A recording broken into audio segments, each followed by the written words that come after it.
This novel was requested by No and Goody81 of More Clan Enjoy, Solo Farming in the Tower Volume 2. Chapter 51 Making Matang. As Sejun pulled on the sweet potato stem, squeak. Following the sweet potato stem, golden sweet potatoes emerged, lighting up the surroundings. You have simultaneously harvested 15 golden sweet potatoes. Your job experience has increased slightly. Your proficiency in harvesting LV4 has increased slightly, due to the effect of proficiency increase LV1. Your proficiency in harvesting LV4 has increased by an additional 5%. You have gained 450 experience points. You have leveled up. You have acquired one bonus stat. Phew. It's done. Sejun, who had finished harvesting all the sweet potatoes including the golden sweet potatoes that he planted last, leveled up to level 19. He increased his magic power from the bonus stat. His plan was to increase magic power until he unsealed the End of the Rain Thunder skill. After all the harvesting was done,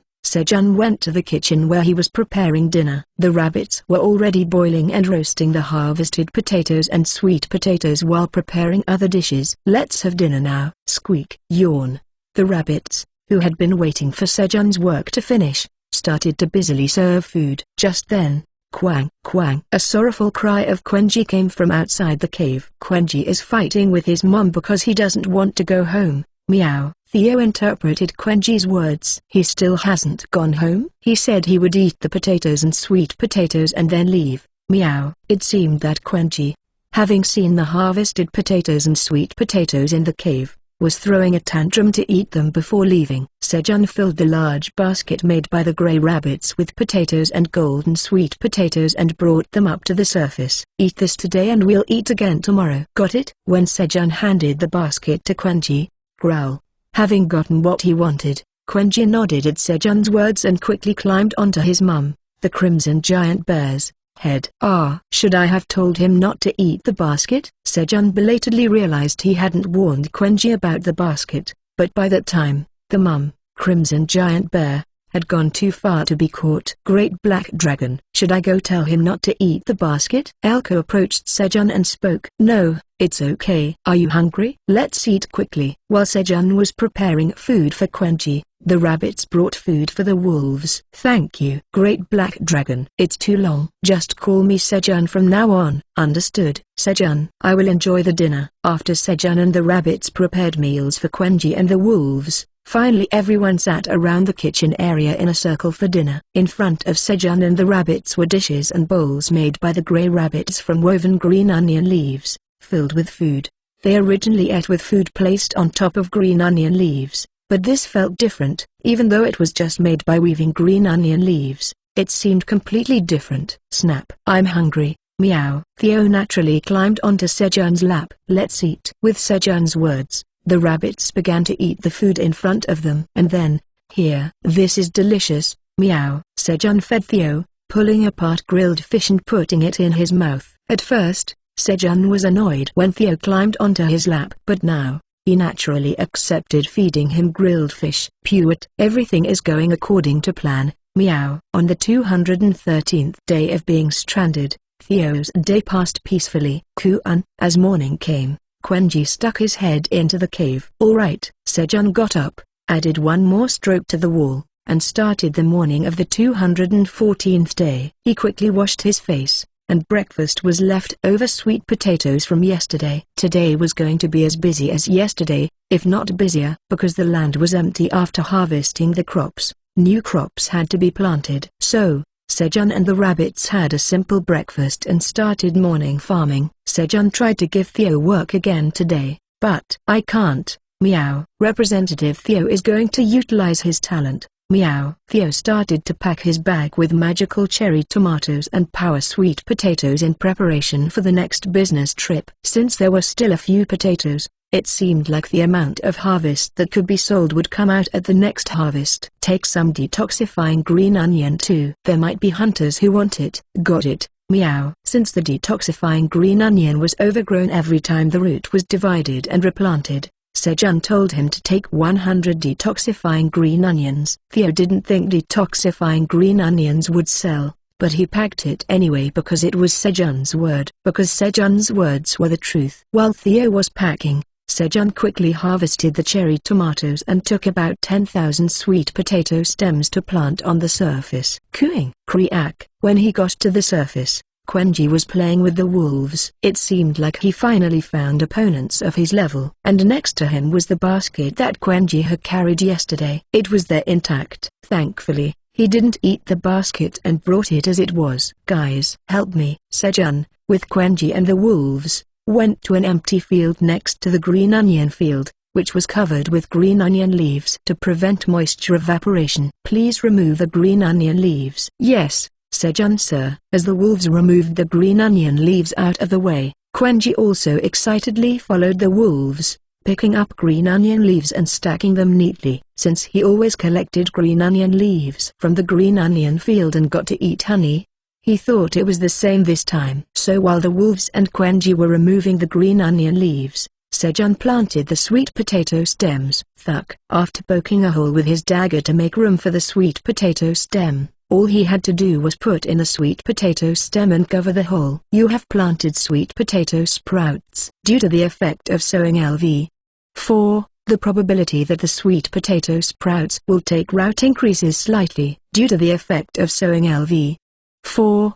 The probability of pest damage decreases slightly. Your job experience has increased slightly. Your proficiency of sowing LV. 4 slightly increases. Due to the effect of proficiency increase LV. 1. Your proficiency sowing LV.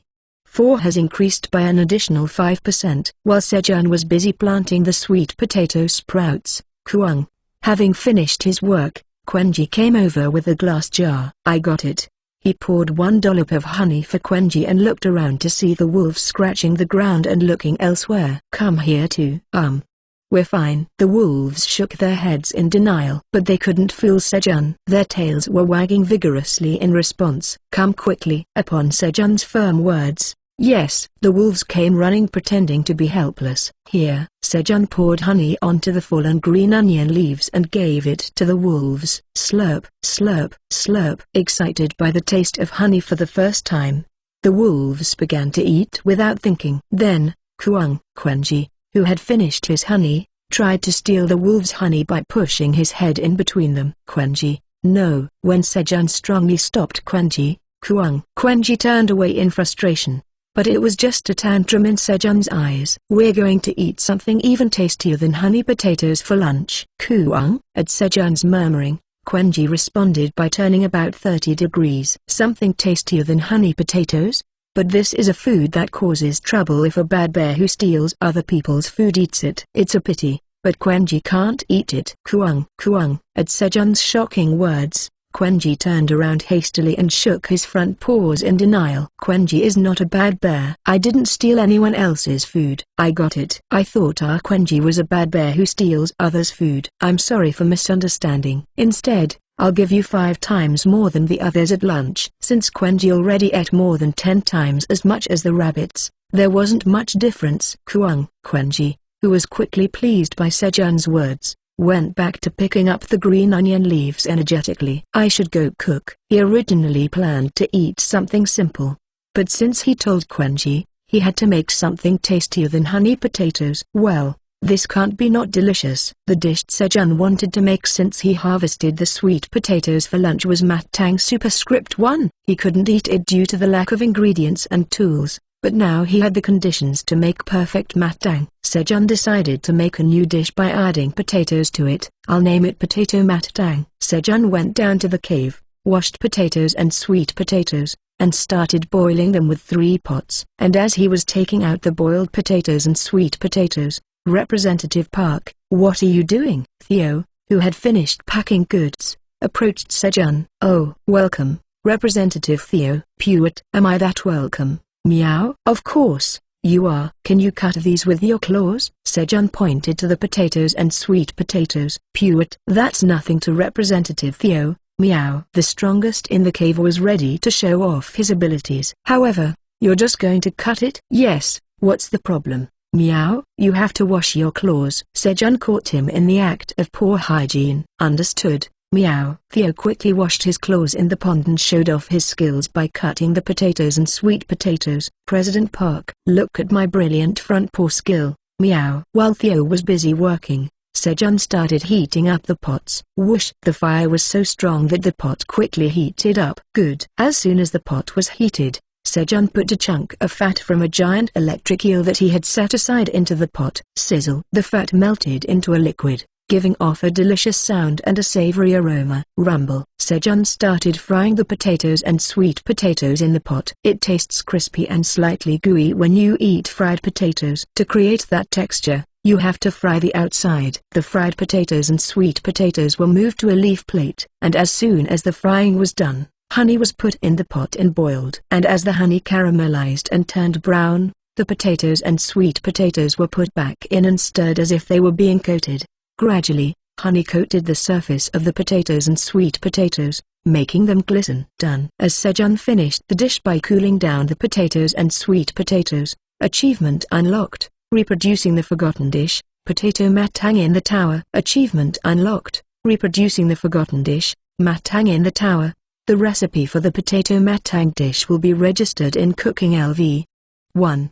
The recipe for the matang dish will be registered in Cooking LV. 1. The proficiency of Cooking LV. 1 greatly increases. The proficiency of Cooking LV.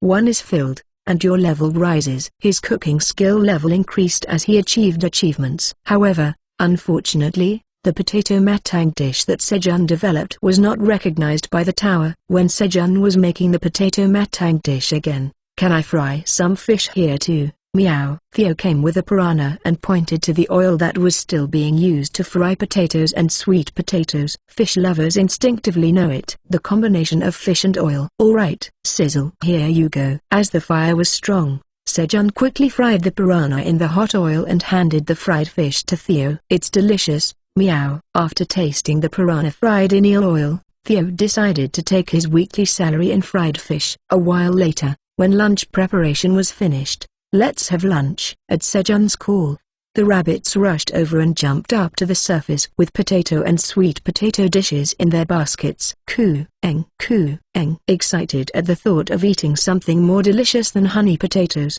Quenji eagerly pulled up the basket, drooling. And then it was lunchtime. Kuang. After tasting the potato and sweet potato dish, which was even more delicious than honey potatoes, as Sejun said, Quenji did not casually snatch other people's food afterwards. On the 214th day of being stranded, Quenji learned that he should wait to be offered food, not snatch it away. It was a slightly different understanding from Sejun's intention. TL notes: Matang, Korean sweet potato dish. Potato matang, created by adding normal potatoes in matang. Chapter 52 Planting Strawberries and Green Peppers. Aileen was recently engrossed in the fun of feeling the beating of the dragon heart on her own. The dragon heart was beating even if she didn't eat anything. Thump. Oh, it's beating. Thud. It's beating again. Although very slow, it was steadily beating. Although the pulse was too weak to accumulate mana, Aileen was very happy just that the dragon heart was beating. This is all thanks to the amazing human. Anyway, what is the amazing human doing? Aileen Pratani, the great black dragon, need to take care of him. As her thoughts turned to Sejun,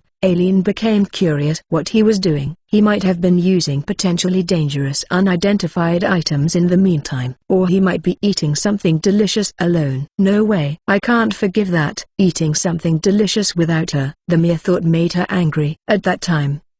Achievement, recreation of the forgotten dish, potato matang, has been achieved in the tower. Achievement, recreation of the forgotten dish, matang, has been achieved in the tower. He's recreating a new dish for me. That amazing human did something amazing again. I should ask for it right away. Aileen hurriedly ran to the crystal ball. However, there are over 1,000 unread alerts. Please organize your alerts.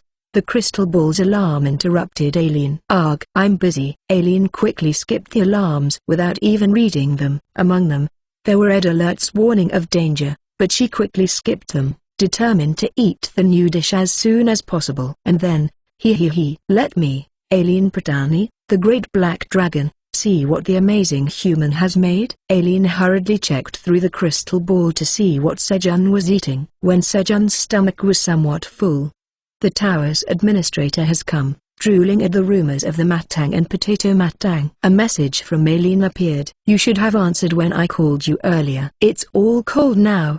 The tower's administrator says they were busy. Alright, give me a quest. A quest has been generated. Quest: serve the Matang dish and Potato Matang dish to the tower's administrator. Reward: Aileen eats the food very deliciously. If declined, Aileen will be very disappointed. There are pots covered with lids in the cave. You can take that. With Sejun's words, the quest was completed.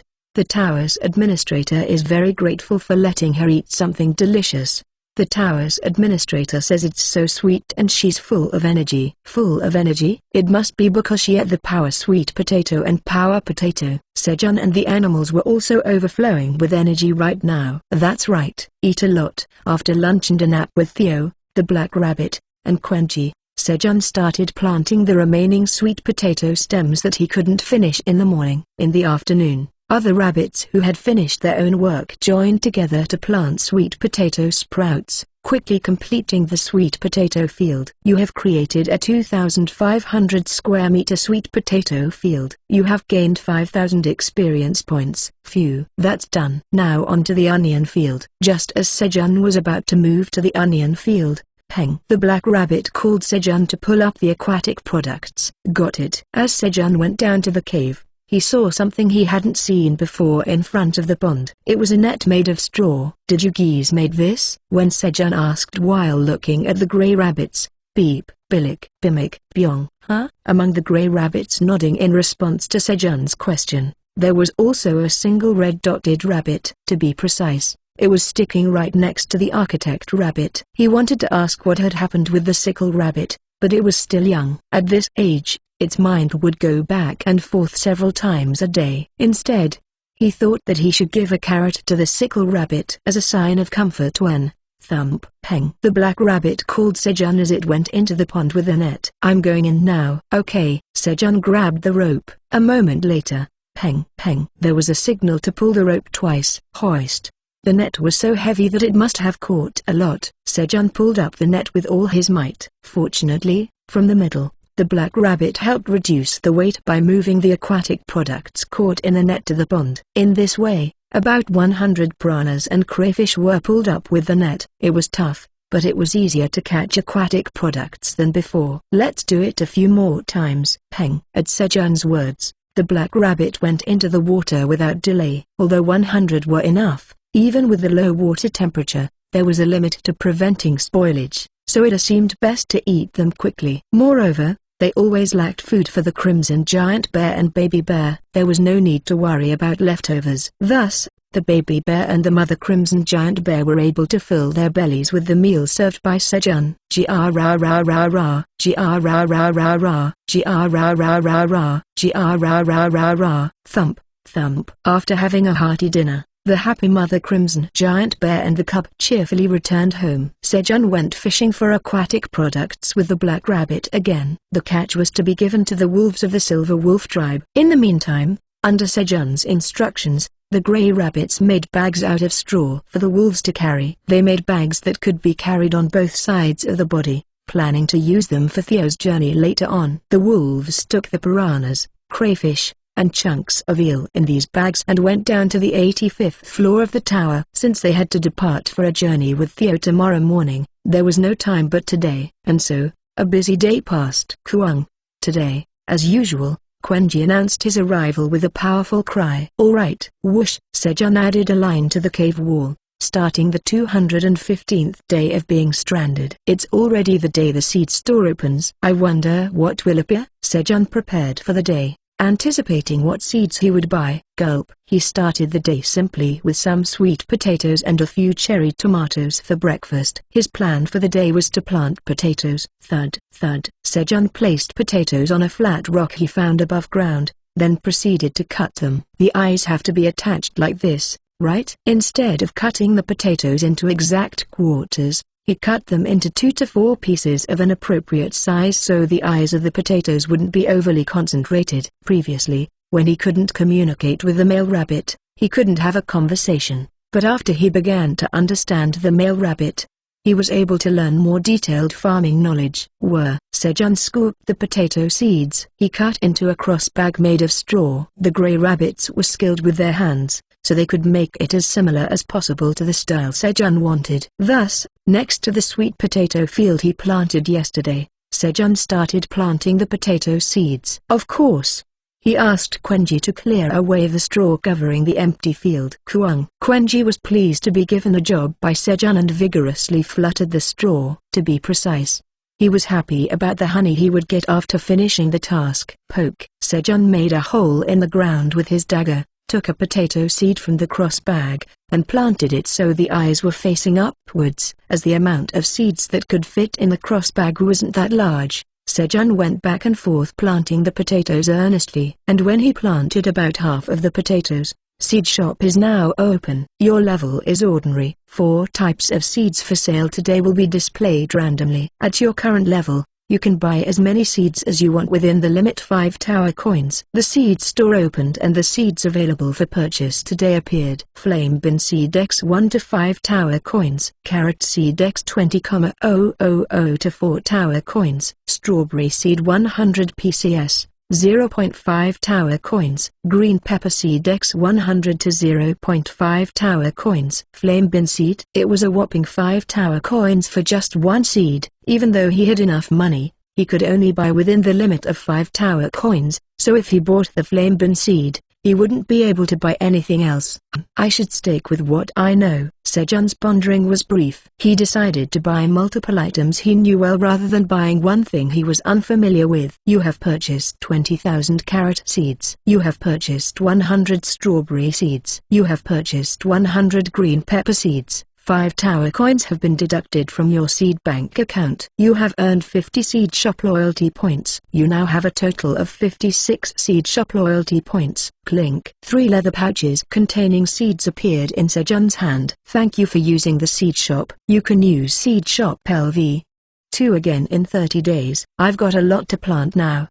His workload had increased, but Sejun's face was bright. Imagining eating strawberries and green peppers gave him a surge of energy. I'll leave the carrot seeds to the rabbits. There was a vast field prepared by the black minotaurs and shovel rabbits over the past few days, and given the rabbits' passion for carrots, they would plant all the carrot seeds even if it meant cutting back on sleep. Thus, when Sejun had planted all 4,000 potatoes and finished planting strawberries and green peppers in the cave, Mr. Sejun, we've arrived. The wolves had returned after delivering food to the wolves on the 85th floor of the tower. Take a break. Sejun let the wolves who had traveled all the way to the 85th floor of the tower rest for a while, and he separated the bags carried by the wolves and took them down to the cave. And then, Representative Theo, Sejun called Theo, who was busily eating churro in the corner. What's up, meow? Is it break time, meow? Theo, who had been eating churro, ran towards Sejun's lap. No,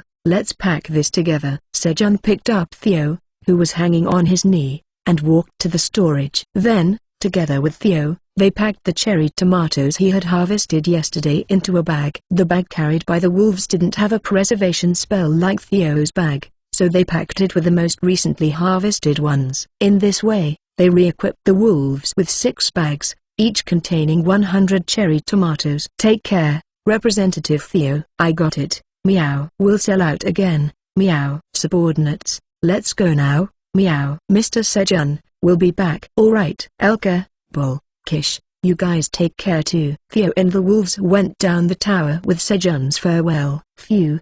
Now it's time to prepare lunch. Sejun went to the pond and with Black Rabbit, they scooped up piranhas and crayfish with a net. Though still edible, unlike yesterday, the eyes of the piranha seemed a bit cloudy, which suggested that they were starting to decompose. He felt the need to hurry. Though food poisoning wouldn't be a problem with detoxifying green onions available, he didn't want to risk eating spoiled food.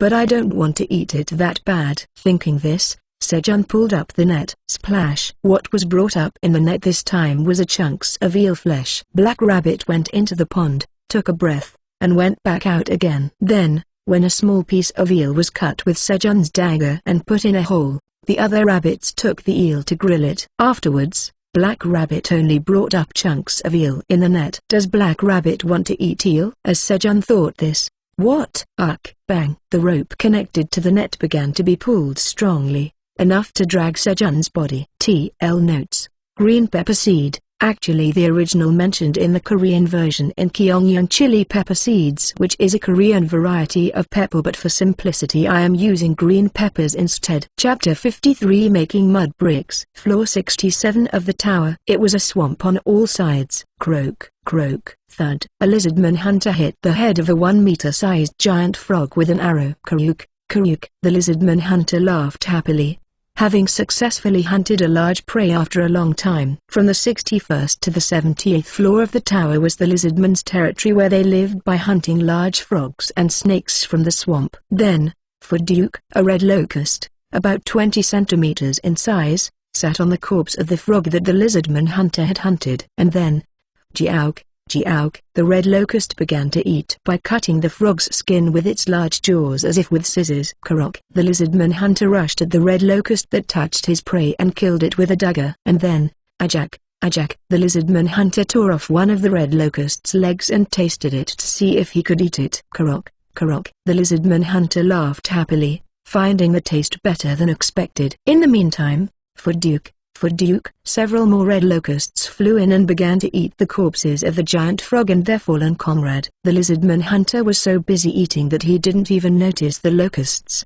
allowing him to easily hunt them down. However, Fuduk, more red locusts flew in to eat the bodies of the frog and their fallen comrade, increasing their numbers to hundreds. Karok, feeling fear as the red locusts became too numerous, the lizardman hunter was about to return home when the sky turned red. Karok. When the lizardman hunter looked at the sky, feeling something strange, he saw that the sky was filled with so many swarms of red locusts that the sun could no longer be seen. Then, Fuduk, about 100,000 red locusts that had separated from the swarm headed for the swamp where the lizardman hunter was, and shortly after, nothing was left there. The black rabbit, as usual, sent up the piranhas and crayfish in the net to prepare a meal. Today, Quenji requested a full meal of eel, so to show off his big brother's dignity, the black rabbit moved pieces of eel flesh in the net several times. And while he was riding the current down again, Kuun, a small vibration accompanied a sound. Ba-bang! When the black rabbit looked at where the sound came from, huh? What's that? A green light was flowing from a gap between the giant electric eel and the wall, then disappeared. Curious, the black rabbit started cutting the eel's body that was blocking the wall where the green light was flowing. And then, Saguk, as the black rabbit cut through the skin of the giant electric eel on the opposite side, creating a hole in the eel's body. Pat! A green light came in through the hole. Then, Kuun, bang! With the vibration, the calm flow of water suddenly became rough, and the black rabbit was sucked in beyond the hole in the body of the eel. However, Chulon, the black rabbit's leg got tangled up in the net. It was an enormous relief. If it weren't for the net, the black rabbit would have been swept away by the current in an instant. As soon as the black rabbit confirmed he was safe, he took a closer look at where the green light was coming from. What is that?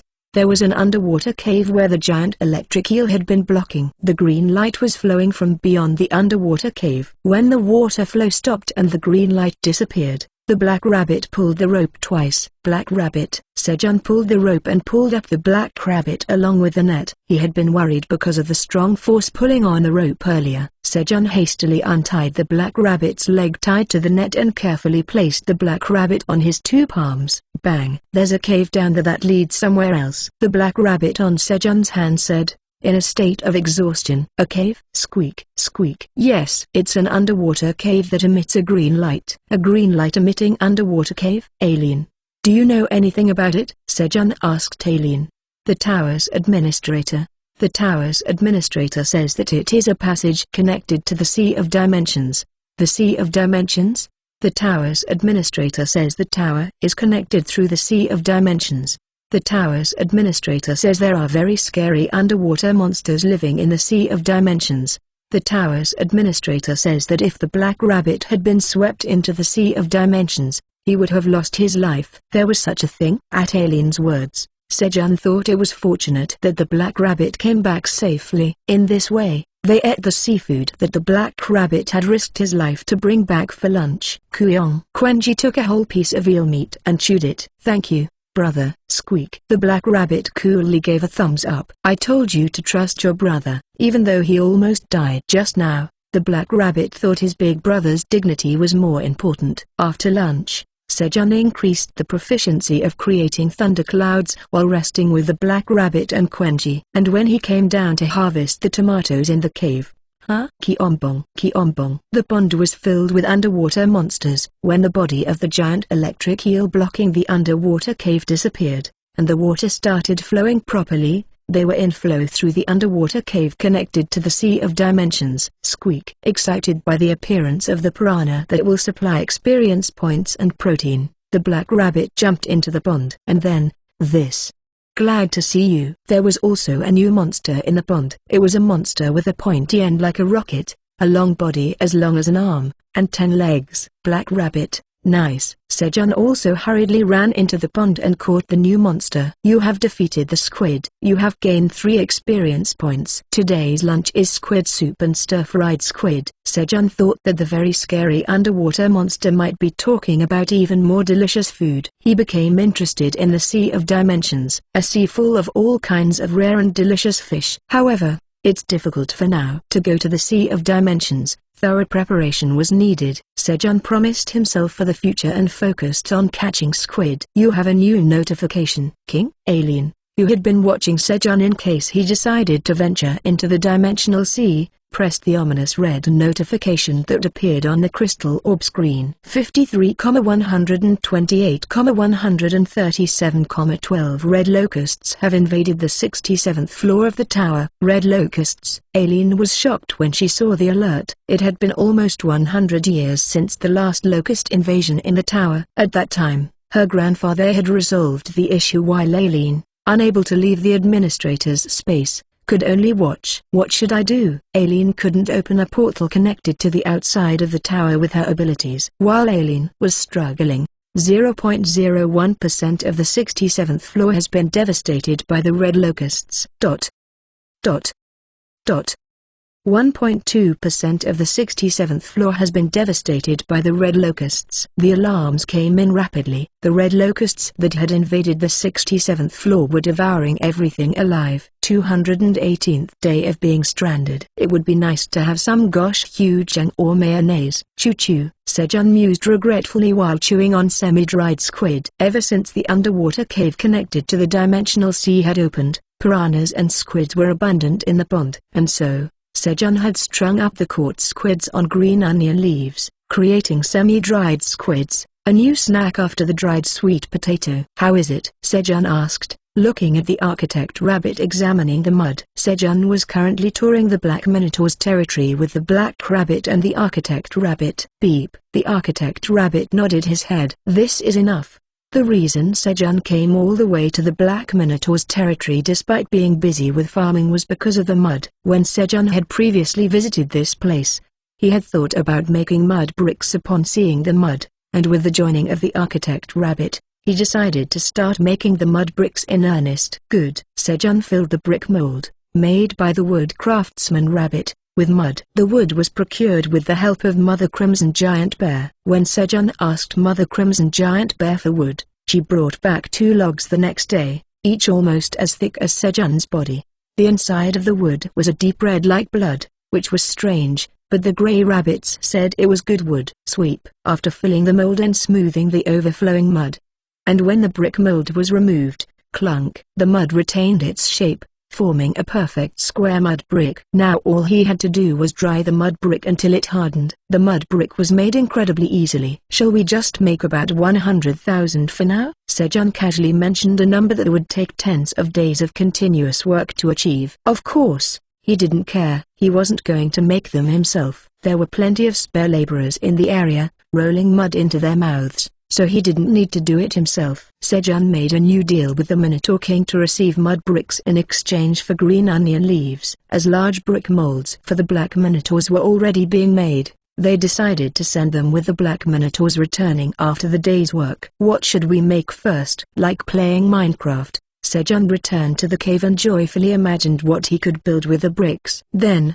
after having grilled fish and stir-fried squid for lunch, just as he was about to start his afternoon work dash. Sejun suddenly remembered that he had not planted the golden sweet potatoes. I should plant them quickly and harvest the cherry tomatoes. Sejun went to the storage to get the harvested golden sweet potatoes. But, where did they all go? There were no golden sweet potatoes that had been stored in the storage. On the rooftop of the Korean Awakened Association building, built right next to the Black Tower, two robust men were looking down at Gangnam downtown. What forces have contacted Park Sejun's family? President Han Tae-jun asked his eldest disciple, Cha Si-hyeok, exhaling a puff of smoke from his cigarette. 23 countries including the United States, Japan, and China are monitoring Park Sejun's family. I have quietly dealt with the people from the 3 countries who attempted kidnapping. Well done. Is it Dong-sik's shift now to protect them? Yes. Tell Dong-sik to come see me during his shift change. Han Tae-jun planned to send Kim Dong-sik on an errand to get more magical cherry tomatoes. Eating the magical cherry tomatoes given by Kim Dong-sik increased one's magic power, making it a little easier to overcome the curse of flame and making external activities much more comfortable. Above all, they were delicious. Yes. While they were talking for about 10 minutes, sizzle, blisters began to form on Han Tae-jun's finger, accompanied by a burning sound and the appearance of a burn-like wound. Ugh, damn it. This curse. Master, are you okay? What's all the fuss about this? Just go. Yes. Cha Si-hyeok sadly looked at his master, Han Tae-jun, descending from the rooftop. In the past, he could stay active outside for about an hour,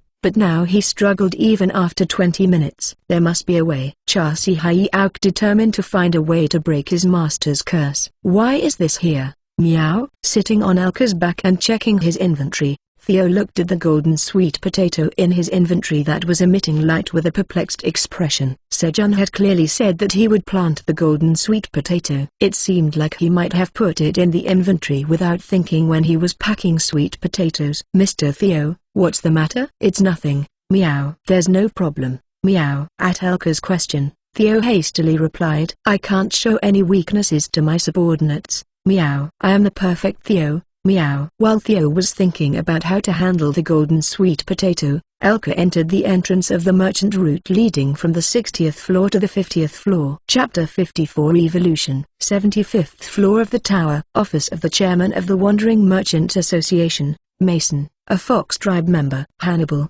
the Chairman of the Freelance Mercenaries Association, a Tiger Tribe member. Iona, the Chairman of the Wizards Association, a Hamster Tribe member. The heads of the 3 major powers that influence all floors of the tower have gathered. It's been 5 days since the Red Locusts appeared on the 67th floor of the tower. According to our information, 2/3 of the 67th floor has been devastated by the Red Locusts. Currently, the Lizardmen are desperately defending around the waypoint. Mason relayed the information he had gathered. Why isn't the Great Black Dragon intervening? Iona asked with a worried voice. Honestly, I don't know.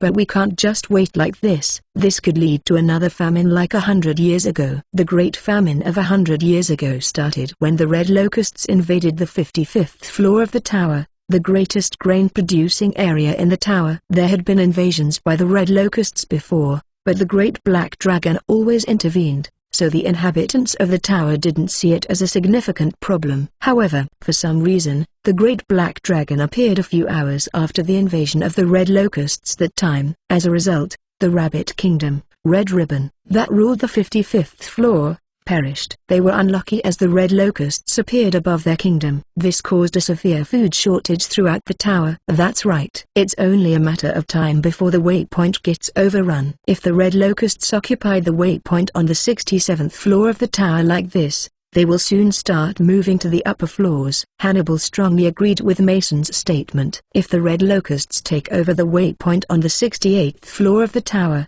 the next will be the 69th floor. And on the 69th floor of the tower was a large drake farm owned by the Kingdom of the Lizardmen. That place was one of the 5 major grain-producing areas of the tower. This was not just a problem for the Lizardmen. As food supplies decrease, so does the circulation of food, leading to price increases, and those who can't afford food starve to death or turn into thieves. The overall order of the tower collapses. They had already experienced it once, so they knew very well how severe the damage would be. The Wandering Merchant Association will provide materials equivalent to 1,000,000 tower coins in military expenses. The Freelance Mercenary Alliance will dispatch 10,000 mercenaries.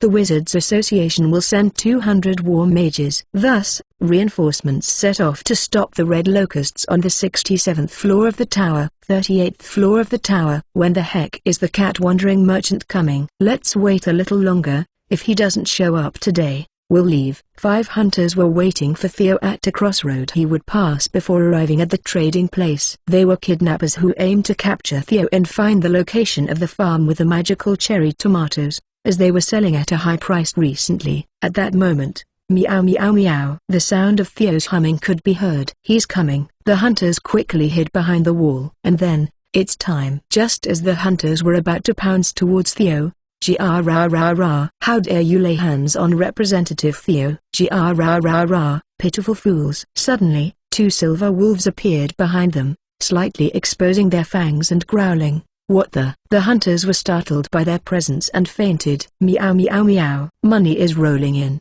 Meow. Theo took the hunters' thumbs and stamped them on a contract while humming. Pewit. You targeted me, so pay me a lot of money. Meow. In Theo's head, there was a formula. The enemy attacking me equals the enemy giving me money. Pewit. Park Sejun said my life is worth 10,000 tower coins. Meow. You guys get 10,000 tower coins when they wake up here. Meow. Theo planned to collect all the money that Sejun had valued his life at from the hunters. Yes. Theo left the hunters to the wolves and moved the cherry tomatoes that were in the wolves' bags to his bag. He made room in the bag by eating some food as he traveled. Well then, I'll be off. Meow. Theo moved to the trading place. Day 220 of being stranded. Amio. Finally, the completed mud bricks started to be delivered near Sejun's cave. Beep. Amio. Whenever the architect Grey Rabbit indicated where to place the bricks, Black Minotaurus placed the bricks there. And then, swoosh, Sejun and the Grey Rabbits smeared mud around the bricks,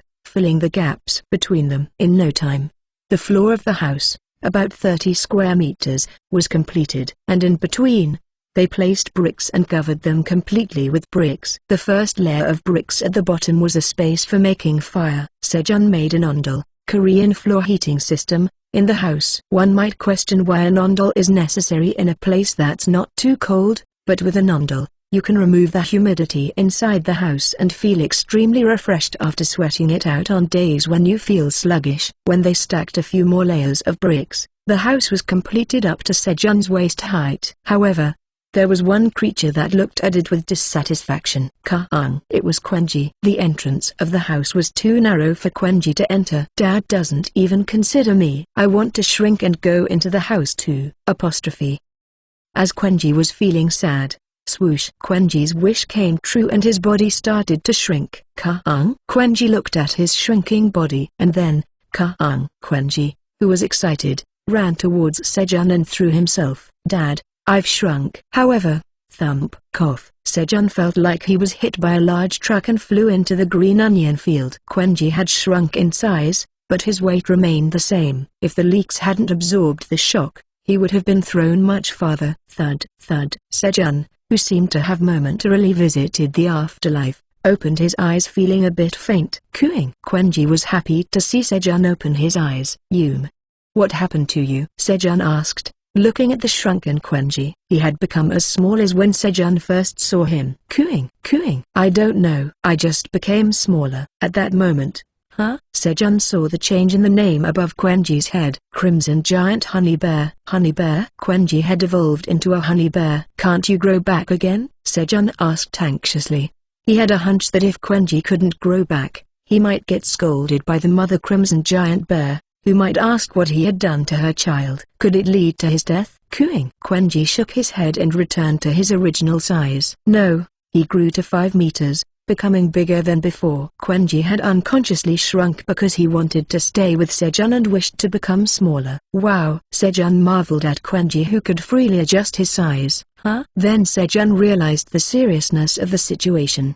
The storage in the cave. Until now, it had been safe because Quenji couldn't enter the cave. But if Quenji started coming in and out of the cave, the stored crops would be at risk. Black Rabbit. As Sejun looked down at the cave and called for the Black Rabbit, Pyang. The black rabbit, who had been hunting enthusiastically in the pond, came up to the ground. From now on, stay with Quenji. Got it? Pyang. Cooing. At Sejun's words, they responded energetically and ran off joyfully. Where are they going? Sejun meant that Black Rabbit should keep an eye on Quenji, but they took it as permission to play together. So, after assigning the Black Rabbit to watch Quenji, Sejun went down to the cave to prepare lunch. Today's menu was spicy stir-fried squid. When Sejun went down to the cave, there were already 30 squids, caught and cleaned by the Black Rabbit, waiting in the pond. As always, the Black Rabbit was reliable. Swish, swish. Sejun cut the squid into bite-sized pieces. And when he heated the pot and put in the last piece of eel fat, the fat melted, turning into oil and releasing a savory smell. Chop, chop, chop. Sejun began to make onion oil by cutting up spring onions and frying them in the oil. Then, when the onion flavor had permeated the oil, he added the cleaned squid and stir-fried it together. After about 10 minutes of stir-frying, as the squid cooked and turned white, he added chili powder and other seasonings, and carrots to stir-fry together. A little while later, you have made spicy stir-fried squid. Your cooking LV2 proficiency has increased slightly. Due to the proficiency increase LV1, your cooking LV2 proficiency increases by an additional 5%. The recipe for spicy stir-fried squid is registered in cooking LV2. The spicy dish wasn't for the white and gray rabbits who couldn't handle spicy food, so they were served with boiled squid seasoned with salt, while Sejun, the black rabbit, and Quenji ate the spicy stir-fried squid together. Alien, do you want some? Alien had been unresponsive for some time now. What's going on? Just as Sejun was worried about Alien packing. After finishing their meal, the black rabbit and Quenji came to take a nap. Having grown small enough to climb on Sejun's lap, Quenji took over Sejun's lap along with the black rabbit. Pyalong Kolong. They fell asleep in no time. And when rest time was over, Sejun's leg had gone numb under Quenji's weight, and he couldn't move for a while. Humans, I have arrived. Meow. Theo, who was planning to earn 10,000 tower coins, appeared in the trading place with a cheerful voice. However, why are there so few? Meow. Fewer hunters were waiting than he expected, about 30 people. Just as Theo's good mood was about to turn sour, Theo, wait a minute. Yeah, our team members are coming. They'll be here in about 10 minutes. How dare you make the deadly yellow cat? Theo, wait. Meow. I will wait exactly 1 hour. Meow. Oh, okay. Despite being angry, Theo was generous enough to wait for an hour. Yeah, it's me. Hurry up, hurry up. Theo is here. The hunters hurriedly contacted their colleagues who had gone hunting nearby through their hunter phones. As more and more hunters continued to wait here, the representatives of each team discussed among themselves and decided to set up a camp here. It was a waste of time to just wait, so 1-2 members of each team stayed here to rest and wait for Theo, while the rest of the hunters went hunting. After a while, the hunters who had gone hunting returned. Then nearly 300 hunters gathered to trade. The auction was also attended by the Royal Knights Guild and the Wizard Guild, both hot on the heels of the Phoenix Guild. There are a lot of hunters, Leon commented as he looked at the gathered hunters. Thanks to Theo waiting for an hour, Leon, who was doing the antidote quest on the 36th floor, was also able to participate. Ever since he brought home the magical cherry tomato, his wife's attitude towards him had changed significantly, so he was determined to secure this item no matter what. Pewit. There are many customers. Meow. Theo laughed when he saw 300 hunters. And then, today, I will sell a total of 6,000 C-grade magical cherry tomatoes, 500 each, through the auction. Meow. What? C-grade? The hunters were excited by Theo's words. It had been a month since the D-grade magical cherry tomatoes were released. Just as the research results about the effects of the D-grade magical cherry tomatoes began to come out, people were surprised by their amazing efficacy. And now, C-grade, 350 tower coins for 500 pieces. Without even checking the options, Leon called out the price without even looking at the options. He intended to hurry and secure bid and then return to the quest. Thus, the auction for the magical cherry tomatoes began at 0.7 tower coins per piece. And then, 500 pieces are sold for 600 tower coins. Meow. The first auction ended with Leon buying the magical cherry tomatoes at a price of 1.2 tower coins each. Here they are. Meow. Leon received the C-grade magical cherry tomatoes that Theo handed over and checked the options. Huh? Leon's eyes widened at the option that increased magic power by 0.5, not 0.3. but 0.5. If you eat 10 pieces, your magic power increases by 5. In Leon's mind, an A-grade item, the venomous spider's sharp fang sword, which he had stored in the warehouse due to usage restrictions because he was short of 5 magic,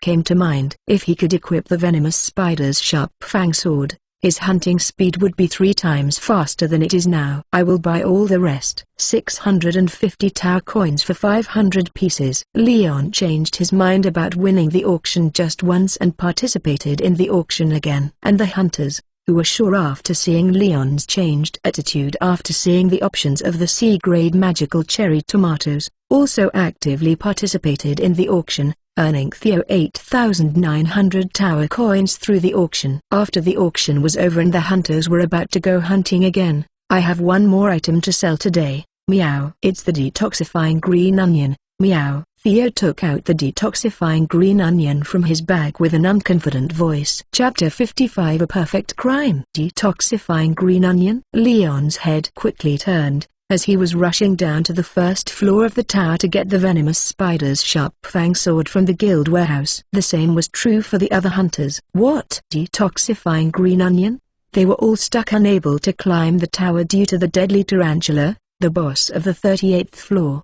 The cherry tomatoes sold by the cat merchant were already extraordinary, and it was impossible for the green onion to be ordinary. Furthermore, it had detoxification clearly in its name. Theo, can we see the detoxifying green onion? I want to see it too. Me too. Show it to our wizard guild first. What are you talking about? We, Royal Knights, will see it first. The hunters from the Royal Knights Guild and Wizard Guild, aiming to break through the 38th floor first, excluding the Phoenix Guild, rushed towards Theo. Line up. Meow. Theo arrogantly shouted as he put the detoxifying green onion back into his bag. His voice was full of confidence.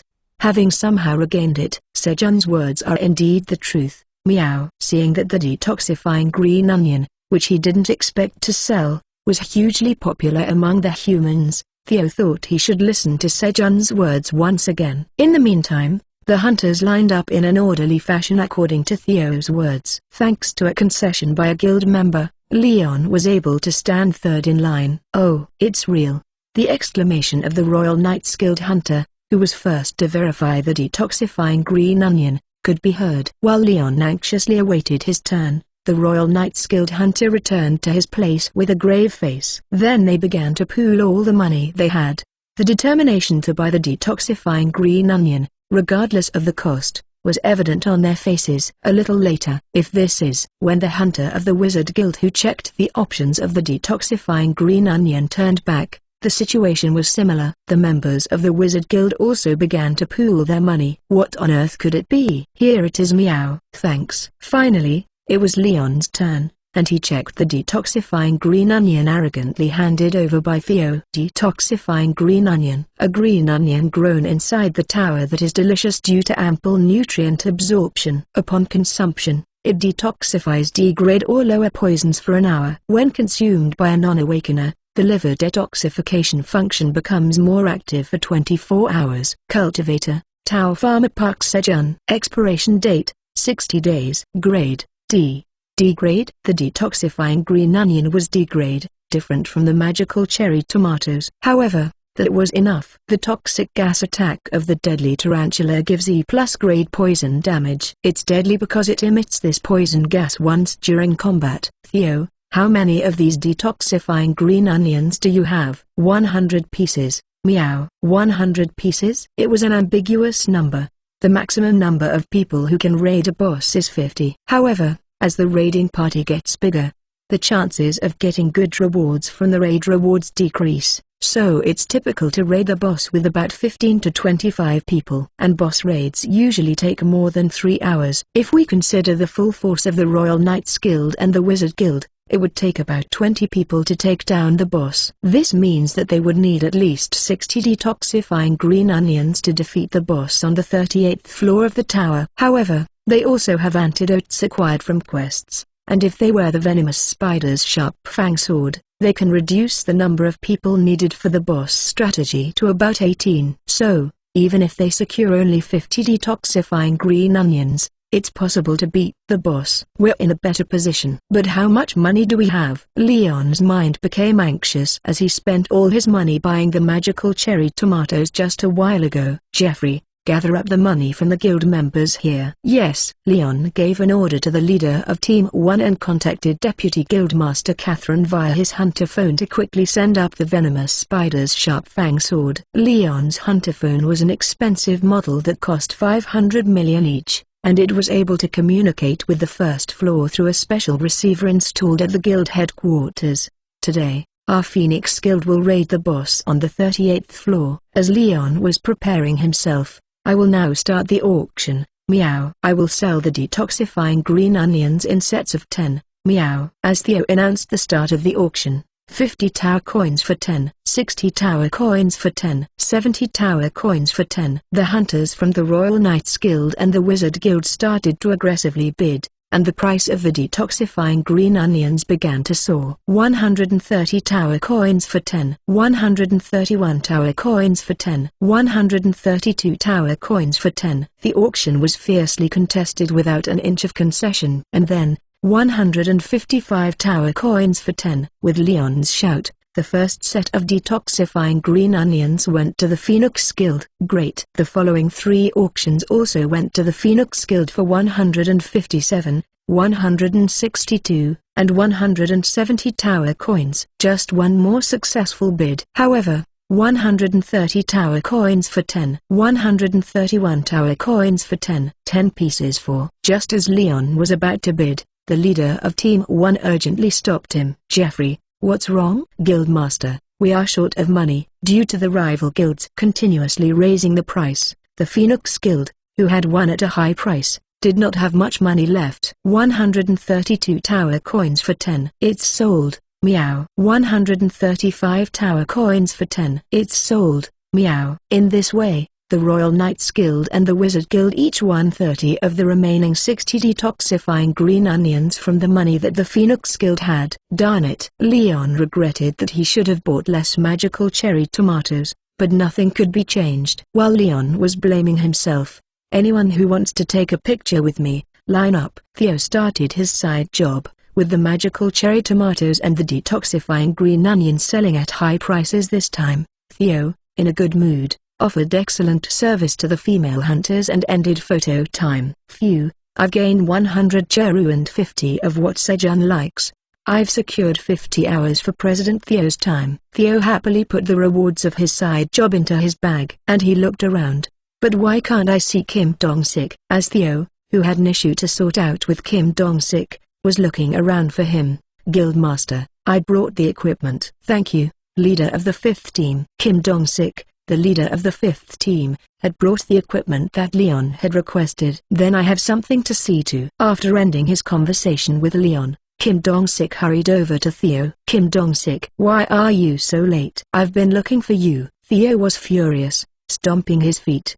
Today, he couldn't go on without Kim Dong-sik. I'm sorry, but I had a reason. Kim Dong-sik explained that he was escorting Sejun's family, and gave a brief of the situation outside. Is that really true? Is President Park's family in danger? Don't worry, we are protecting them well. More importantly, do you have the answer to my suggestion? That's right, President Park agreed. Theo showed Kim Dong-sik 200 magical cherry tomatoes, 10 detoxifying green onions, and 15 golden sweet potatoes from his bag.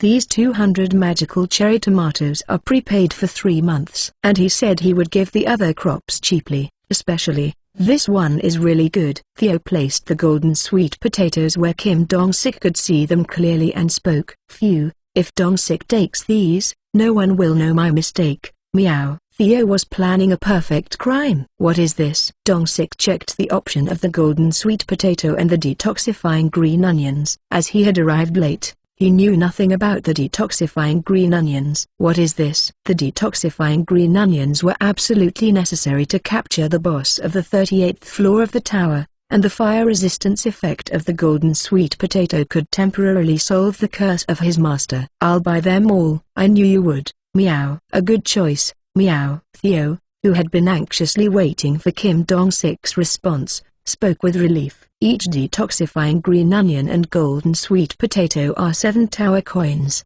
Meow. Really? The detoxifying green onion is D grade and the golden sweet potato is C grade, but they are the same price. Kim Dong-sik was surprised at the extraordinary price. That's right. I'm only giving it this cheap this time. Meow. Theo, who had to destroy the evidence, sold the sun sweet potato cheaply. Okay. Kim Dong-sik willingly paid 175 tower coins. Then see you next time. Meow. Theo hurriedly disappeared. It was to check if the people who were to give him his reward were well. Goodbye. Kim Dong-sik waved his hand at Theo, leaving with a bright smile. With this, I should be able to get at least 3 torture prevention passes from the master. Both Theo and Kim Dong-sik seemed to be in a similar situation. After finishing the deal with Theo and turning around, leader of the 5th team Leon called out to Kim Dong-sik, who was holding the detoxifying green onion in his right hand, with a powerful gaze. And that day, the Phoenix Guild officially became the world's first to attack the 38th floor of the tower. Kim Dong-sik, who made a great contribution to the attack, was promoted to the leader of the 3rd team. Day 221 of being stranded. Russell. Sejun had been working hard to prepare a dwelling near the peanut field for the queen bee to emerge from its cocoon. Sejun carefully placed a branch bearing cherry tomato flowers inside the dwelling and covered it again with green onion leaves. Then, chew.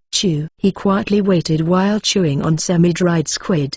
Today, he stopped all activities, both building a house and farming on the surface, and made sure no one came around. This was because the queen bee would recognize the first creature it sees after birth as its master. As the afternoon came, buzz, a faint sound of flapping wings could be heard from under the green onion leaves. Is it awake? When Sejun carefully opened the leaves, his eyes met those of the queen bee. You have successfully nurtured the queen bee's cocoon. You have successfully made the newly born queen bee recognize you as its master. Your beekeeping LV 3 proficiency has increased slightly. Buzz. The newly born queen bee rubbed its body against Sejun to show affection, then went back to its dwelling and started to suck the nectar from the flowers. Eat a lot. Sejun covered the dwelling with a leaf again and went down to the cave. You can go up now. Squeak. Pa. Upon Sejun's words, the rabbits, who had a lot of work to do on the surface, hurriedly went up. Then they went to the golden sweet potato field. If they hadn't planted the golden sweet potato vines in advance,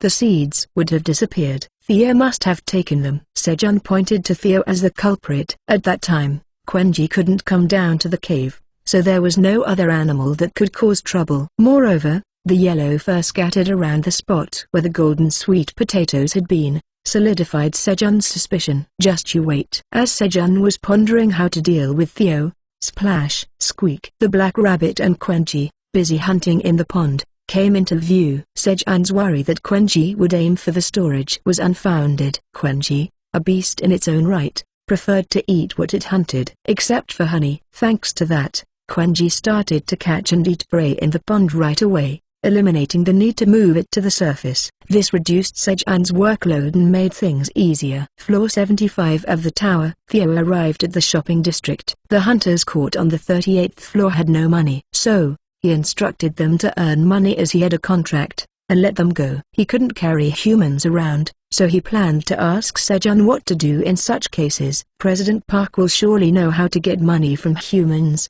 Meow. With that, he passed the problem of the hunters on to Sejun. Meow, and humming a tune happily, thinking he had completely erased the traces of his mistake, Theo strolled through the shopping district. I'm a fantastic wandering merchant. Meow. With the money earned from selling magical cherry tomatoes and detoxifying green onions, he had a whopping 10,575 tower coins. Theo was filled with pride from his tremendous sales, and his shoulders were filled with incredible strength.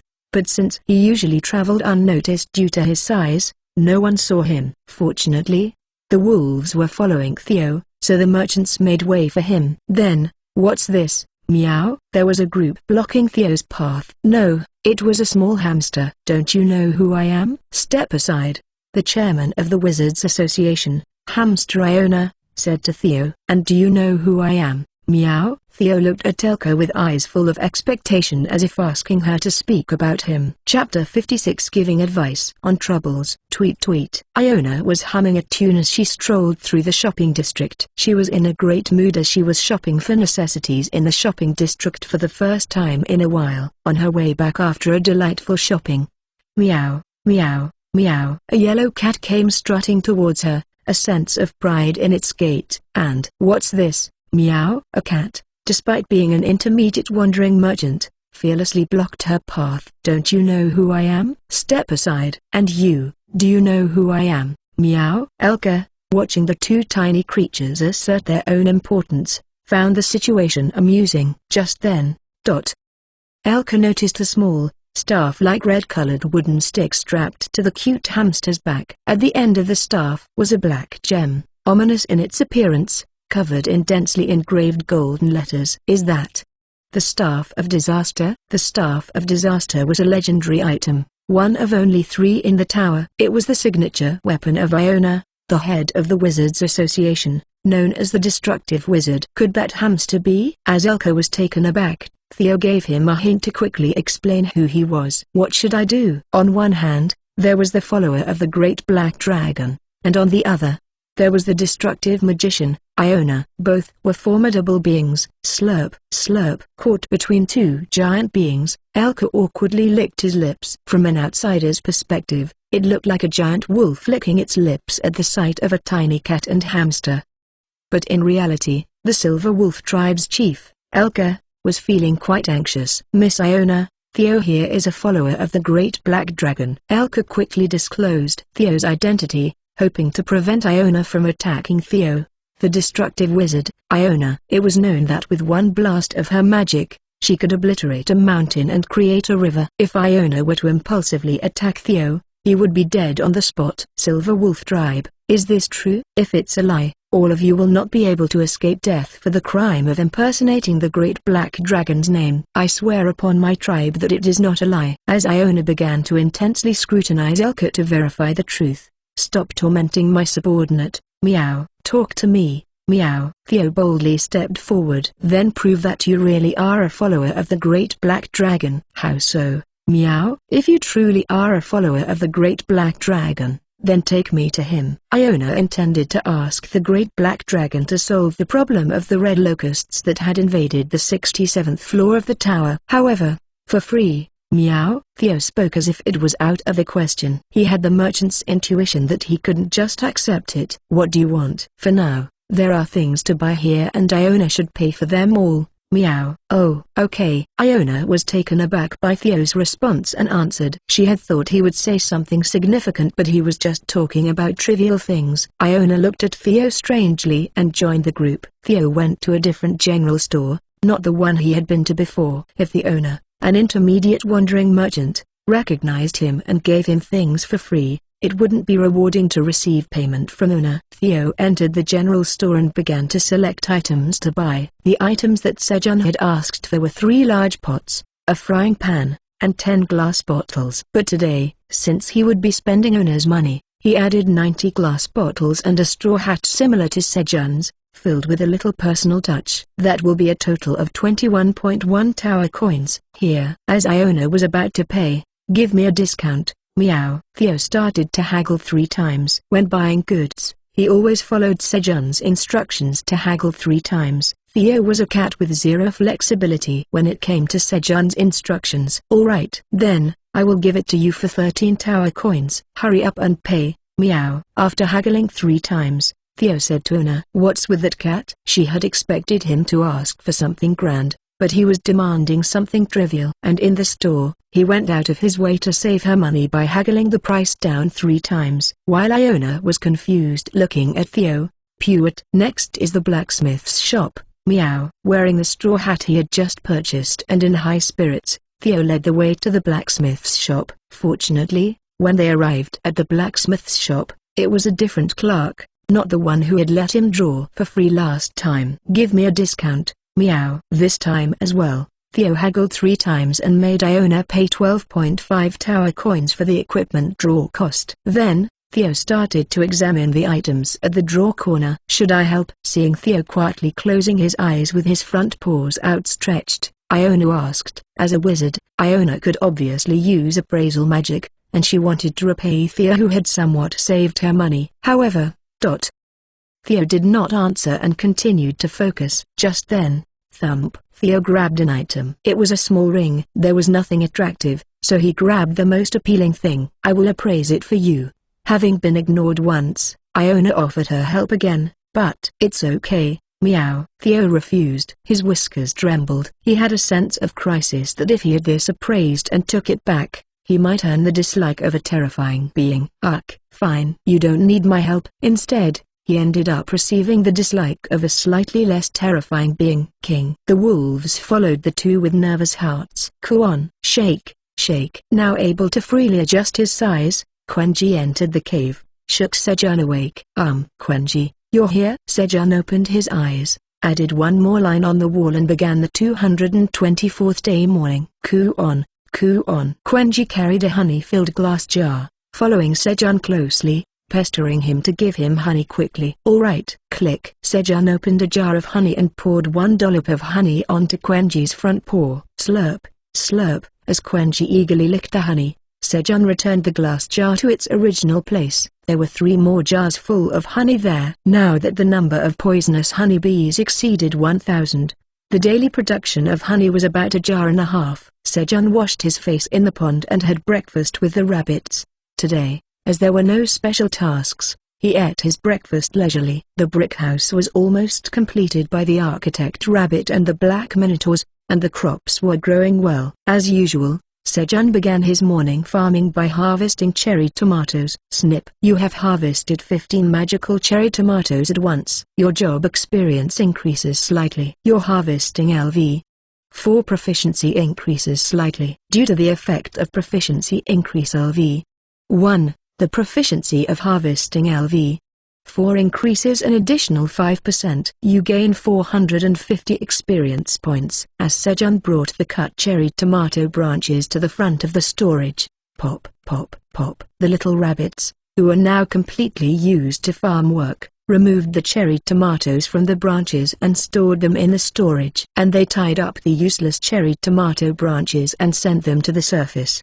The cherry tomato branches would end up in the stomach of the black minotaur, along with the green onion leaves. Phew. Finally done. Although the cherry tomato field was now close to 1,000 square meters, Sejun's body was different from before, so the time it took to finish was similar to before. After finishing the cherry tomato harvest, Sejun went up to the surface. Just then, yellow flowers bloomed in the peanut field. Buzz, buzz. The poisonous honeybees were busily gathering to suck the nectar from the peanut flowers. It seemed like peanuts would be available soon. He. Feeling happy about the prospect of new food, Sejun hummed a song and headed to the green onion field. Wow, it's like a forest now. The green onion field, which had been divided and planted every time the roots divided, was now over 2,000 square meters. Snip, snip. Although he could hear the sound of the mother rabbit and the sickle rabbit diligently cutting the green onions, the lush green onion leaves made it hard to see where they were. If the green onion field continued to grow like this,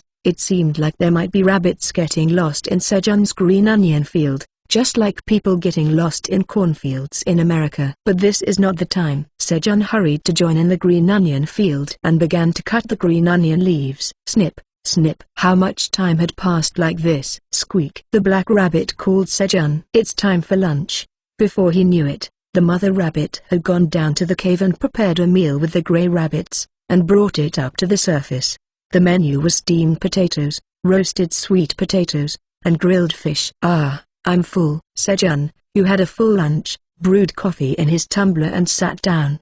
Baiyong Kuang. The black rabbit and Quenji came to Sejun's side to take a nap. Quenji, transform. Fearing that he would have a hard time later because he was fascinated by the small size and let it sit on his lap, Sejun said with a stern expression. Kuang. Quenji, who wanted to sleep on Sejun's lap with the black rabbit, was disappointed and increased his size to sleep against Sejun's back.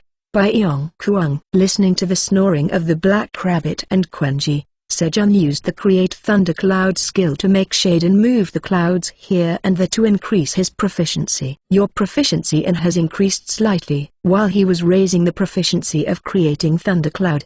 The tower's administrator requests something spicy to eat. A quest has been generated. Quest: serve spicy food to the depressed alien. Reward: decrease in alien's depression. Rejection: alien, in extreme depression, transforms into dark mode. Alien, who had not answered for a while, started talking. Open up. Alien blew mana into the portal in the administrator's area and shouted. However, it was impossible to activate the portal with Alien's tiny mana. Arg! Alien tried even after eating dozens of magical cherry tomatoes at once, but it was no use. They were just delicious. Quack! I can't. Eventually, Alien gave up trying to activate the portal she had been attempting for several days. Instead, I'll solve it myself. She decided to leave the administrator's area and solve it directly, like her grandfather. But, as soon as Alien left the administrator's area, she felt the world spinning and hurried back to the administrator's area. With her dragon heart still weakly beating, there wasn't enough mana to sustain Alien's body outside the administrator's area. Queuing, crying.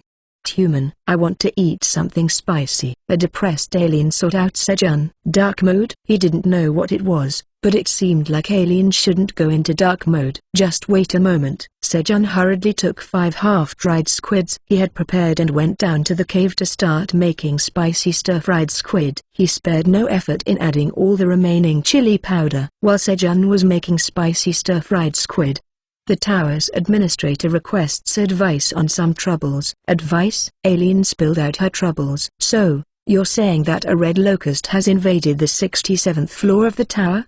The tower's administrator confirms it.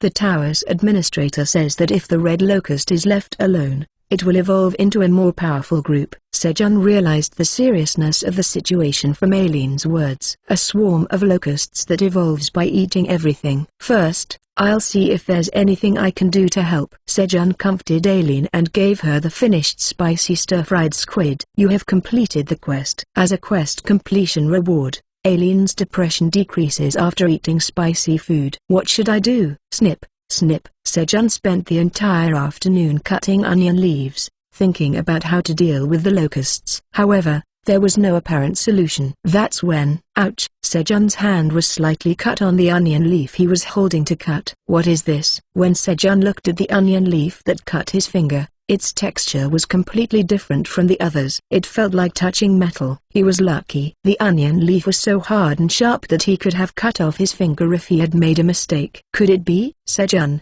feeling strange, pulled out the root of the onion. You have harvested a sturdy blade onion. Your job experience slightly increases. Your proficiency of harvest LV 4 increases slightly. Due to the effect of proficiency increase LV 1, the proficiency of harvest LV 4 increases by an additional 5%. You have gained 30 experience points. You have achieved the achievement of creating a new species in the tower.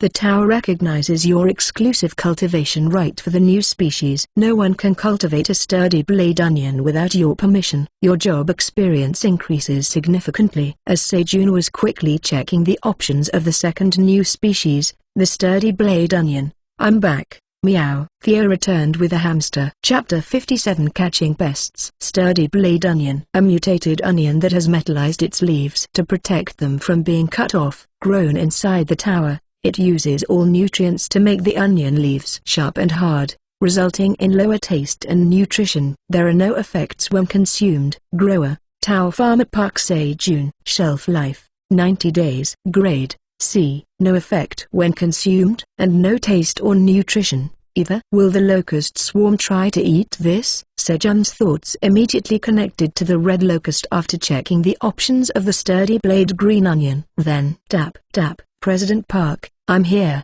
Meow. Why don't you greet me? Meow. Look, I'm also wearing a straw hat just like you. Meow. Theo, feeling hurt that Sejun was not paying attention to him, tapped Sejun's leg again to announce his arrival. Oh, Theo, you're here? The straw hat suits you well. Sejun, snapping back to reality after Theo's words, complimented Theo's straw hat. Of course, Meow. There is nothing in this world that doesn't suit me. Meow. Theo, flattered by Sejun's compliment, shrugged his shoulders proudly. President Park, sit down here. Meow. I sold out this time too and made a lot of money. Meow. Theo invited Sejun to sit down, aiming to sit on Sejun's lap. However, greetings to the Great Black Dragon. Iona, the head of the Wizards Association, presents my respect, Iona said, bending one knee. Thanks to this, Theo's strategy to sit on Sejun's lap failed. The head of the Wizards Association? But why are you here? I told her I'm the servant of the Great Black Dragon, but she didn't believe me, so I brought her here. Meow. I'm sorry. I believe you now. Iona apologized to Theo by bowing her head. And then, I have something to say to the Great Black Dragon. Iona cautiously said to Sejun. Yeah. What is it? The reason I came here is actually to request the Great Black Dragon to exterminate the red locusts on the 67th floor of the tower. I know. He had just heard it from Aileen, but he spoke as if he had known it from the beginning. I see you already knew. At first, Iona wasn't sure if Sejun really was the Great Black Dragon. His appearance resembled a human who came from outside the tower, and he did not seem to have strong power. Is he really the Great Black Dragon? Iona had doubts. Besides his black hair, there was nothing that seemed to be related to the Black Dragon. Although she could surely know whether the opponent is the Great Black Dragon or not by performing a magic scan, it was a great rudeness to do so without the other's permission. And if the opponent really is the Great Black Dragon, then not only herself but also the entire Wizards Association might disappear due to her rudeness. Just as Iona was wondering whether Sejun was the Great Black Dragon, Kaio. In Iona's view, Sejun was holding a blade of grass. It was definitely grass, but the leaves were sharp like a blade. And then, Iona was certain Great Black Dragon did not intervene immediately due to the tight schedule of developing a new weapon alone. That's the scenario Iona had written for herself. Great Black Dragon, I will capture the red locusts on the 67th floor of the tower and assist in the testing of your new weapon. New weapon? Alright. I would appreciate that. Sejun, who had wanted to know if the sturdy blade onion leaves would be effective against red locusts, readily agreed to Iona's words. I'm honored to be able to help with the testing of Great Black Dragon's new weapon. Then I'll be back soon. Iona hurriedly descended the tower. And then, President Park, sit down quickly and receive my report. Meow. Theo, who was keen to sit on Sejun's lap, tapped the floor and again urged Sejun to sit. Theo was persistent about Sejun's lap. Alright, go ahead. As soon as Sejun sat down on the floor, Theo climbed onto his lap and began his report on the latest trade. I've sold out again. Meow. And the total sales amount reached 10,575 tower coins. Meow. Also, Tudor Duke. Theo turned over his bag, pouring out treats, Sejun's seasonings and coffee, and things he bought from the store area. Theo, good job. Sejun recognized Theo's 50 hours of work and rewarded him with 575 tower coins, excluding the 10,000 tower coin incentive. Thank you. Meow. But, Theo, don't you have something to tell me? Meow. As Sejun stared at Theo, Theo stealthily looked elsewhere, avoiding eye contact with Sejun. The behavior of someone who clearly had something to hide. Theo, are you really not going to say it? It was a mistake. Meow. But how did you know? Meow. Theo could not understand how he was caught when he had surely dealt with the golden sweet potatoes, committing the perfect crime. Theo never thought that the only being capable of causing such a mishap in this cave was himself. I have my ways of knowing. Indeed, Park Sejun is amazing. Meow. Theo was once again amazed at Sejun's greatness. Fine. Since you confessed, I'll let this one go. But as a punishment, I'll confiscate your treats for the day and demote you from representative to intern. Also, I'll reduce your punishment time based on your behavior. I understand. Meow. Theo obediently descended from Sejun's lap. And then, flap, flap. He started to fan with the cut onion leaves he found nearby, which were of an appropriate size. Theo, you little apostrophe. Sejun was moved by Theo's growth. He would have been heartbroken and stuck in a corner of the cave in the past. But now, he was trying to do something. However, how about it? Meow. It's cool, right? Meow. Can I be representative Theo again now? Meow. After fanning the onion leaves 10 times, Theo asked. He still hadn't developed patience. I'll consider it after you fan 500 times. That's too much, right? Meow. Understood. meow. Gale, flap, flap, flap. Gentle breeze, flap, flap. So Theo, following Sejun's words, diligently fanned the leaves 500 times at different speeds. Am I now Representative Theo? Meow. Ugh. My waist. Groan, groan. Am I now Representative Theo? Meow. This time it's my shoulder. Groan, groan. Why does President Park have so many aches? Meow. Theo said in a disappointed voice, putting strength into his front paw. Sejun's heart softened at Theo's worried voice. Okay, you're Representative Theo again. Jump, President Park. Give me a churu. At Sejun's words, Theo jumped onto Sejun's lap at the speed of light and confidently asked for churu. Alright. When Sejun tore up churu and brought it to Theo's mouth, chomp, chomp, chomp. Theo was lost in a trance of churu. Just as Sejun was feeding Theo churu. Oh, great black dragon. I've caught red locust. Iona magically subdued and brought 5 red locusts that were several times larger than her own body. So quickly, considering the time it takes for Theo to go back and forth from the tower, it would have been time to not even reach the 67th floor of the tower yet. There are general, express, super express, and light speed routes in the merchant route. It seems like Iona used the light speed merchant route. Meow. Theo solved Sejun's curiosity. Iona, good job. Thank you. Floating. Sejun examined the red locust, which was suppressed and floating in the air. It's really big. At first, he felt repulsive at its gigantic appearance, but as he continued to look at it, he became familiar as if he were looking at a normal locust. Quenji. Ku. At Sejun's call, Quenji, who was in the cave, came up to the ground. Quenji, can you cut this for me? Sejun offered a sturdy blade onion. Quenji's skin was tough and thick, so there was no worry about getting hurt. Ku. Quenji grabbed the leaf of the sturdy blade onion with both hands and handed it to Sejun. Thanks. Sejun carefully held the sturdy blade onion leaf that Quenji had broken and moved to a place where nothing was around. Then, he dug the ground and anchored the leaf into the soil. Iona, can you keep these guys from escaping? Yes. Don't worry. Oh great black dragon. Then let one go for now. Yes. When Iona released her magic, flap, flap. One of the red locusts started to fly, flapping its wings. Iona, who was casting separate spells on each red locust, would have been an astonishing sight to other hunters. It meant that Iona was doing pentacasting, casting 5 spells simultaneously. And she was also having a conversation with someone else. No matter how identical the magic was, using 5 at the same time was nearly impossible, a feat of considerable difficulty. For reference, the hunter with the best magic skills on Earth had a limit of double casting the same magic. Whoosh! The freed red locust glanced around and charged towards the sturdy blade green onion leaf stuck in the ground. And then, chew, crunch, crunch. The red locust tried desperately to devour the sturdy green onion leaf till its last breath and then died. Its appetite was terrifying. At that moment,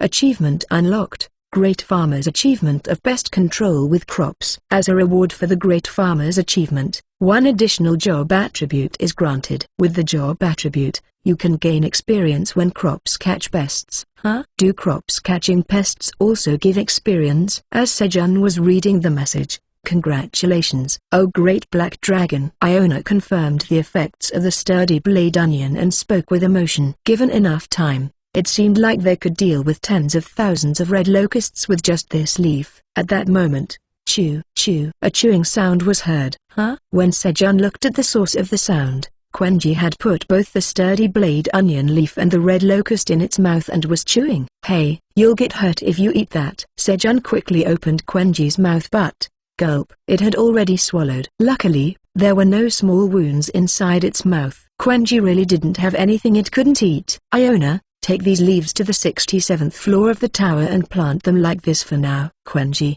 please cut the remaining leaves. Ka-ung. In response to Sejun's words, Quenji broke off all the sturdy blade onion leaves and handed them to Iona. Then I'll be going. Wait. Yes. Well.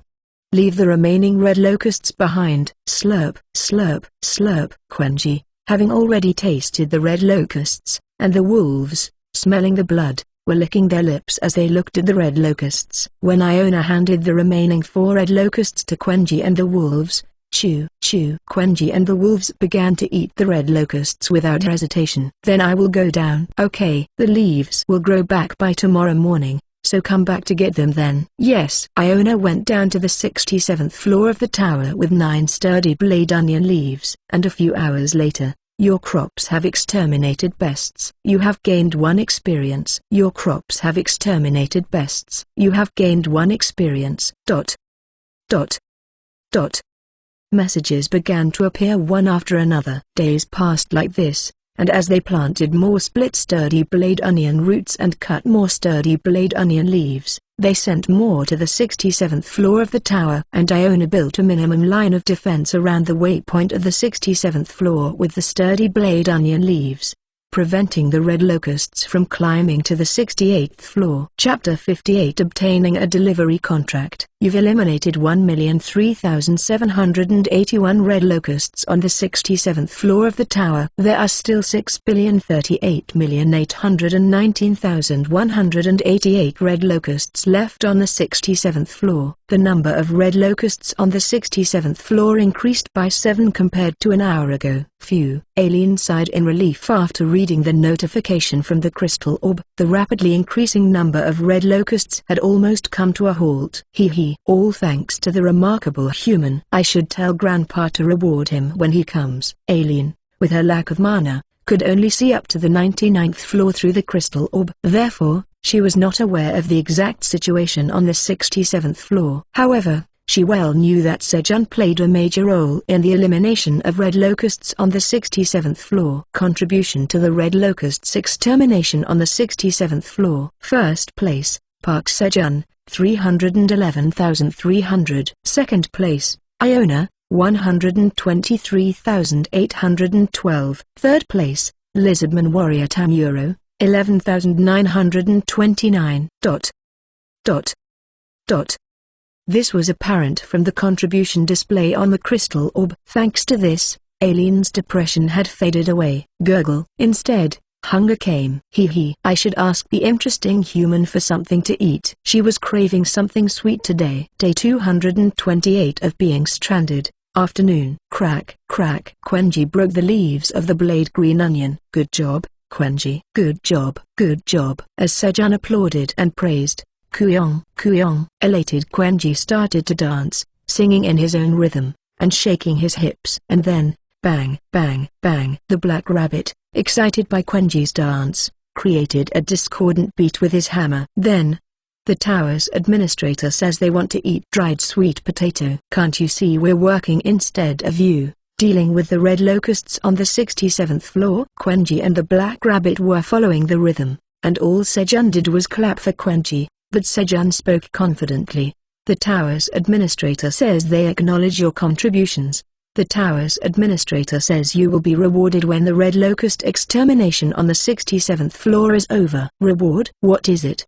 The tower's administrator says the more you contribute to the red locust extermination, the better the reward will be, so work hard. There was a separate reward? You should have said so sooner. Sejun hurriedly pulled out the dried sweet potato. Aileen, here's your quest. So, Sejun, who handed the dried sweet potato to Aileen, started cutting the green onion leaves, thinking of ways to increase his contribution to the 67th floor. Then, Mr. Sejun, we're back. Elka and the wolves, who delivered the sturdy blade onions to the 67th floor, arrived. As soon as the defensive line for the waypoint on the 67th floor of the tower was established, Iona thought the urgent fire was out and intended to return to her magic tower. So she sought permission from Sejun to transport sturdy blade onion leaves through the Freelance Merchants Association on her behalf. Transport will do it for you. Instead, Sejun had the wolves deliver the sturdy blade onion leaves to the 67th floor of the tower while asking for the cost to be paid to him. Of course, he also received the payment for the sturdy blade onion leaves. He secured a delivery contract for the sturdy blade onion leaves. That's how he received 2.5 tower coins for each sturdy blade onion leaf as a fee for delivering blade leaves to the 67th floor of the tower, combining it with the transport cost. It was an incredibly cheap price compared to the effect of exterminating red locusts. But there was a reason. After being cut, the leaves of the sturdy blade onion would wither after 3-5 days because they were consumables. Thanks to this, it wasn't bad for Sejun to keep selling them at a steady pace, receiving 2.5 tower coins for each leaf of the sturdy blade onion. "Here's your payment." Elka took out a money bag from her fluffy fur with her front paw. Inside the money bag was 75 tower coins, the price of 30 leaves of the sturdy blade onion. Although it was very small compared to the money Theo was making, if the harvest of the sturdy blade onion leaves increased in the future, it was highly likely to become another source of income for Sejun. "Elka, you did well." "Yes, then I will go down again." The wolves went down to the 67th floor of the tower again, carrying 200 sturdy blade onion leaves that were cut by Quenji. Meanwhile, the production of sturdy blade onion leaves increased several times by dividing and planting the roots of the sturdy blade onion. "Then, your crops have exterminated pests. You've gained 1 experience point. A message appeared that the pests had been exterminated. It seemed that the attack of the red locusts was happening again. Recently, Sejun received a job quest when he went up to level 20, with the experience points of pest extermination being added to the crop harvesting experience points, raising his level by 1. Job quest: harvest 1000 crops. Reward: level 21, 50 tower coins. Since it wasn't a difficult quest, Sejun completed the quest in 2 days while harvesting cherry tomatoes, and was continuously raising his experience points. And then, "You've leveled up." You've gained 1 bonus stat. He leveled up again and reached level 21. The bonus stat was again allocated to magic, just like last time. From Sejun's cave, to the west direction, Mother Crimson Giant Bear was patrolling. Then, swoosh, swoosh. Mother Crimson Giant Bear heard the sound of an intruder moving. Swoosh, swoosh. A tree about 10 meters tall was walking by moving its roots. Such a big creature was usually deep in the west and couldn't be encountered, but today it revealed itself for some reason. Mother Crimson Giant Bear charged at the tree monster. Thud. The branches tried to bind the Mother Crimson Giant Bear, but they didn't hinder her movement at all. Bam! Rip! The Mother Crimson Giant Bear punched her 2 front paws into the body of the tree and ripped it apart. Snap! As the tree monster died, the Mother Crimson Giant Bear, who broke off the stiff branches, stood there chewing on the trunk and roots of the tree. And then, thud, thud. She carried several branches and took them to Sejun's cave, the headquarters of the Tower Farm project on the 1st floor of the tower. "Is this a cherry tomato?" Michael, who had rushed over after receiving a report from team leader Thomas, looked at the squirming cherry tomato branches and asked. There was no fruit on them. "Yes, Vice Chairman. It seems to have mutated due to the growth stimulant." "Mutation? Then you should have disposed of it quickly." "Why are you still growing it?" Michael shouted. "It was only natural. It wouldn't be good for the company's image if word got out that Gagel had created such a strange thing." "We were going to do that too, but what?" "We discovered something good while removing this plant." "Cut off the bottom part of the cherry tomato." Thomas handed a sword to Michael and spoke. "What could it be?" "Slicing." Michael, with an annoyed expression, cut off the bottom part of the cherry tomato. "You've slain the polluted cherry tomato. You've gained 29 experience." "What is this?" "Slice, slice." "You've slain the polluted cherry tomato. You've gained 27 experience." "You've slain the polluted cherry tomato. You've gained 33 experience." Michael, as if he couldn't believe it, cut down a few more cherry tomato trees. "Trees give experience?" "Yes. We can gain experience by killing the plants we have grown." Furthermore, Thomas brought over a pot. In the pot, a small sprout was growing. "It also reproduces itself." "Really?" "Yes. They do need nutrients, but it's true." At Thomas' answer, a good idea came to Michael's mind. "Good. Plant these trees on the land we secured on the 2nd floor of the tower." "Yes, understood." Day 230 of being stranded. Finally, Sejun's brick house, with a room and a kitchen, was completed. There was no furniture yet. "Now I can sleep alone." Sejun temporarily made a bed in the room to be used as a bedroom with green onion leaves and a fur blanket. At that moment, in the corner of the bedroom, there was a wooden box the size of an apple box with a door. "What's this?" As he opened the door, squeak, squeak. The black rabbit, who was tidying up his stuff, was angry at Sejun for opening the door without knocking. "Sorry." Sejun quickly closed the door. And then, he thought of the inside of the black rabbit's house that he just saw. "What's this?" While Sejun's house still didn't have a single chair, the black rabbit's house already had everything like a bed, a dining table, and chairs. When Sejun thought he would have to press the wood craftsman Grey Rabbit, "Is this the bedroom, meow?" "It's shabby, but I'll make myself comfortable, meow." "Because I'm the generous President Theo, meow." Theo, who was using the President Theo time ticket, came in with Quenji carrying his baggage, as if it were his own, and lay down on Sejun's bed. "Quenji, from now on, dust off your feet before coming up here, meow."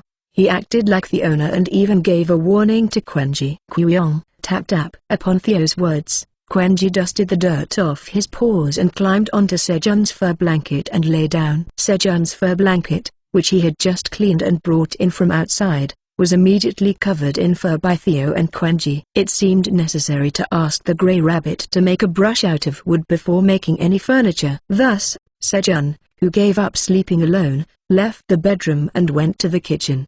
The kitchen was somewhat modern. He implemented an island brick table for preparing ingredients and dining, and a brick stove with a separate 4-section stove where the fire can be individually controlled. Good. When Sejun looked contentedly at the kitchen and went outside to start working again. "Where are you going, meow?" Babang, Kuyong, Theo, the Black Rabbit, and Quenji also went outside and followed Sejun. They seemed more excited than usual today. While doing farm work with the three following him, Elka, who delivered sturdy blade onion leaves to the 67th floor of the tower and returned, approached Sejun. "Sejun, I've returned. Here's the payment." Elka handed Sejun a money pouch. "Okay, good job." "And the lizardmen on the 67th floor of the tower want us to take care of the red locust carcasses. Can our Silver Wolf tribe do that?" "Carcass disposal?" "Yes. There are too many red locust carcasses, and the lizardmen are having trouble." "Of course. We will give any benefits we obtain from this to you, Sejun." Since the sturdy blade onion leaves appeared, the number of red locusts dying overwhelmingly outnumbered the rate at which the lizardmen were eating them. That was fine, but the problem was that the red locusts were eating these bodies. If the lizardmen can't handle the overflow of red locust carcasses, the red locusts will eat their comrades' bodies and lay eggs, so they need to be dealt with quickly. So the lizardman, with a hopeful mind, proposed a deal to Elka, who always enjoys eating red locust carcasses deliciously whenever he visits the 67th floor of the tower, to give him 0.01 tower coins for every 100 kilograms of carcasses he removes. A win-win deal for both sides, and if Sejun permits, Elka planned to take all the Silver Wolf tribe down to the 67th floor of the tower. Well, of course, it's possible. He thought that it would be insufficient with only 3 wolves as the harvest of blade leaves increased. If they could mobilize other wolves, Sejun would welcome it. So, the Silver Wolf tribe went down to the 67th floor of the tower to supplement their protein intake. Chapter 59 Losing Reputation. On the 232nd day of being stranded, while practicing Thundercloud's skill after lunch and providing shade for Theo, the Black Rabbit, and Quenji, thump, thump, crun. The Mother Crimson Giant Bear brought a massive treat trunk. Recently, as the Grey Rabbits started to make chairs, beds, and display shelves from wood, the Mother Crimson Giant Bear had been bringing back wood whenever she went out on patrol. "However, it's too much," Sejun said, looking at the mountains of wood piled up behind the brick house. He did ask for the bear to bring back wood, but recently, the Mother Crimson Giant Bear has been bringing back wood every 2-3 hours. Boom! As the Mother Crimson Giant Bear laid down the wood and went back on patrol. Jump! The wood craftsman Grey Rabbit climbed up the tree for trimming, and just as he was about to cut the tree with an axe, squeeze, the tree branches quickly moved and ensnared the Grey Rabbit. Zhang! From a bumpy part of the branch, a red fruit the size of a tennis ball sprung out and opened its mouth to eat the Grey Rabbit. Squeak! Rabbit! Swoosh! In a rush to save the Grey Rabbit, Sejun quickly sliced the fruit in half with his dagger. Then, all here. Exist. A voice was heard from the fruit. What was that? Sejun tried to listen more closely. But, "You've killed a carnivorous fruit of a corrupted Largent. You've gained 50 experience points." The branch was already dead. Corrupted ant? Was this a tree monster? Occasionally seeing blood on the tree or... The smell of blood was strange. However, I thought it was blood from other monsters. He didn't expect it to be a real monster. But what does all here mean? And what is existing? For now, Sejun ordered the poisonous honeybees to extend their scouting range. The next morning, A bee from the poisonous honeybee landed on Sejun's shoulder as he came out of his brick house wearing a straw hat. And then, buzz. Hive 3, patrol report. Buzz. There's nothing suspicious around. A poisonous honeybee from the 3rd Queen's hive reported the results of its patrol to Sejun. Alright, good job. Rub rub. At Sejun's words, the poisonous honeybee rubbed its body on Sejun's face and flew toward its comrades. Buzz, buzz. The poisonous honeybees from the 3rd Queen's hive were busily collecting pollen and honey from the large field that was now starting to bloom. In the field where Sejun had planted 3,000 corn and 1,000 cherry tomatoes a month and a half ago, 1,951 corn and 650 cherry tomatoes had grown to full bloom. The germination rate was 65%, as the level of seed sowing increased. The germination rate also increased. Buzz, buzz. The poisonous honeybee, which had collected pollen and honey, returned to its home. The 3rd poisonous honeybee's hive was located inside a brick structure near the green onion field. In the middle, there were several holes for the poisonous honeybees to enter, and it was sturdy as it was made of bricks. As Sejun was watching the poisonous honeybee, squeak, squeak, squawk. The rabbits hurried Sejun, calling him. I got it. I'll start harvesting now. Today was the day to harvest the carrots that were planted 1,000 each on the surface and in the cave. Swoosh. Sejun went to the carrot field, and when he pulled the carrot stem, a plump carrot was pulled out. After harvesting 20 carrots, crunch. Sejun and the rabbits started eating the carrots one by one. Grade C definitely tasted different. It's delicious. Let's each eat one more. That way, our agility will increase, and we can finish our work faster. Squeak, squawk, squawk. The rabbits were excited by Sejun's words. They didn't care about agility. It was only important that they could eat more carrots. They ended up eating all 20 carrots and started working. Pull, pull, pull. Having eaten 6 carrots and his agility increased by 3, Sejun harvested the carrots at a tremendous speed. The carrot harvest was finished in less than an hour. Squeak, squawk, squawk. While the rabbits were pleased looking at the cave storage full of carrots, Sejun, we have arrived. We are honored to see the mighty black dragon Sejun. Elka brought 2 wolves that Sejun had never seen before. Theo had to go down the tower again to trade, so Elka brought more wolves to deliver the sturdy blade onion leaves on the 67th floor on his behalf. My name is Molkai. My name is Boriri. The wolves wagged their tails vigorously and introduced themselves to Sejun. Okay, Molkai, Boriri, I look forward to working with you. Leave it to us. We will work hard. After greeting Sejun, the wolves loaded the sturdy blade onion leaves. And then Theo came out of Sejun's brick house, trudging along with his bag. President Park, I'll be back. Theo, who didn't want to leave Sejun's lap, buried his face in Sejun's lap. He left his scent on Sejun's lap to alert others that he had an owner. He felt like there would be more entities aiming for Sejun's lap, not just the black rabbit and Quenji. Take care of my lap. What do you mean? Take care, Sejun said, detaching Theo, who clung to his leg. Meow. I got it. I'll be back. Theo with an anxious face and the wolves went down the tower together. Great job, everyone. We'll rest for 5 days and then continue exploring on the 39th floor. Yes. At the words of Leon, the guild leader of the Phoenix Guild, the guild members answered and left the tower. Kim Dong-sik, who participated in the first conquest of the deadly tarantula for his merit in bringing the detoxifying green onion, also left the tower, and as soon as he left the Black Tower, he went straight to the Awakened Association building to find Han Tae-jun. It was to hand over his golden sweet potato to his master. Korea's Awakened Association President's office, the indoor temperature, which was set to -30 degrees Celsius, was now set to -35 degrees in the president's office. The curse of the flame was getting worse. Dong-sik, is this golden sweet potato grown by Mr. Park Sejun? Han Tae-jun asked, looking at the golden sweet potato in his hand that was glowing. Yes, it's exactly as described in the item description. I saw the fire resistance option in the golden sweet potato. So, I pleaded with the cat merchant to get it for you, master. Though Theo had practically pawned off the golden sweet potato to cover his mistake, Kim Dong-sik exaggerated a bit to score more points with his master. Alright, Dong-sik, thank you. I'll give you 3 chances to refuse a 1v1 spar. Han Tae-jun did not understand why, but his disciples loved this reward the most. Thank you. Kim Dong-sik, who had earned 3 chances to avoid beatings, answered cheerfully, "You may leave now." "Yes." As Kim Dong-sik exited, crunch. Han Tae-jun started to bite into the golden sweet potato, without even peeling the skin. Choo-choo. He hadn't cared about the taste as the fire resistance option was important, but as he chewed, a rich sweetness flowed out. "Then you have consumed the golden sweet potato. 200 grams of fat will be broken down, increasing your fire resistance for 5 hours. Due to the talent, medicine boost. The medicinal effect is enhanced by 30%.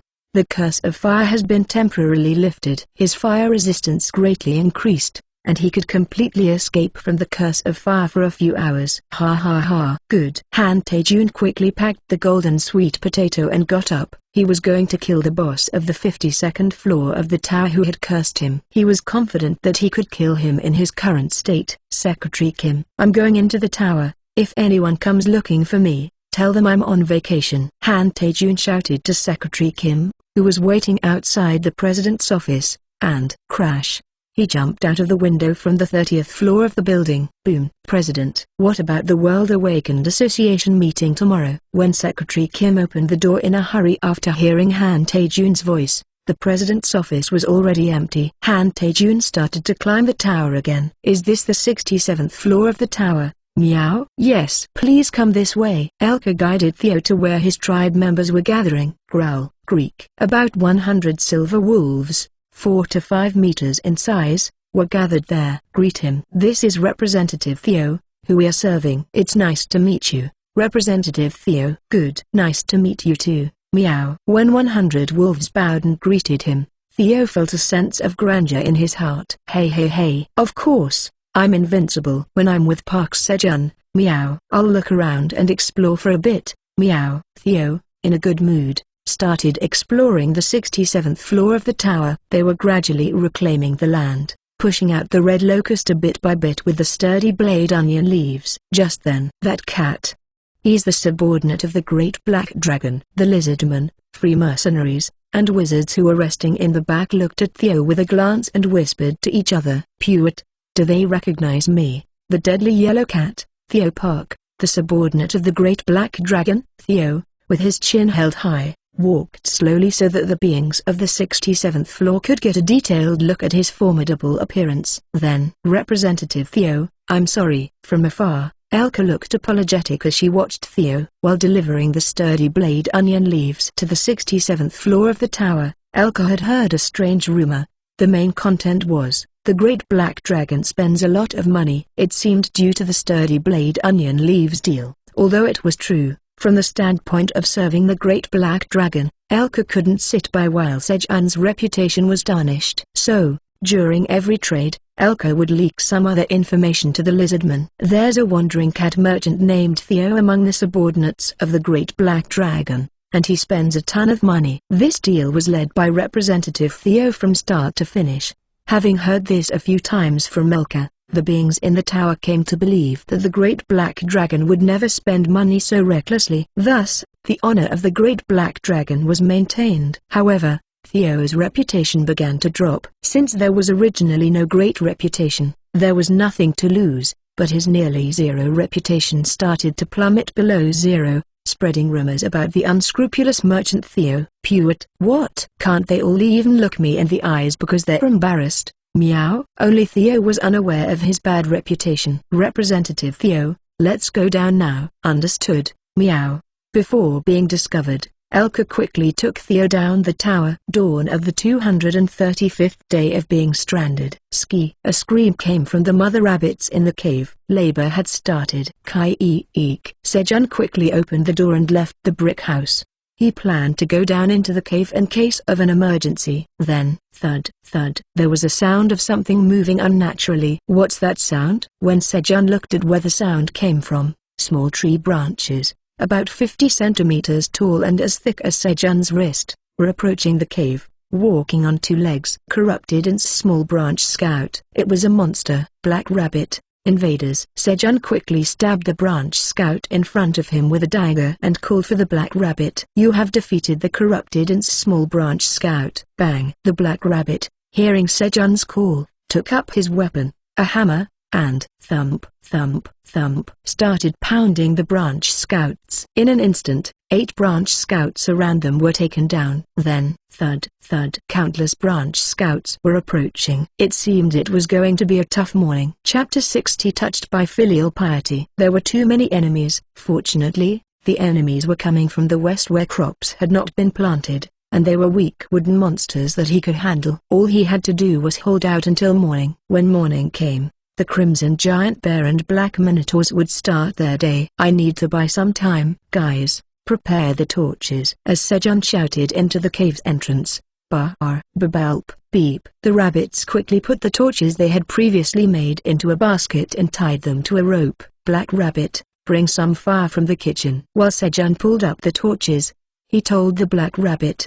He thought that the enemies, being made of wood, would be vulnerable to fire. Bang! The Black Rabbit quickly fetched fire from the kitchen in the brick house. Then, thump, thump, several branch scouts approached. Bang, bang, bang, bang. While Sejun was hoisting the torches, the Black Rabbit guarded him and took care of the enemies. Whoosh! In the meantime, Sejun hoisted the torches, arranged them in a circle, and set them on fire.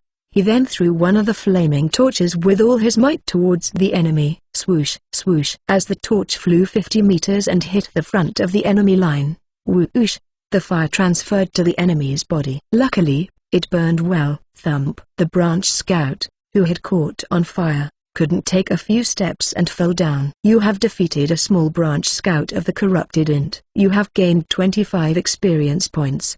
The other branches of the scout moved sideways to avoid the fire. Guys, keep making torches. Sejun told the rabbits in the cave to make more torches. Whoosh, whoosh, and again threw a torch at the branch scouts. As Sejun threw dozens of torches, the number of branch scouts falling while on fire increased, naturally creating a wall of fire. And then, bang, bang, bang, bang. The branch scouts coming through the gaps in the wall of fire were dealt with by the Black Rabbit. Good. If they could hold out like this, throwing torches until morning, they would be alright. Sejun attacked the enemies, throwing another torch. Whoosh! You have defeated a small branch scout of the corrupted int. You have gained 25 experience points. You have defeated a small branch scout of the corrupted int. You have gained 25 experience points. Dot.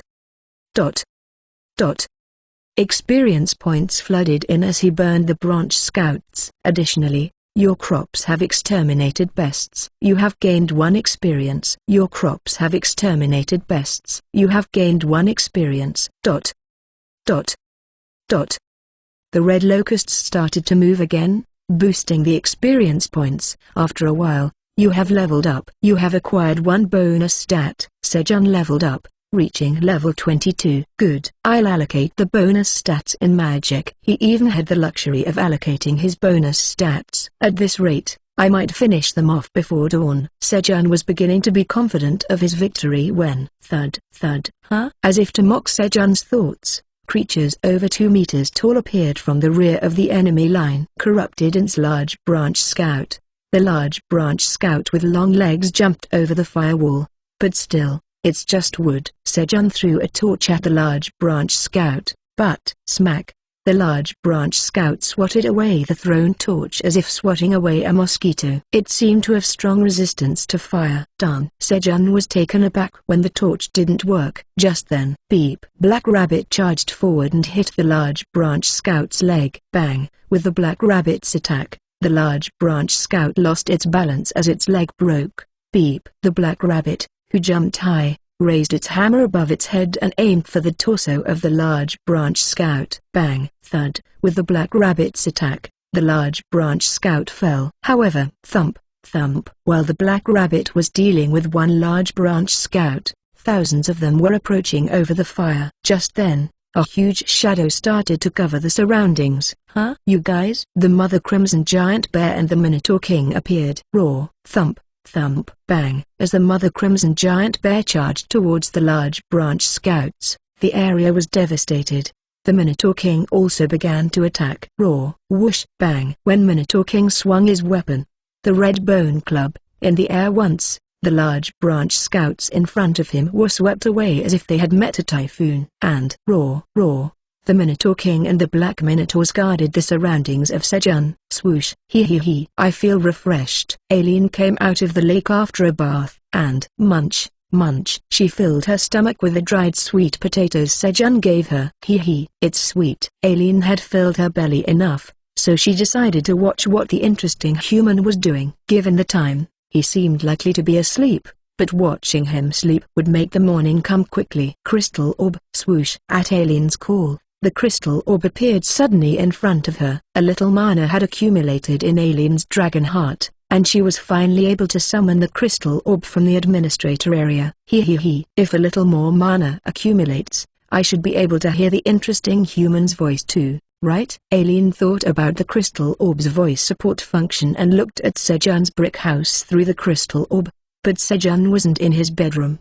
Where did he go? Aileen looked outside the brick house. Then, she saw Sejun fighting with the corrupted ants branches outside. Roar. You ants! How dare you attack my special human! She wanted to rush out and burn the entire western forest immediately, but it was frustrating that she couldn't. But it was fortunate that the special human was fighting well against the branches. Get stronger quickly, human! As Aileen was cheering for Sejun and looking around. What? Those guys too? She saw thousands of large branch scouts coming from 0.5 kilometers away from Sejun's house. What do I do? He can't stop that. The level difference between small and large was significant, and their numbers were too many. Mama Bear, wake up. Minotaur King, wake up. Aileen started waking up the Mother Crimson Giant Bear and Minotaur King by sending them messages. How did you guys know? While Sejun was wondering, the tower's administrator says that she woke up the Mother Crimson Giant Bear and Minotaur King. The tower's administrator shouts for you to trust her and sleep soundly in the future. Aileen, thank you. I survived because of you. For some reason, Aileen didn't respond to Sejun's words. Aileen's heart was pounding too hard at Sejun's words. At that moment, Quenji called Sejun in front of the large branch scout. Quenji, why? When Sejun approached, thump. A large branch scout, whose arms and legs were all broken, but not yet dead, was seen trying to move. It's not dead yet? Thud. You have defeated a large branch scout of the corrupted int. You have gained 500 experience points. As Sejun killed the large branch scout, thud. Quenji, breaking the remaining arm of the moving large branch scout, called Sejun. Oh, this one also has no arms and legs. Thud. Sejun delivered the final blow again. Meanwhile, Quenji immobilized another branch scout and called Sejun again. The Black Minotaurs watching from behind were moved by the filial piety of Quenji, who was trying to raise a weak dad. And, thud. Yumu. Following Quenji, they broke the arms and legs of the surviving branch scouts and called Sejun. Thanks to the help of Quenji and the Black Minotaurs, Sejun, who monopolized the experience, raised his level again and reached level 23. And P.E.U. At the end of the long dawn, the faint cries of the baby rabbits came from the cave. Theo's intuition was accurate. Creatures targeting Sejun's knees were born. In front of the merchant route connecting the 50th floor to the 40th floor of the tower. I feel uneasy. Meow. Theo, looking at his trembling whiskers shoot up, said he felt like he had to return to the 99th floor of the tower soon. We can't wait. Meow. Elka, let's go at top speed. Meow. Yes, Representative Theo. I will carry you quickly and safely. At Theo's words, Elka started to run with Theo on his back. And then, humans, I have arrived. Meow. After 12 hours, Theo, who arrived at the 38th floor of the tower, announced his arrival while riding on Elka's back. Theo, wait a moment. I'll call people right away. The hunters resting in the camp hurriedly contacted their colleagues. Fine, Meow. Generous me will wait. Meow. Theo spoke, placing a hand on his waist while sitting atop Elka. They didn't get surprised at seeing a Silver Wolf tribe member. It was because they occasionally saw wandering merchants with mercenaries. Soon, the hunters began to gather. Ho ho ho. There are more humans. Meow. Theo was pleased to see nearly 500 gathered hunters. The increase in the number of hunters was due to rumors about a new crop called detoxifying green onion. The Royal Knights had obtained 30 detoxifying green onions. One of them was fed to a guild member's father with terminal liver cancer, with the guild's permission, and Sejun's crops surprised the world again. After eating the detoxifying green onion, Cancer cells started to disappear from the liver of a terminal liver cancer patient within 24 hours. This led to an increase in the number of hunters once again, as wealthy individuals suffering from liver cancer requested detoxifying green onions from hunters. Today, I will sell C-grade magical cherry tomatoes in an auction, 500 each for a total of 6,000, followed by 100 each of D-grade detoxifying green onions for a total of 3,000. Meow. Theo invested all the incentives he received from Sejun into increasing his bag capacity, and filled it with detoxifying green onions, which were popular among humans. He deliberately arranged to sell the tomatoes first. This would keep humans who wanted to buy the onions around longer. Now, I am a seasoned wandering merchant who knows the art of selling. Meow. While Theo was feeling proud of his own growth, 650 Tower coins for 500. Hunters began to bid for magical cherry tomatoes. As the supply of magical cherry tomatoes increased, the price gradually stabilized, settling at about 1.45 Tower coins per tomato on average. All magical cherry tomatoes are sold out. Meow. In this way, he sold 6,000 magical cherry tomatoes and earned 8,700 Tower coins. And then, now I will sell detoxifying green onions. Meow. With Theo's words, a fierce competition among hunters began. 2,500 Tower coins for 100, 3,000 Tower coins for 100, 3,500 Tower coins for 100. Phoenix Guild, Royal Knight Guild, and Wizard Guild members participating in the auction quickly gave up bidding due to the skyrocketing prices. Today was not their day. 7,200 Tower coins for 100. Sold. Meow. 7,600 Tower coins for 100. Sold. Meow. Hunters who had been commissioned by the rich, who could spend hundreds of billions for their lives, swept away the detoxifying green onions. The call really was the price. If you can't eat magical cherry tomatoes, you just lose vitality, but if you can't eat detoxifying green onions, you die. For the rich, this wasn't a matter of value. In this way, Theo sold 3,000 detoxifying green onions and earned 215,200 Tower coins. Now, even the dream of becoming an advanced wandering merchant is not far away. Meow.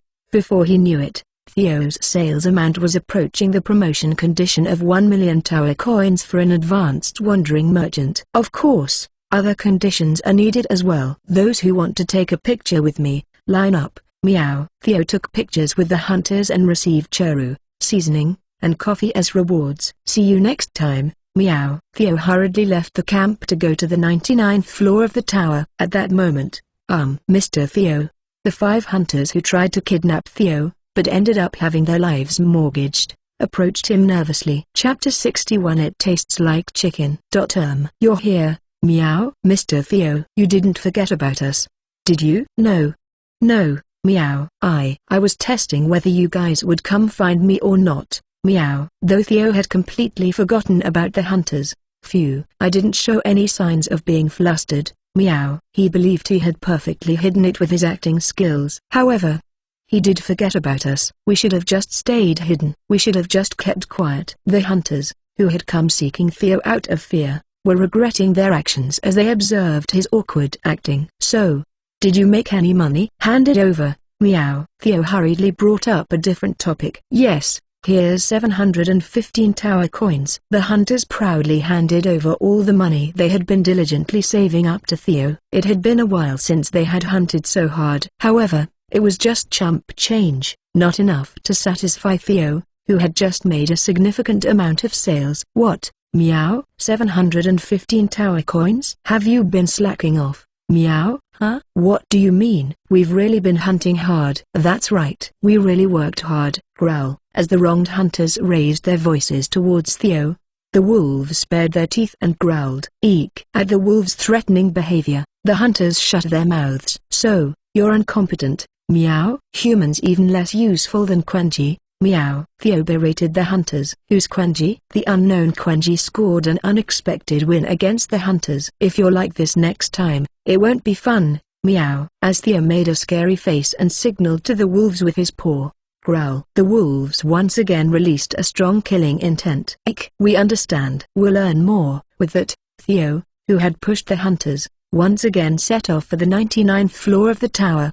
Once the attack of the branch scouts was almost settled, the Minotaur King quickly returned to the waypoint. After the Minotaur King had left and about 2 hours had passed, they were finally able to completely defeat the branch scouts. But why did they come here? They were puzzled by the sudden attack of the Ents. But no one knew the answer to that.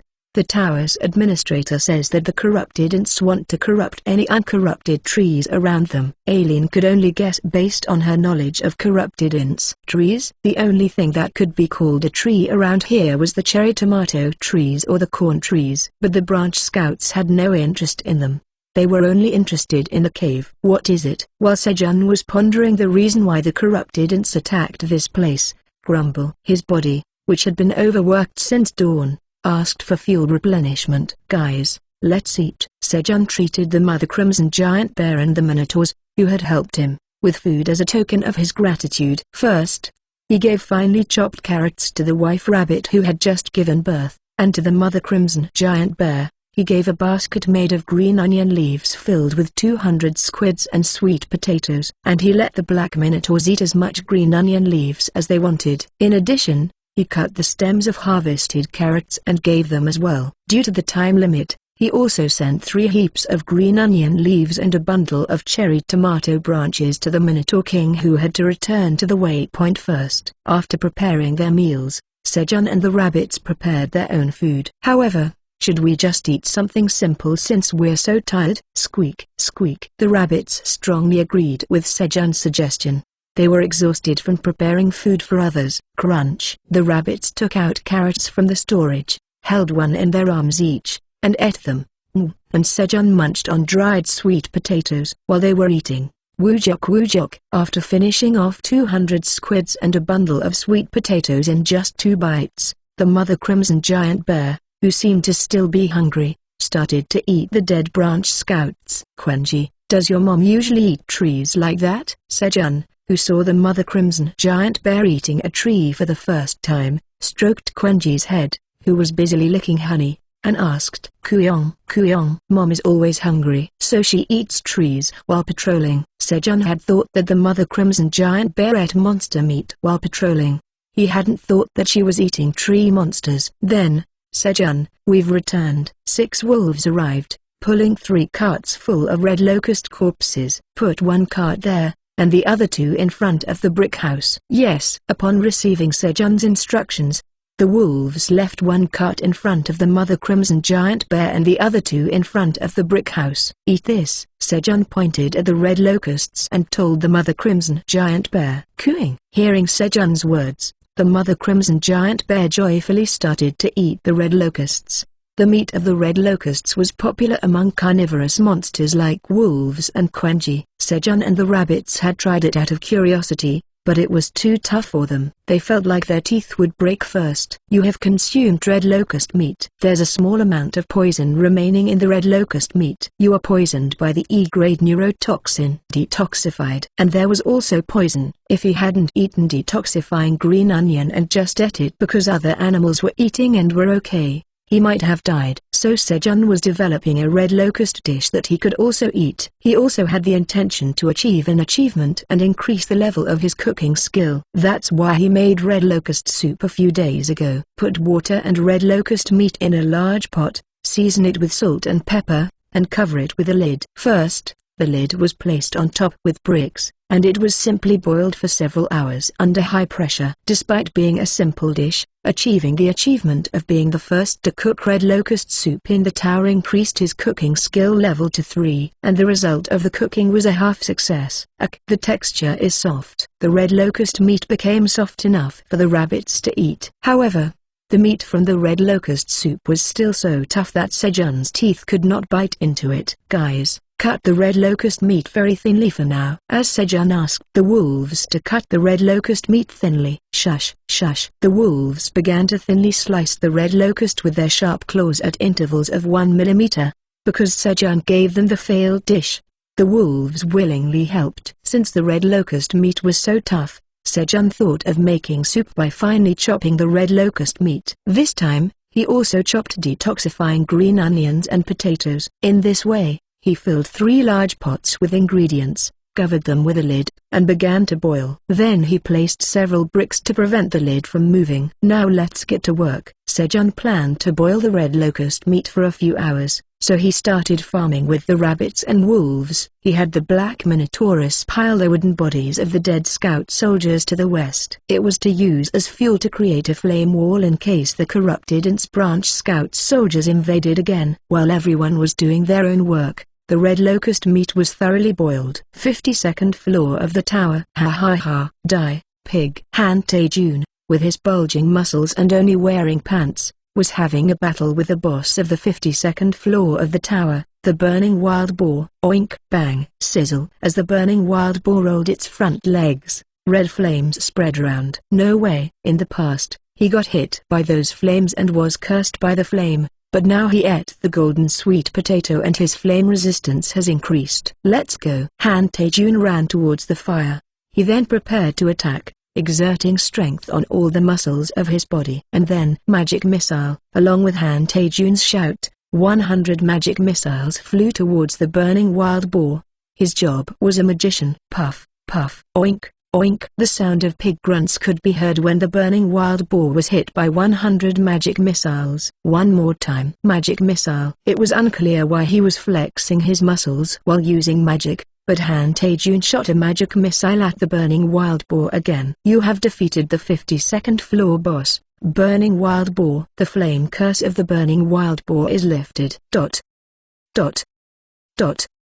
In this way, after defeating the boss of the 52nd floor with magic missiles and lifting the fire curse, Han Tae-jun descended to the 50th floor. He went there to hand over the remaining golden sweet potatoes to his first disciple, Cha Si-hyeok, who was struggling with fire monsters on the 50th floor. When he arrived at the 50th floor, Miao Theo, who had just arrived on the 50th floor through the merchant's route, discovered Han Tae-jun. More specifically, he found the golden sweet potato in Han Tae-jun's hand. "Old man, where did you get that golden sweet potato? Don't tell me you killed Dong-sik and took it?" Theo approached Han Tae-jun and asked. If that was the case, he thought of avenging Kim Dong-sik. "No, I didn't." "Then where did you get it?" "I got it from Dong-sik. Besides, thanks to you selling me the sun sweet potato, I was freed from the fire curse. I owe you one." "Thank you." "Then repay your debt." "Sure, how?" "First, stamp this contract." Theo handed out a blank contract. "However, I can't do that." His opponent was the president of the Korean Awakened Association. He was not an easy opponent. As lunchtime approached, sniff sniff, the rabbits, smelling something delicious, gathered near Sejun's brick house. Rustle. The wolves also waited in front of Sejun's brick house, wagging their tails. Slurp, slurp. The mother crimson giant bear, who had returned early from patrol, was also salivating at the delicious smell. "Let's see if it's well cooked." When Sejun removed the bricks and opened the pot lid, "You have achieved the feat of making combat rations, red locust soup for the first time in the tower. The recipe for combat rations, red locust soup is registered at Cooking LV 3. Your proficiency in Cooking LV 3 increases significantly." It seems that there was no one who had cooked with the red locust, as this time too, it was the first. Combat rations. As Sejun was about to examine his dish, grumble, grumble, grumble, blee. Animals excited by the delicious smell drooled and looked at Sejun with heated eyes. It seemed necessary to calm down the excited animals first. "Guys, calm down. I'll give it to you." Sejun decided to check the dish later and first served the red locust soup to the animals.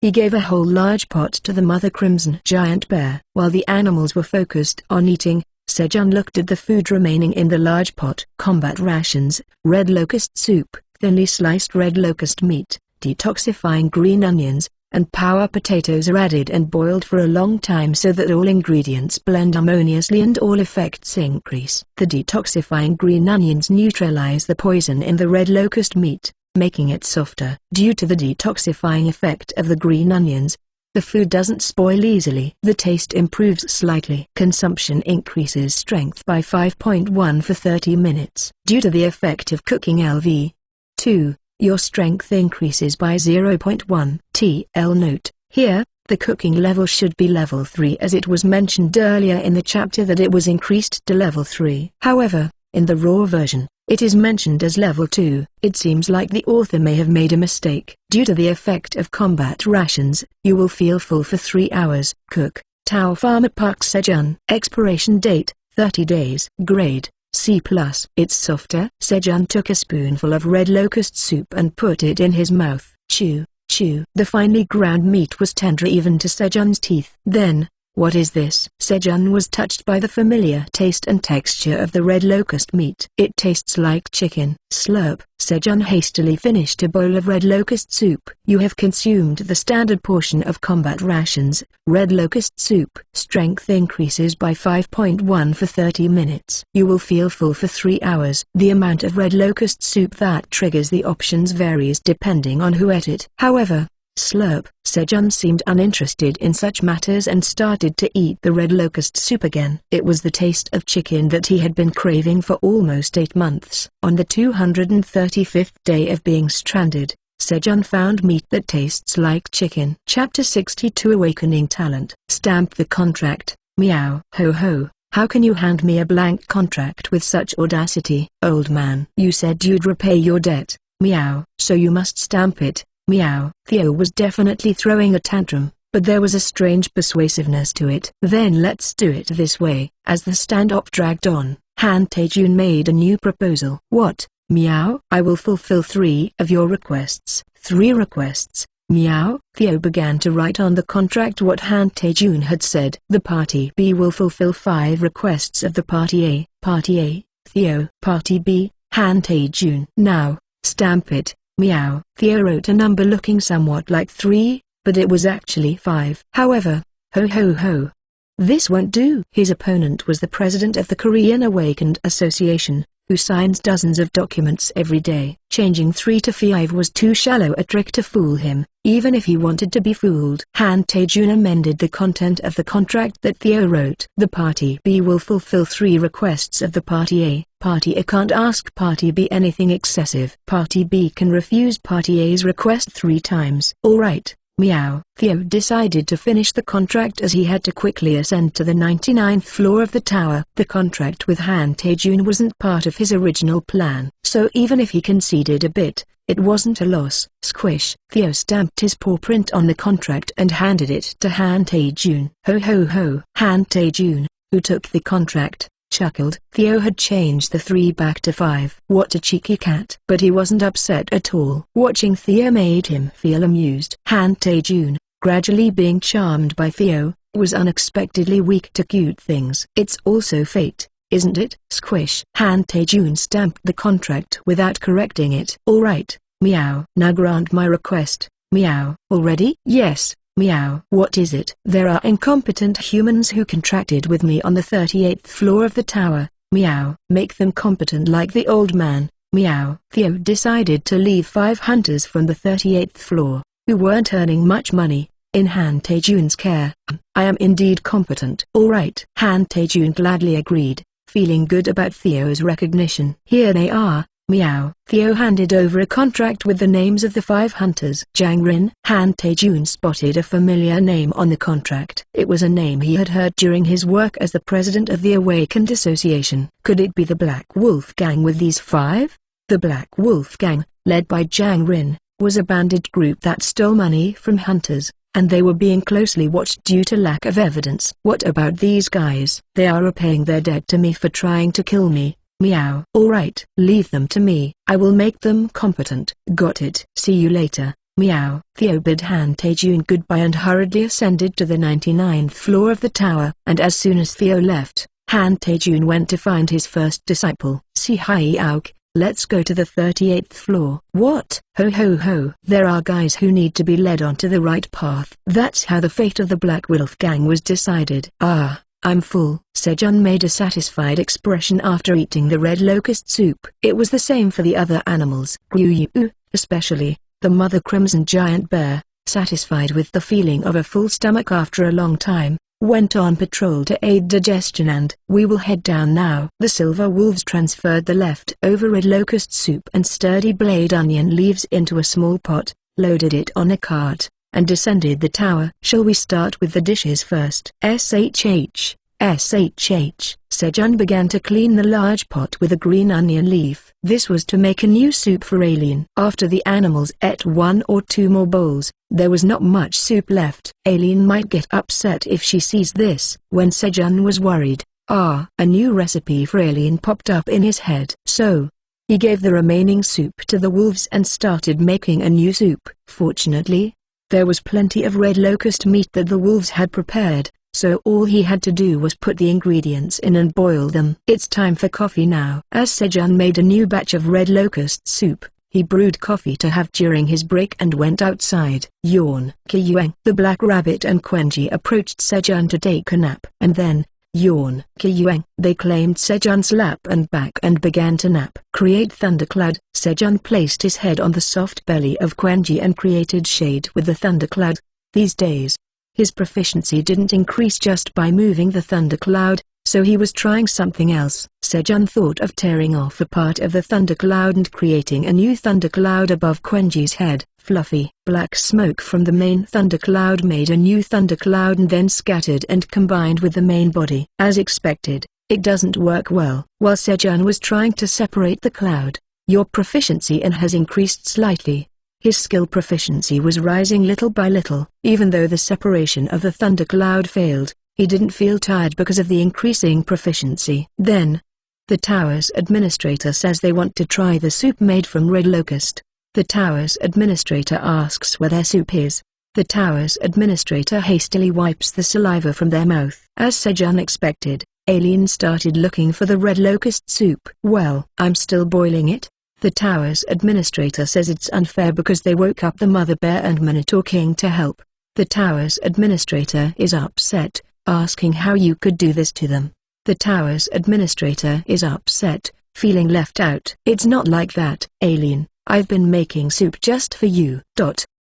Lately, Aileen often stopped responding. Sejun played with the thundercloud during his break time and started his afternoon work. There wasn't much for the afternoon tasks. Harvesting cherry tomatoes, cutting green onion leaves, and planting green onions. But as the field had expanded, this alone took up the entire afternoon. While Sejun was working, the soup was completed. Shall we take a look? As Sejun opened the lid, you have achieved the achievement of making the first combat ration, red locust cherry tomato soup in the tower. The recipe for combat ration, red locust cherry tomato soup is registered in Cooking LV. 3. Your proficiency in Cooking LV. 3 increases significantly. As expected, Sejun smiled after checking the options of the dish. When he put cherry tomatoes in place of potatoes for Aileen who prefers magical cherry tomatoes, as expected, the magic power increased instead of strength. Aileen, take your soup, Sejun called out to Aileen. Tower Farmer Park Sejun says that's not the case. Tower Farmer Park Sejun says he is making a soup just for Aileen. At Sejun's sudden confession, Aileen was startled and let go of her crystal orb. And then, a soup just for me? She began to mull over Sejun's words. Gehi. What's this tilde? This interesting human. Gehi. There's nothing you can't say, Gehi. Because of her uncontrollable laughter, Aileen couldn't talk to Sejun for a while. Once Aileen had calmed herself down, Tower Farmer Park Sejun tells Aileen to take her soup. The interesting human has completed my soup. Thud. Aileen hurriedly brought out her gigantic bowl and gave Sejun a quest. The bowl was almost the size of a kiddie pool. Moments later, Aileen's bowl was filled with red soup. Sejun gave all the soup contained in 3 large pots to Aileen for her proper serving. Wow! The scent of cherry tomatoes coming through her nose stimulated Aileen's appetite. Slurp. Aileen picked up her bowl and started drinking the soup. Gulp, gulp. Kya. It's delicious but hot. However, Gehi. A hot human indeed. Thinking that the heat of the soup was a reflection of Sejun's feelings for her, Aileen felt even better. When Aileen, who drank the soup in one shot, put down her bowl, you have consumed the standard serving of combat ration, red locust cherry tomato soup. Magic increases by 7.1 for 30 minutes. You will feel full for 3 hours. Her magic power had increased significantly. This interesting human. As Aileen was moved by Sejun's cooking, thump, thud, thump, thud. The dragon heart started beating stronger and faster than before. Thump, thump. Her heart was beating as well, but Aileen, who was focused on the beat of dragon heart, thought it was also part of the Dragon Heart's beat. I should give a reward to this interesting human. Alien, feeling good, decided to give a new reward to Sejun. With the accumulated power she had in Sejun's contribution, she thought she could give a decent reward. Of course, Sejun's contribution was overwhelmingly larger. Huh? Squeak. The Black Rabbit and Quenji protested to Sejun, looking at the empty pot. What about our soup? As the smell of the soup spread all around, the Black Rabbit and Quenji were greatly disappointed when grilled fish and steamed potatoes were served for dinner, as they had expected soup. I'll make it for you tomorrow. Ha! Squeak. While Sejun was promising with his pinky finger to appease the Black Rabbit and Quenji, a quest has been generated. Quest: serve Aileen with roasted sweet potato. Reward: 1 talent awakened. If refused, Humphrey, if you refuse, you'll be the only one at a loss. No. Sejun was about to get angry at Aileen, who asked for roasted sweet potato while he was in trouble because of the soup. Huh? Sejun rubbed his eyes and checked the reward for the quest. 1 talent awakened? Here you go, Aileen. Sejun's attitude changed in an instant. It's very difficult to awaken a talent, and they're offering talent awakening as a reward. Sejun offered an entire basket full of roasted sweet potatoes. And then, you have completed the quest. As a reward for completing the quest, 1 talent will be awakened. Talent: landlord. Landlord. Sejun looked at the newly awakened talent. Talent: landlord. It is a talent that can only be possessed by farmers who own large farms. You can designate up to 30 tenant farmers. Tenant farmers can use the landlord's job skills. If the tenant farmer uses the landlord's skill, the landlord receives a 1% reward. The talent grows as the size of the farm grows. 1% reward? The explanation was vague. When in doubt, just try it out. Sejun designated the Black Rabbit and Quenji as tenant farmers. You have designated 2 tenant farmers. Black Rabbit, Quenji, go pick some cherry tomatoes. Ha! Squeak. At Sejun's command, the Black Rabbit and Quenji ran to pick the cherry tomatoes. And shortly after, a tenant farmer used Harvest LV4 to harvest 5 cherry tomatoes. The landlord receives 1% of the reward. The landlord's job experience increases slightly. The landlord's proficiency in Harvest LV4 increases slightly. The landlord's experience increases by 1.5. Messages began to appear as the Black Rabbit and Quenji harvested cherry tomatoes. From the message, Sejun was able to understand what the 1% reward was. It's 1% of what I would get if I used the skill myself. This means that even when he can't harvest directly because the field is too large, he can still gain a little job experience and such through the reward. It wouldn't be much help now, but it would be a great talent once the land expands. It said the talent grows as the farm grows, didn't it? It's a numbers game. Sejun diligently sowed cherry tomato seeds until bedtime. But the next morning at dawn, thump, thump, the small branch scouts came around from the east, trampling on the cherry tomato field where Sejun had sown seeds, and attacked again. Chapter 63 Harvesting Grade B Crops. These bastards. Sejun was furious at the small branch scouts who were destroying the cherry tomato field he had worked on for hours. Alien, call Mother Crimson Giant Bear. Based on the results of their previous encounter, he thought the Mother Crimson Giant Bear alone would be enough. The tower's administrator says to wait a bit. Thank you. So, through Aileen, Sejun, who had requested support, stepped forward to confront the enemies. Go, Black Rabbit. Squeak. At Sejun's shout, the Black Rabbit ran forward with a battle cry, and, swoosh, swoosh, Sejun threw a torch towards the enemies. As the torch flying in a circle hit the body of the small branch scout, whoosh, it caught fire easily. Swoosh, swoosh, whoosh. As Sejun continued throwing torches, the small branch scouts fell, and a natural wall of flame was formed. The torches, which the Grey Rabbits had made as many as 300 throughout the day, were enough. The Black Rabbit went straight into the midst of the enemies and was single-handedly slaying them with a hammer. Squeak. Bang, bang, bang. Just when Sejun and the Black Rabbit were successfully blocking the small branch scouts, thud, thud, the large branch scouts appeared, crossing over the wall of fire. Black Rabbit, aim for their legs. Squeak. The Black Rabbit moved quickly, targeting only the legs of the large branch scouts. Bang. Groan. The large branch scouts, with one leg broken, lost balance and fell, blocking the way for the small branch scouts and serving as a natural roadblock. Good. While the black rabbit tied up the legs of the large branch scouts, Sejun finished off the small branch scouts by setting them on fire with torches. You have defeated a small branch scout of the corrupted int. You have gained 25 experience points.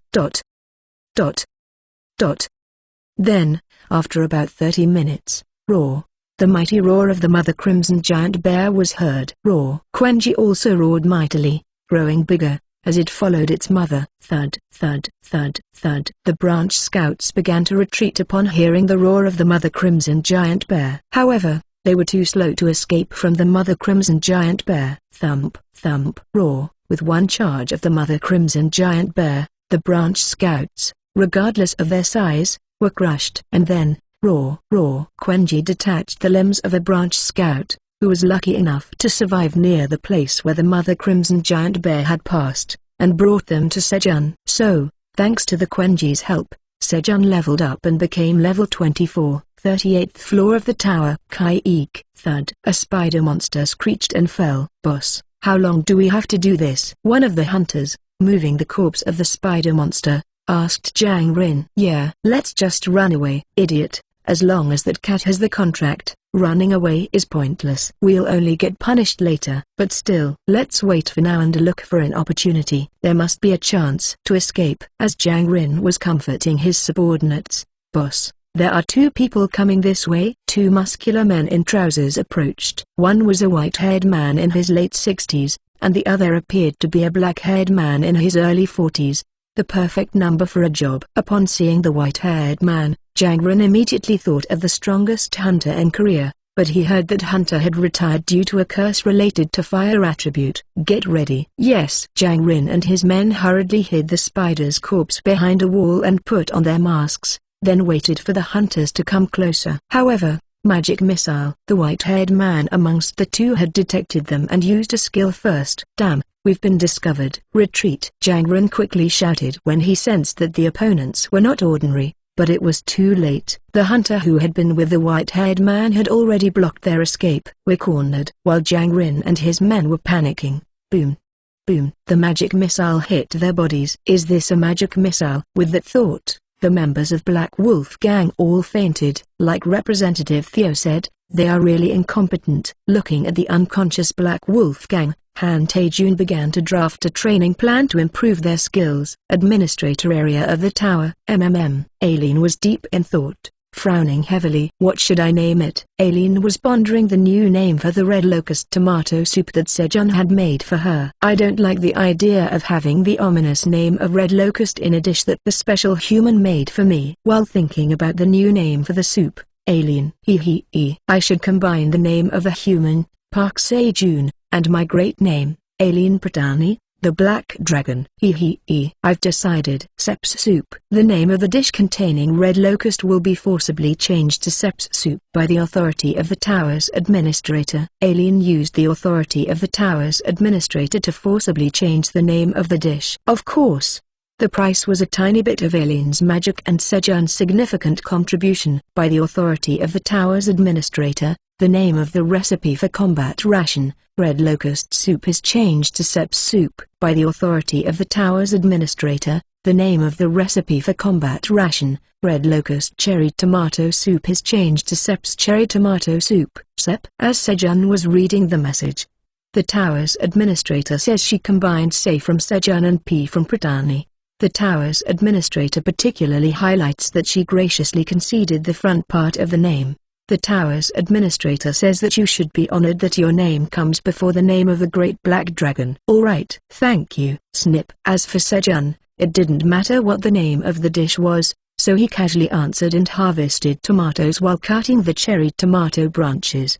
The tower's administrator says if you're grateful, give her magical cherry tomatoes. Got it. Give me a quest. When Sejun gave Aileen the cherry tomatoes and focused on harvesting again, snip. You simultaneously harvested 9 well-ripened magical cherry tomatoes. Due to the effect of harvesting LV4, you have harvested 1 crop of 1 grade higher. Your job experience increases greatly. Your proficiency of harvesting LV4 increases greatly. Due to the effect of proficiency increase LV1, Your proficiency in harvesting LV4 increases an additional 5%. You gain 290 experience points. Wow! The current grade of the harvested cherry tomatoes was C grade, but a grade increase meant that he had harvested a B grade magical cherry tomato. Sejun, excited by the message, quickly checked the cherry tomatoes on the branch. They were indistinguishable from the outside, so he had to check them one by one. This is the B grade. Sejun found the B grade magical cherry tomato and looked at its options. Magical cherry tomato. A cherry tomato grown inside the tower. It is delicious as it has consumed enough nutrients. A farmer who is familiar with farming has grown it, improving its taste and efficiency. When consumed, it breaks down 40 grams of body fat and increases magic by 1 for 10 minutes. The effect stacks up to 10 times within an hour. When consumed by an unawakened person, it breaks down 40 grams of body fat and revitalizes the body. The effect is applied even if there is not enough fat to decompose. Cultivator, Tao Farmer Park Sejun. Expiration date, 120 days. Grade, B. Breaking down 40 grams of body fat and increasing magic power by 1. As the grade increased, the efficiency improved. If you eat 10 B-grade magic cherry tomatoes, your magic power increases by 10.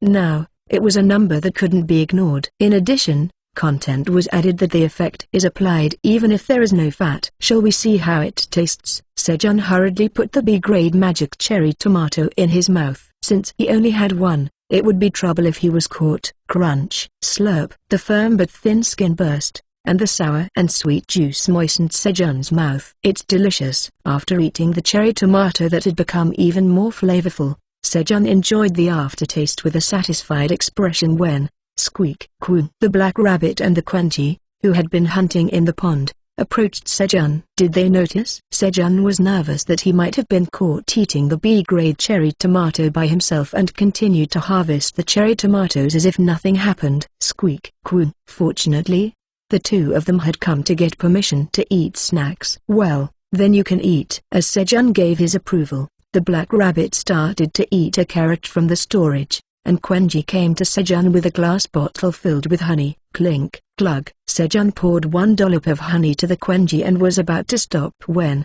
tug. Quenji held Sejun's hand with its paw. Kwon, Kwon. Give me more honey, otherwise, I'll tell Big Brother you ate a cherry tomato by yourself. Secrets are meant to be taken to the grave, right? Nod. Quenji nodded. Glug. Quenji obtained an extra dollop of honey in exchange for keeping the secret. 67th floor of the tower. Oh, you're here. The boss of the 67th floor of the tower, Lizardman warrior Tamuro, who had been waiting for the sturdy blade onion leaves, greeted the wolves led by Maokai. Tamuro, here they are. Thanks. Here's 1,250 tower coins for 500 sturdy blade onion leaves. Yes, thank you. We'll be off then. As the wolves were about to leave with the cart and head to where their tribe was.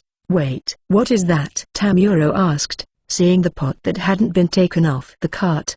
A delicious aroma emanating from it. It's a soup made from red locust meat. Would you like a bowl? The soup was meant for his tribe, but the desire in Tamuro's eyes was too intense to ignore. I guess I'll have one bowl then. Tamuro replied, licking his lips as if he had been waiting for Maokai's offer. Here you go. Maokai filled a bowl with soup and handed it to Tamuro. Slurp.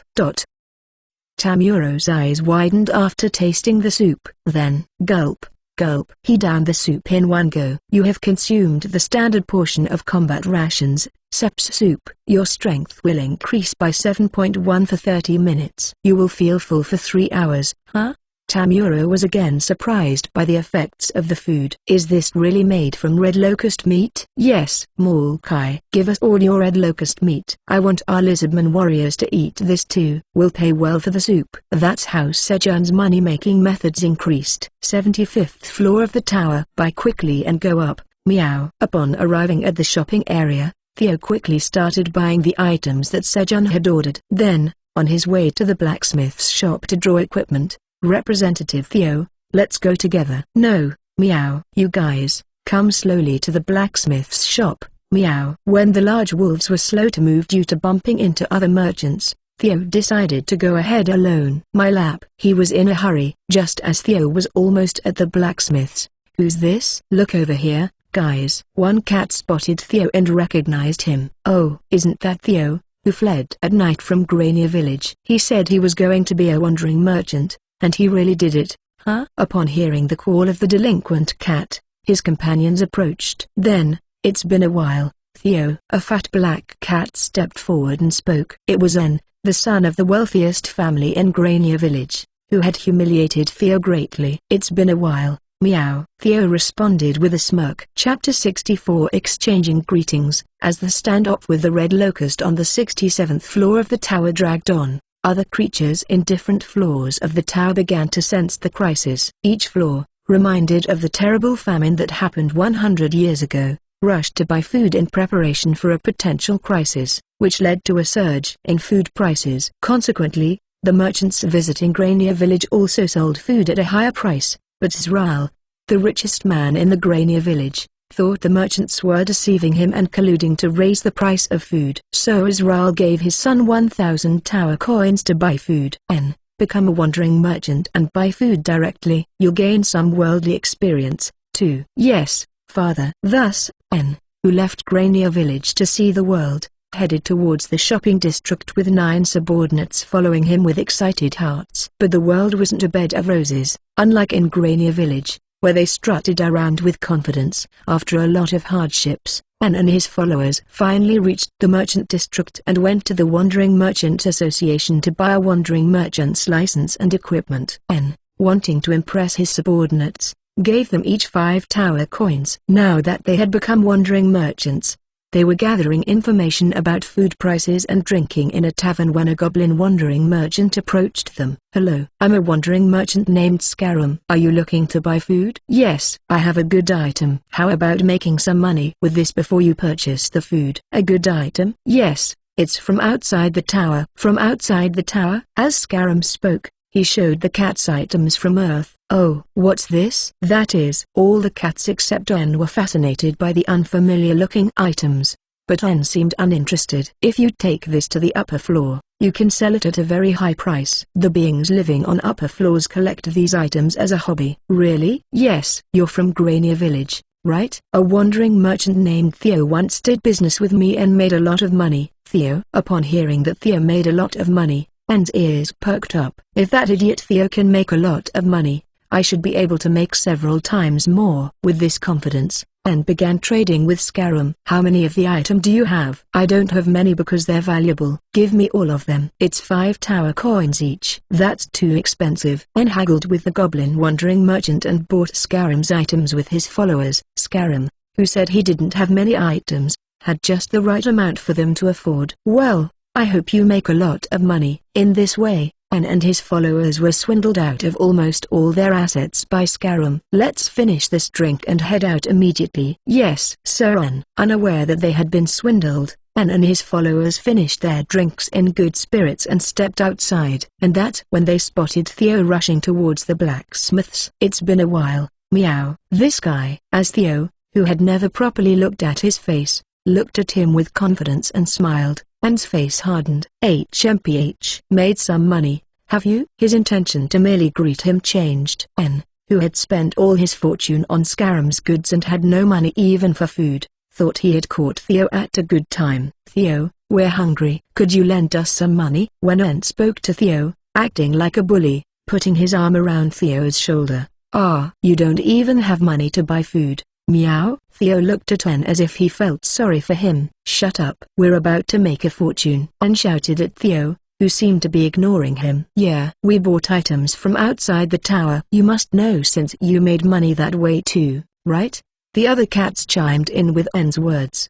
"Items from outside the tower, meow." "Don't tell me you bought things from Scarum, meow." "Huh. Yeah, you know it well." Upon seeing Theo's stiff expression, N spoke in an arrogant manner. He thought Theo was underestimating them. "Then you're heading to the 99th floor of the tower, meow?" "Yes, we're going to the 99th floor to trade with Minotaur King." Knowing that there had been recent attempts of tracking him, Scarum planned to cleanly eliminate N and his followers and get rid of any traces. "We're a little hungry to go to the 99th floor, so lend us some money. We'll pay you back later." N spoke in a low voice, putting strength into his front paw wrapped around Theo's neck. "No way, Meow. I won't lend you any money. Meow. You haven't even paid back the 21.34 tower coins you borrowed from me. Meow. Pay me back that money first. Meow. Theo, who had precisely remembered the money that En and his followers had borrowed bit by bit until now, yelled, "Damn it!" just as En,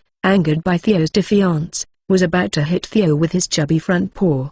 Growl. 3 silver wolves approached. "Ah, wolves, don't get me wrong. He's a friend of ours. We were just greeting him a bit passionately because we haven't seen him in a while." "Right, Theo." En urgently pressured Theo for a response. "However, Representative Theo, is that cat really your friend?" Elka ignored En's words and asked Theo. Representative Theo, upon hearing Elka's words, began to shudder, as the only cat here who could be called Representative Theo was Theo.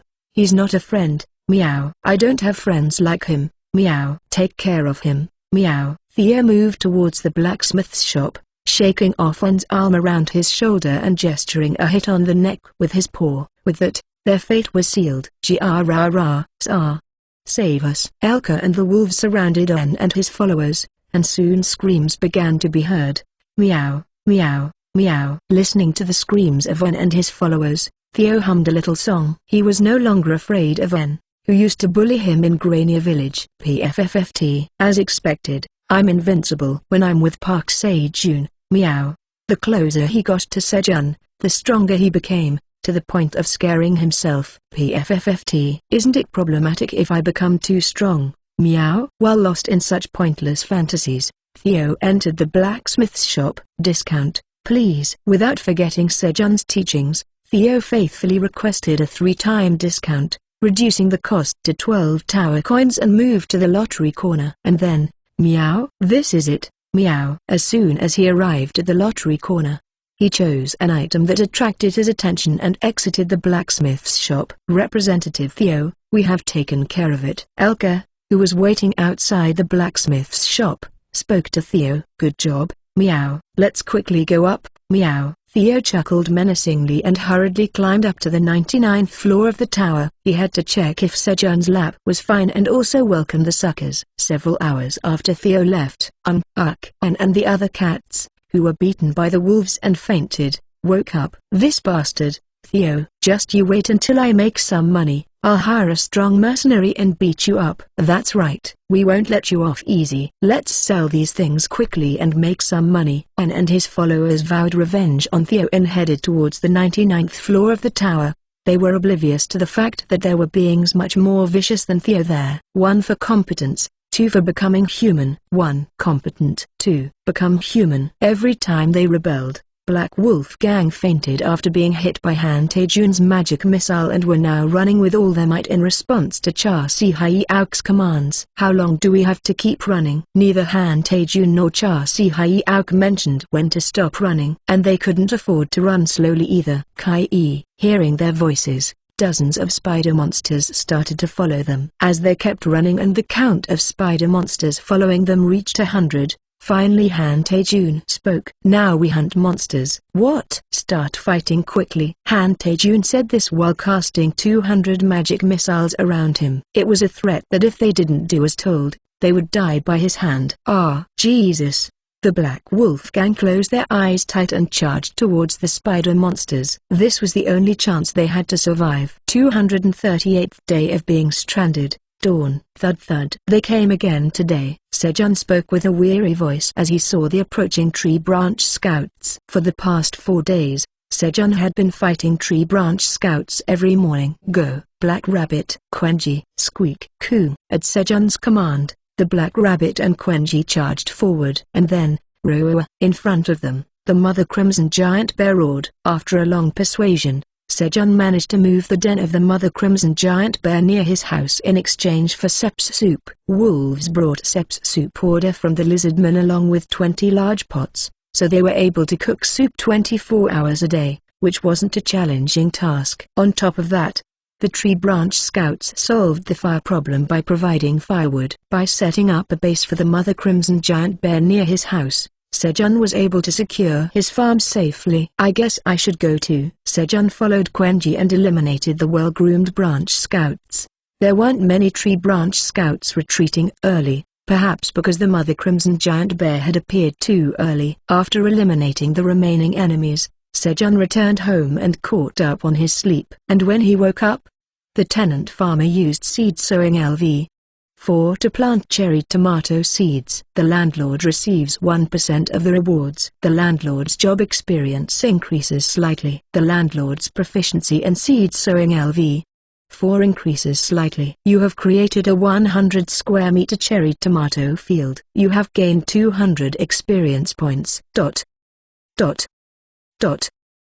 The white rabbits, who had woken up earlier, were planting cherry tomatoes in the field. They must have known that Sejun was guarding the farm in the morning and didn't wake him up. Alright, Sejun got up from bed and went outside. He then went down into the cave and added a line to the wall and washed his face in the pond. And he looked around. Where on earth is the tree supposed to be? Despite his frustration, Sejun searched the cave several times, but he couldn't find the tree. Out of desperation, he sent the black rabbit outside the pond to look more closely, but there was no tree there either. Just as Sejun was about to go up to the ground with the things to eat for breakfast, the fire he had lit in the cave was out. These days, the rabbits has become negligent in maintaining the fire because they were eating on the ground. Still, there are the wife rabbit and the babies. The wife rabbit who was taking care of the baby rabbits could have put out the fire in a hurry. When Sejun cleared the ashes in the fireplace, a small green sprout appeared.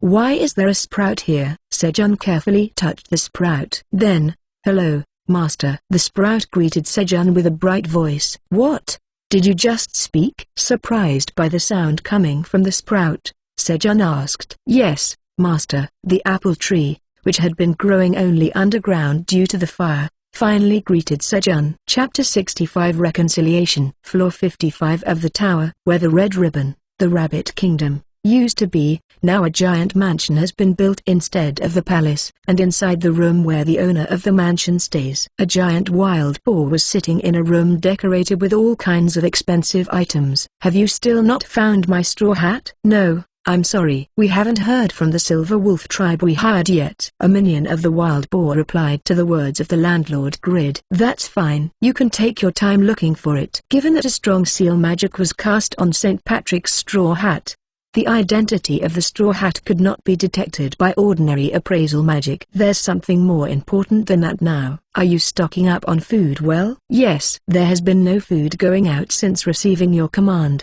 Lord Grid.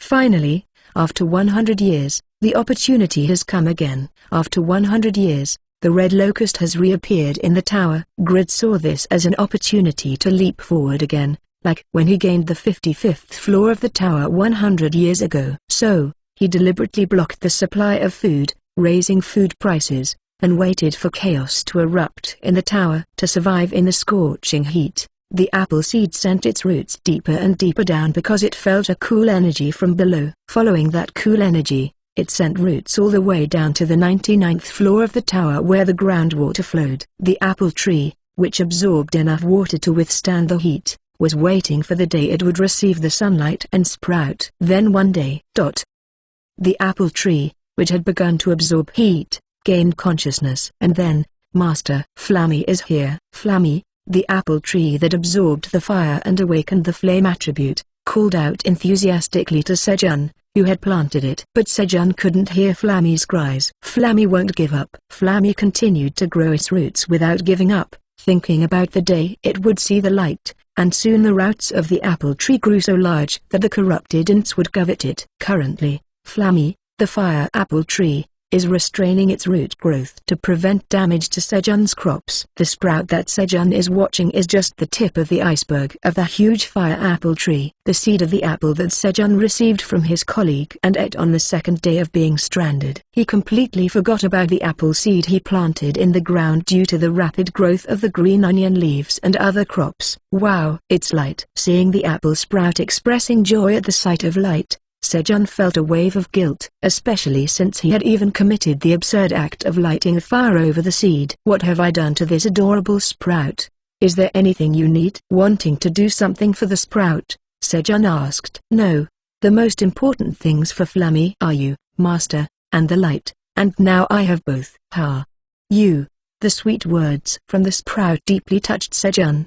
But is your name Flammy? Yes, my name is Flammy. I love it when you call me by my name, Flammy. It was a name that didn't suit an apple tree at all. Then, whoosh, a flame the size of a bin appeared at the split of Flammy's sprout. Huh? Flammy, you can control fire? Of course. I am a fire apple tree, Flammy proudly said as it created more flames, moving them around as if it were playing. That's amazing. He. If there's anything you need, just let me know. Whoosh. With Sejun's praise, the excited Flammy's flame grew to the size of a fist for a moment and then shrunk again. Then, light a fire here. Sejun had collected green onion leaves and branches, and asked Flammy to light them. Yes, dear. A small flame fell onto the firewood accompanied by the confident cry of Flammy. Whoosh! The small flame quickly consumed the branches and green onion leaves, creating a large fire. You did well. Sejun asked various things to Flammy and spent time praising it. About an hour passed. Thump. Flammy grew by about 5 centimeters. Master, I've grown. Finally, Flammy began to grow upwards since it started receiving sunlight. That's right. Our Flammy is getting stronger. Thank you. Flammy will grow quickly to help Master. That's good. Sejun didn't know how Flammy would help, but he didn't want to dampen its spirited voice. Sejun spent his time talking to the apple tree sprout and guarding it until lunch. Then, we have a new friend on our farm. Its name is Flammy. While having lunch, he introduced the apple tree sprout to the animals, especially warning Quenji not to eat it. On the 238th day of being stranded, an apple tree was added to Sejun's farm, or rather, discovered. The next dawn, thump, thump. Once again, the tree branch scouts invaded Sejun's farm again. How dare you target our Flammy? Sejun was enraged when he found out why the corrupted ants attacked this place. What were they going to do to this tiny little kid? Guys, drink up. At Sejun's shout, the Crimson Giant Bear and the Black Rabbit quickly drank Sep's soup. Gulp, gulp. Sejun also downed a bowl of Sep's soup. It wasn't hot because it had been cooled in advance. You have consumed the standard portion of combat rations, Sep's soup. Strength increases by 7.1 for 30 minutes. You will stay full for 3 hours. Thus, with their strength increased by drinking Sep's soup, Sejun and the animals prepared for battle. Attack! Roar! Squeak! Roar! The animals charged and smashed the tree branch scouts, and Sejun also attacked the tree branch scouts with a torch and dagger. Sejun's attack, which had increased by 7.1 from Sep's soup, was now capable of dealing significant damage to the large tree branch scouts with limbs. Thud, thud, thud. Of course, the length of his weapon was short and the damage was low, so he had to attack multiple times. In that way, after defeating the branch scouts, Sejun went back to sleep. Then, thump, something climbed onto Sejun's stomach. What is it? I've returned, meow. Theo confidently answered.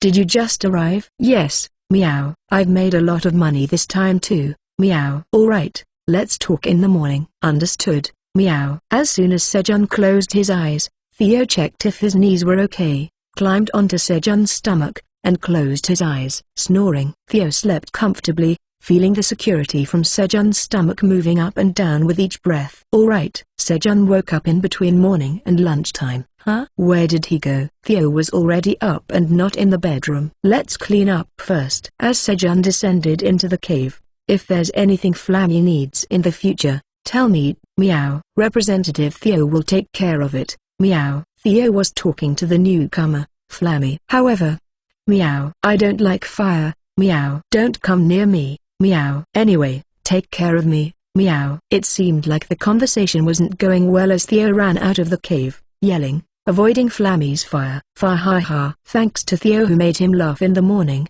Sejun laughed heartily. He then followed his morning routine of marking the date, washing his face, and greeted Flammy, who had grown to Sejun's knee height. Good morning to you too, Master. Flammy responded in a bright voice. But why did you fight with Theo, Master? I'm sorry, but Theo keeps trying to give me grilled fish that I can't even eat. At Sejun's question, Flammy answered cautiously, thinking it might get scolded.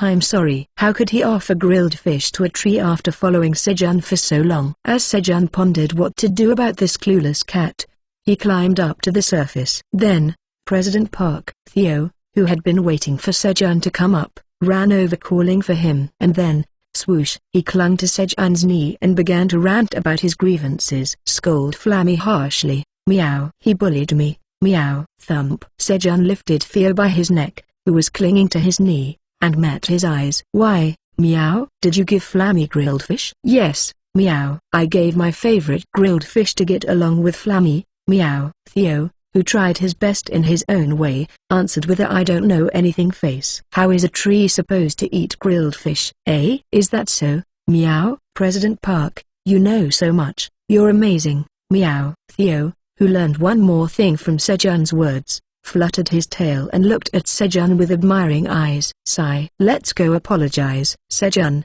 whose heart softened at Theo's look, stopped nagging, went down to the cave, to make peace between Flammy and Theo. I'm sorry, Meow. I won't give you grilled fish in the future. Meow. After reconciling the two, Sejun received a report on the results of this trade from Theo. Pewit. Don't be surprised. Meow. I made a huge amount of money from this trade. Meow. Theo started to pull out the money from his bag on Sejun's lap with a proud expression. Rustle. Rustle. There was so much money that it had to be pulled out from the bag several times. It's a total of 224,600 Tower coins. Meow. 224,000. Sejun was surprised. He knew that detoxifying green onion was sold at high prices, but this was truly an astronomical sum. There had to be some additional effects that he was unaware of. Great job, Theo. Here's your incentive. Don't spend it recklessly, save it well. Sejun handed almost 10% of the sum, which was 20,000 Tower coins,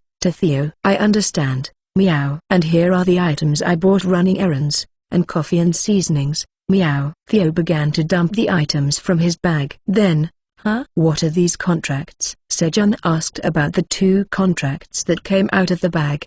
Those are. Theo started to talk about the contracts he made with 5 hunters who attacked him, requiring them to pay 10,000 Tower coins, and one with Han Taejun. Han Taejun? Sejun was surprised at the name Han Taejun. The strongest hunter in Korea. A name that anyone interested in awakened beings in Korea would know. Great job, Theo. To get a contract that allows us to make 5 requests from Hunter Han Taejun. Great. From now on, you're President Theo, for a month. Pewit. Really? Meow. President Park, I want to eat churru. Theo, who was full of confidence from Sejun's compliment, replied. Alright. If our President Theo wants to eat churru, we have to give it. Sejun tore open a churru and held it out to Theo. Lick, lick, lick. While Theo enthusiastically licked up the churru, he started to talk. And there are some bastards who need to be punished. Meow. Theo explained about the Iron gang he met in the shopping district. What? They dared to harass our President Theo? That's right. Meow. President Park, show them hell. Meow. In Theo's view, there was no other being around as wicked as Sejun to exact his revenge. Got it. They're going to find the Minotaur King on the 99th floor of the tower? Leave it to me. Upon hearing Theo's words, Sejun had a good idea. 9 transporters carrying space bags are coming up. And his followers were about to become targets of a wicked being. Somewhere in the merchant route connecting from the 90th floor of the tower to the 99th floor. Why is it suddenly so cold? Maybe it's because we're hungry? And the cats, who were heading towards the 99th floor in hopes of striking it rich, were shivering due to the sudden chill. Chapter 66. Obtaining a hand axe. Chomp, chomp, chomp. Theo, after telling about En and his followers to Sejun, was spending a happy time, lying on Sejun's lap, relishing the churru that Sejun was feeding him. Meow. Suddenly, another opportunity to receive praise from Sejun popped into Theo's head. And then, rustle, rustle. President Park, take a look at this. Meow. I picked this. Meow. Theo, confidently shouting, took a hand axe out of his bag. A hand axe? It was a hand axe with a short handle and a blade the size of a palm. My front paws were strongly attracted to it. Meow. Really? At Theo's words, Sejun hurriedly inspected the hand axe. Hand axe? Question mark. Usage restriction, LV. 20, strength 15 or above. Creator, confidential. Grade, E. A quest has been generated. Quest. Give the unappraised hand axe to the Great Black Dragon, Alien Pradani. Reward, none. Refusal, cannot appraise. An additional quest has been generated. Quest, serve Sep's cherry tomato soup to the Great Black Dragon, Alien Pradani. Reward, Appraised hand axe. Refusal. Unable to obtain the hand axe. Aileen was watching. She created a quest before Sejun could request an appraisal. Here, the hand axe disappeared from Sejun's hand. The tower's administrator uses an appraisal skill on the hand axe. The tower's administrator says it's a pretty decent item. A pretty decent item? With Aileen's high standards for items, Sejun's expectation for the hand axe item grew. The ring that Theo had brought before through the drawer received a harsh assessment from Aileen, saying that the appraisal magic was a waste on it. Well, that was to be expected. The appraised ring was a D-grade item, with a cursed option that had a certain chance of stealing sight. He was going to give the ring to Aileen to destroy, but Iona wanted it. She wanted it as a research item for studying curse magic. So he sold it to her for a cheap price of 10 tower coins. The tower's administrator smacks her lips, asking for Sep's cherry tomato soup. Okay. Just a moment. Holding Theo in his arms, Sejun went to the kitchen to taste the soup to see if it was ready. Slurp. The long-simmered, tender red locust meat and cherry tomatoes blended well with Sejun's seasoning, enhancing the flavor of the soup. Here, take this. Along with Sejun's words, the soup, filled to the brim in 3 large pots, disappeared. You have completed the quest. You have acquired the appraised hand axe. Great Warrior Yuka's throwing hand axe as a reward for completing the quest. Great Warrior Yuka. It was a named item. Sejun checked the hand axe's option with anticipation. Great Warrior Yuka's throwing hand axe. This is a throwing hand axe personally made and used by the dwarf Great Warrior Yuka. The well-balanced weight of the hand axe increases its destructive power and it flies further when thrown. The blade has been finished with mithril powder, maintaining its sharpness for a long time. Usage restriction. LV 20 or above, Strength 15 or above, Magic 15 or above. Creator, Blacksmith Yuka, Red Rock Dwarf Tribe. Grade, A. Skills, Splitting Cut LV. 1. Retrieval LV. 3. Splitting Cut LV. 1. You can split better with less force when using the hand axe. Retrieval LV. 3. You can teleport a thrown hand axe back to your hand once every 10 seconds within a 300 meters radius. It was already uncomfortable fighting the branch scouts with Keynes's training dagger. With this, fighting the branch scouts will be easier. Sejun gripped the hand axe tightly. The grip felt just right, as if the weight was perfectly balanced as described in the item's details. Unlike the last time, Theo had pulled out a truly excellent item. You did well, Theo. Smooch. Sejun was so pleased that he pecked Theo's forehead. Meow. Two beings were shocked by Sejun's peck. Meow. What are you doing? Theo quickly groomed his forehead where Sejun had pecked him with his paw, and the tower's administrator is upset that your lips are now impure. Aileen also became angry with Sejun, claiming that his lips were now impure. What's wrong with my lips? Sejun was hurt by their attitudes. That's when the cooldown of growth acceleration LV 1 has ended. 30 days had passed since he used growth acceleration, so he could use the skill again. Great. Let's use it on Flammy. And he went to find Flammy, who always welcomed him affectionately. Master, welcome. Flammy greeted Sejun with a cheery voice. Okay, growth acceleration. Sejun immediately used the skill on Flammy. You used growth acceleration LV 1. The potential of the apple tree is tremendous. All of the growth acceleration of 10 crops will be used on the apple tree. All 10? Sejun was surprised and looked at Flammy, who was covered in bright light. Oh, Master, I'm brimming with energy. Yup. Flammy shouted with a yell. And then, poof, after absorbing all the growth acceleration of 10 crops, Flammy sprouted one more leaf on his body.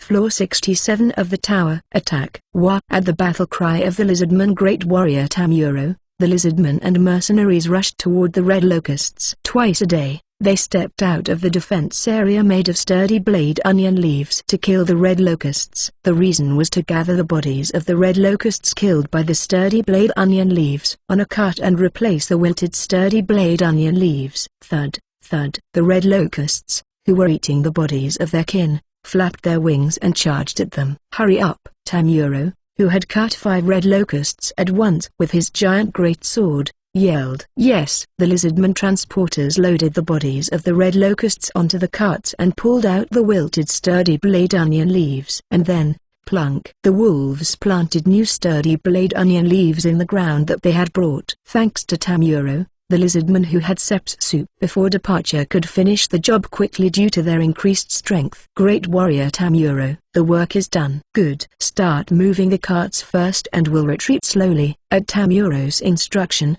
the lizardmen made room for the carts to move and prepared to retreat slowly. Just then, Great warrior Tamuro, 5 swarms of red locusts are approaching from the front. A lizardman scout who was scouting the area ran to report to Tamuro. What? Hurry and request support from the rear. The pattern of the red locusts, which always moved in a certain size, had changed. After making another leaf bloom on Flammy, Sejun had lunch and "Could you send a message to Minotaur King for me?"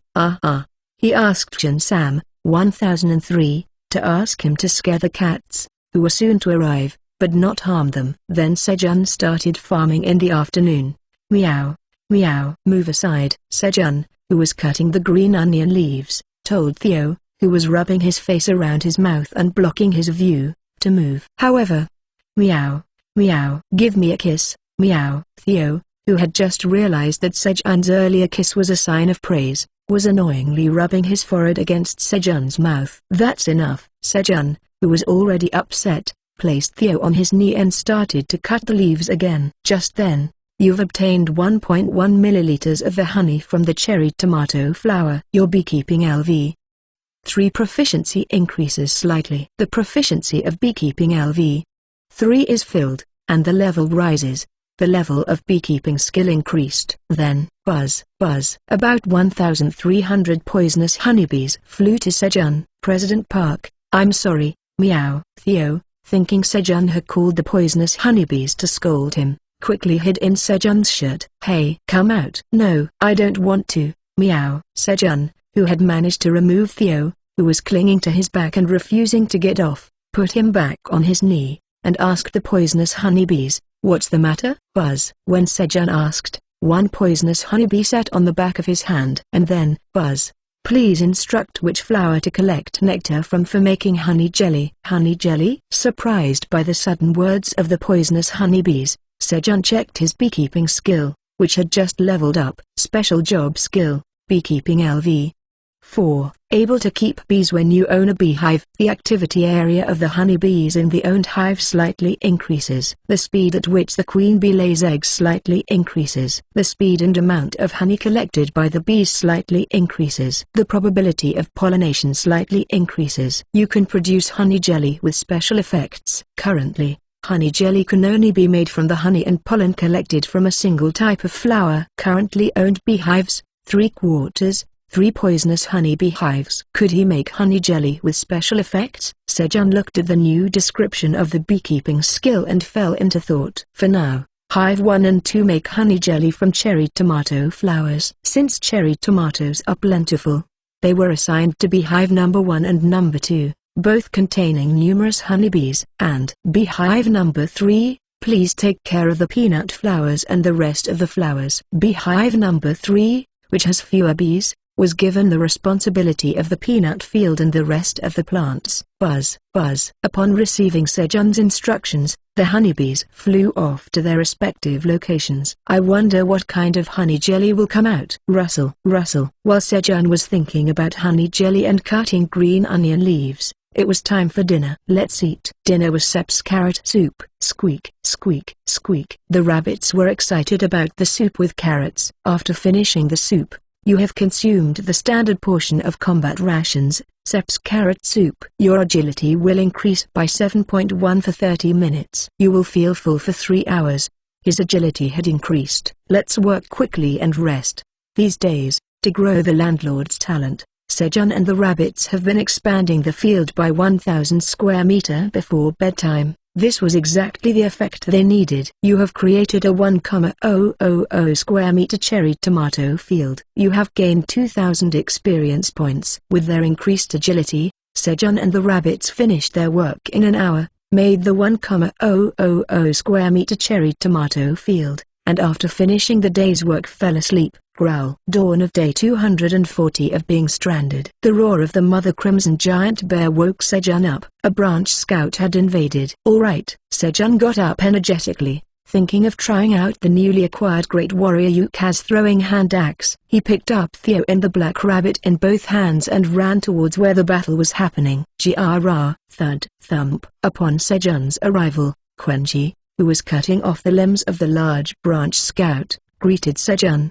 "Did you sleep well, Quenji?" "Let's go, guys." Sejun greeted Quenji and shouted, "President Park, you can count me." Meow. Shush. Theo, revealing his sharp claws hidden in his front paws, climbed and defeated the bodies of the large branch scouts. Squeak. Bong, bong, bong. The Black Rabbit swung its hammer hard, sweeping away the small branch scouts on the ground. Meanwhile, while Theo and the Black Rabbit were taking action, thud. "You have defeated the corrupted Int's large branch scout. You have gained 500 experience points. Dot.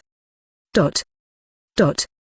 Sejun, who had taken down all the large branch scouts that Quenji had prepared. "Shall I throw it once?" When there were no more enemies to defeat, he threw the hand axe powerfully towards the large branch scout approaching from about 50 meters away. Woo! The axe cut through the air with force and was embedded in the center of the large branch scout's body. Thud. Crack. You attacked the knot. Splitting LV.1 is activated and splitting is successful. You have defeated the corrupted Int's large branch scout. You have gained 500 experience points. Oh! The large branch scout fell, split in half with one attack that hit the knot. Retrieve. Using the retrieval skill, the axe suddenly returned to Sejun's hand. Woo! Sejun, having gained confidence, attacked another large branch scout again. And Quenji, watching Sejun fighting from behind, nodded his head. Dad could now do about 1/100th of what he could. In other words, from Quenji's point of view, Sejun now had 0.01 of combat power. Crew. Delighted at Sejun's growth, Quenji swung his front paw fiercely towards the branch scouts without worrying about his dad. Roar. With a swung filled with Quenji's sincerity, the enemies within a 10-meter radius in front were cleanly annihilated. Chapter 67 Burning the Western Forest. Thwack. You have defeated the large branch scout of the corrupted Int. You have gained 500 experience points. You have leveled up. You have gained 1 bonus stat. Phew. Finally, it's over. Sejun defeated the last remaining branch scout and leveled up. Status. Sejun increased his magic power with the bonus stat and checked his status for the first time in a while. Park Sejun LV. 25. Talent. Ordinary. Friend of Nature. Landlord. Stats. Strength 15.6. Stamina 16.1. Agility 13. Magic 17.25. Job. Tao Pharmacy. Skills. Seed Sowing LV. 4. Harvesting LV. 4. Seed Shop LV. 2. Seed Harvesting LV. 2. Beekeeping LV. 4. Rain Thunder LV. 1. Cooking LV. 3. Wow! Sejun proudly looked at his status. His talents had increased by 2 and his stats had grown considerably. On top of that, he now had 7 skills. Sejun was overjoyed to have such an impressive status while possessing the lowest tier talent. Ordinary. You've grown well, Park Sejun. Just as Sejun was praising himself, thwack. I also did well. Meow. Theo, who had defeated the branch scout, returned to Sejun's lap, appealing for recognition of his contribution. That's right. Good job. When Sejun stroked Theo's head, leap. Wham. This time, the Black Rabbit jumped onto his shoulder, sticking out its buttocks and asking for praise. That's right, Black Rabbit, you've worked hard too. Pat pat. Just as Sejun was praising Theo and the Black Rabbit, Krung, from far away, Quenji came running fast. It seemed unfair that only its older brothers were getting praise. Quenji tried to throw its body at Sejun like its brothers. However, Quenji, stop. Sejun hurriedly stopped Quenji's charge in order to survive. Although Quenji had shrunk its body as it ran, its mass remained the same. The kinetic energy of Quenji, which is the mass of Quenji times the square of its speed, was enough to send Sejun to the afterlife. Whimper. When Sejun made it stop, Quenji started to tear up, looking aggrieved. Daddy's mean. Quenji also did well. Let's eat honey. Sejun quickly consoled Quenji before it started to cry. Krung. Quenji, whose face brightened up at the mention of honey, enlarged its body. And then, it grabbed Sejun's arm, put him on its back, and ran to the brick house. That's because there was honey at Sejun's house. Glug, glug. When they arrived home, Sejun poured honey into a wooden bowl made exclusively for Quenji and gave it to him. Plop, slurp, slurp, crung. While Quenji was dipping its front paw in the bowl and licking the honey, saying yummy repeatedly. ZZZZ, snooze, snooze. Sejun, Theo, and the black rabbit quickly fell asleep. And then, snooze. After finishing all the honey, Quenji climbed onto Sejun's chest and fell asleep. That night, Sejun had a nightmare about being buried alive. Wow, we've arrived. Phew. That was tough. I want to eat something right now. An and his followers, who hadn't been able to eat anything while climbing up to the 99th floor of the tower, were looking around for food. However, there was nothing around. Let's find the Minotaur King first and sell these items. They can earn money and buy food. And shouldered the bag filled with items from outside the tower. It's this way. One of his minions checked the map given by Scarum and led the way. Like that, 9 cats carrying bags entered the territory of the Black Minotaurs. Then, Minotaur 3008, the youngest of the Black Minotaurs, who had been waiting for the cats at the border of their territory as directed by Minotaur King, spotted the cats and sent a signal. Ugh. What? Sejun, who had had a terrible nightmare, woke up, feeling a dull pain in his right leg. Huh? What's this? Sejun looked down as he felt a heavy weight on his right leg. Dangling, Theo was hanging on Sejun's knee, sleeping. Hey, wake up. As Sejun shook his knee to wake Theo up. I'm awake, meow. Theo replied with his eyes closed. For now, Sejun went down to the cave with Theo hanging on his leg. As he descended into the cave, Master, good morning. Flammy, which had grown 3 leaves, cheerfully greeted him in the morning. Right. Good morning. Swoosh, Sejun replied and added one more line to the wall, completing 8 in the 5th row, marking the 240th day. The morning of the 240th day began. The 9th blue moon isn't far away. The next blue moon would occur from midnight on the 242nd day. There are less than 40 hours left. However, Sejun was not overly concerned because of Alien. Sejun had suggested to Alien, who revealed herself during the blue moon, to have a meal together in his farm. He intended to pay them back in person. However, the tower's administrator says that their energy is so strong that if you see them in person, you might faint or even die. The tower's administrator tells you to get stronger quickly. Alien, who couldn't leave the tower administrator's area, lied with good intentions, and Sejun completely eliminated his worries about the blue moon with Alien's words. His current abilities were not so weak as to faint from the roar of the Crimson Giant Bear Mother or Minotaur King, but to faint or even die from a roar. Sejun misunderstood that Alien was overwhelmingly stronger than other monsters. Sejun filled a wooden water jug and gave it to Flammy. He had been taking extra care of Flammy, because he felt sorry for not being able to do so before. Grow big and strong, Flammy. He, Master. Thank you. Gulp, gulp. In this way, Sejun, who watered Flammy, watched the flame produced by Flammy while eating dried sweet potato for breakfast. And then, lick, lick, lick. Theo closed his eyes and eagerly savored his treats, only moving his tongue. So while Sejun was zoning out, looking at the flames that Flammy was making, Master, you don't look so good.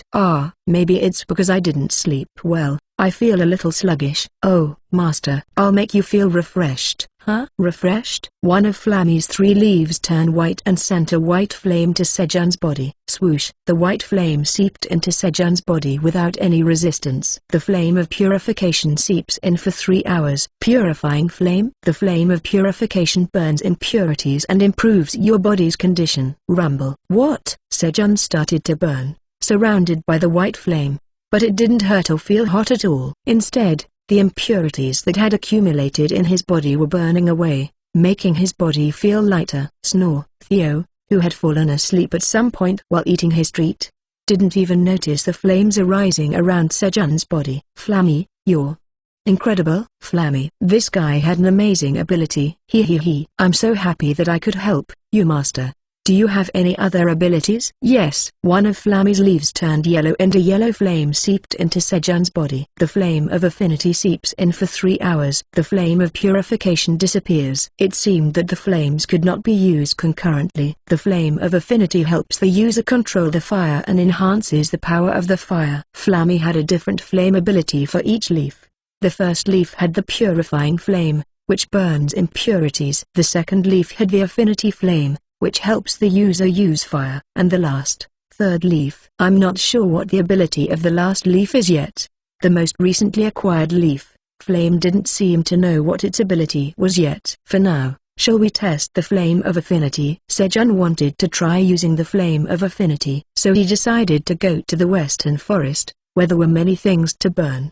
He also thought about burning all the branch scouts so he could sleep soundly at night. So the Western Forest Expedition was formed. The members were Sejun, Theo, Black Rabbit, Quenji, and their protector, Mother Crimson Giant Bear. Raw, Sejun and the animals, riding on the back of Mother Crimson Giant Bear, arrived at the entrance of the Western Forest in 30 minutes. Mew, mew. The black monitors surrounded the cats in several layers to prevent them from escaping.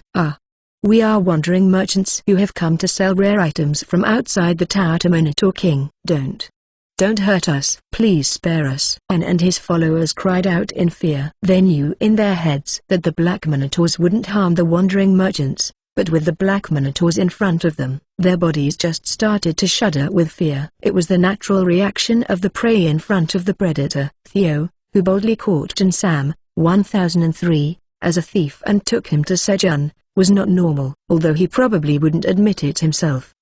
Black minotaurs surrounded the cats and led them to the Minotaur King. Phew. Thank goodness. I know, right? I thought we were going to die. Finally, our hard times are over. The cats followed the black minotaurs with relief, thinking their hard times were over.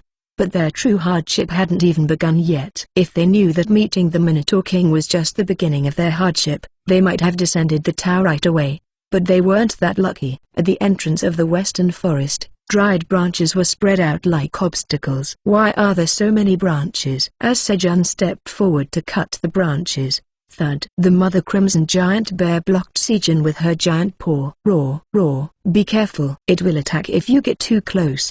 Does that thing move? Roar. Yes. As the Mother Crimson Giant Bear moved her paw close to the branches, snap. Suddenly, the dried branches moved and started to wrap around the paw of the Mother Crimson Giant Bear. At the same time, a name that was not visible before appeared. Decayed Branch Watchman of the Corrupted Int. It can camouflage. The Mother Crimson Giant Bear shook off the branch watchman that had stuck to her paw. In that short period of time, dozens of nearby branch watchmen intertwined their bodies with the fur, forcing the Mother Crimson Giant Bear to rip out her fur along with them. That's annoying. They were not powerful, but they were incredibly annoying monsters. Clink. Sejun struck his dagger and hand axe together after examining the decayed branch watchman demonstrated by the Mother Crimson Giant Bear. And when the sparks flew, Sejun used his flame control ability from the Flame of Affinity to amplify the fire. A flame the size of a golf ball was created above Sejun's hand. Burn it. As Sejun threw the flame towards the branch watchman, whoosh! Fire started to burn the branch watchman vigorously. You have defeated the decayed branch watchman of the Corrupted Int. You have gained 10 experience points. Go. Sejun controlled the fire to move deeper into the forest. The fire moved little by little towards the west, following Sejun's will. However, the speed of the fire's movement was extremely slow. At this rate, they wouldn't even get a glimpse of the inside of the Western Forest if they burnt it all day. Then, whoosh! The Mother Crimson Giant Bear understood Sejun's intentions and swung her paw lightly to create wind. Whoosh! With the help of the wind, the fire quickly expanded its influence, devouring the branch watchman. The branch watchman didn't react to the fire and just burned to death. Thanks to that, a massive fire completely covered the outskirts of the Western Forest and Sejun leveled up twice. And as he chose magic power as the bonus stat, controlling the fire became easier. It was an extremely comfortable hunt where he didn't have to lift a finger. Roar, squeak, G-R-R-R. Soon, Theo, Black Rabbit, and Quenji, who came with them, were comfortably sleeping on the back of the Mother Crimson Giant Bear. After a while since they started burning the Western Forest, HSSSSS. Fog began to spread from within the Western Forest. FSSSSH. The fire, upon encountering the fog, quickly lost its strength and went out. It seemed it was not ordinary fog. Then, the Flame of Affinity is disappearing. The Flame of Affinity that he received from the Flammy, disappeared after 3 hours. Guys, let's get out of here. Sejun climbed on the back of the Mother Crimson Giant Bear and boldly fled. Chapter 68. Enhancing Talent. the cats arrived in front of the Minotaur King who was guarding the waypoint. "Greetings, my name is N, a wandering merchant who came to sell precious items to the Minotaur King.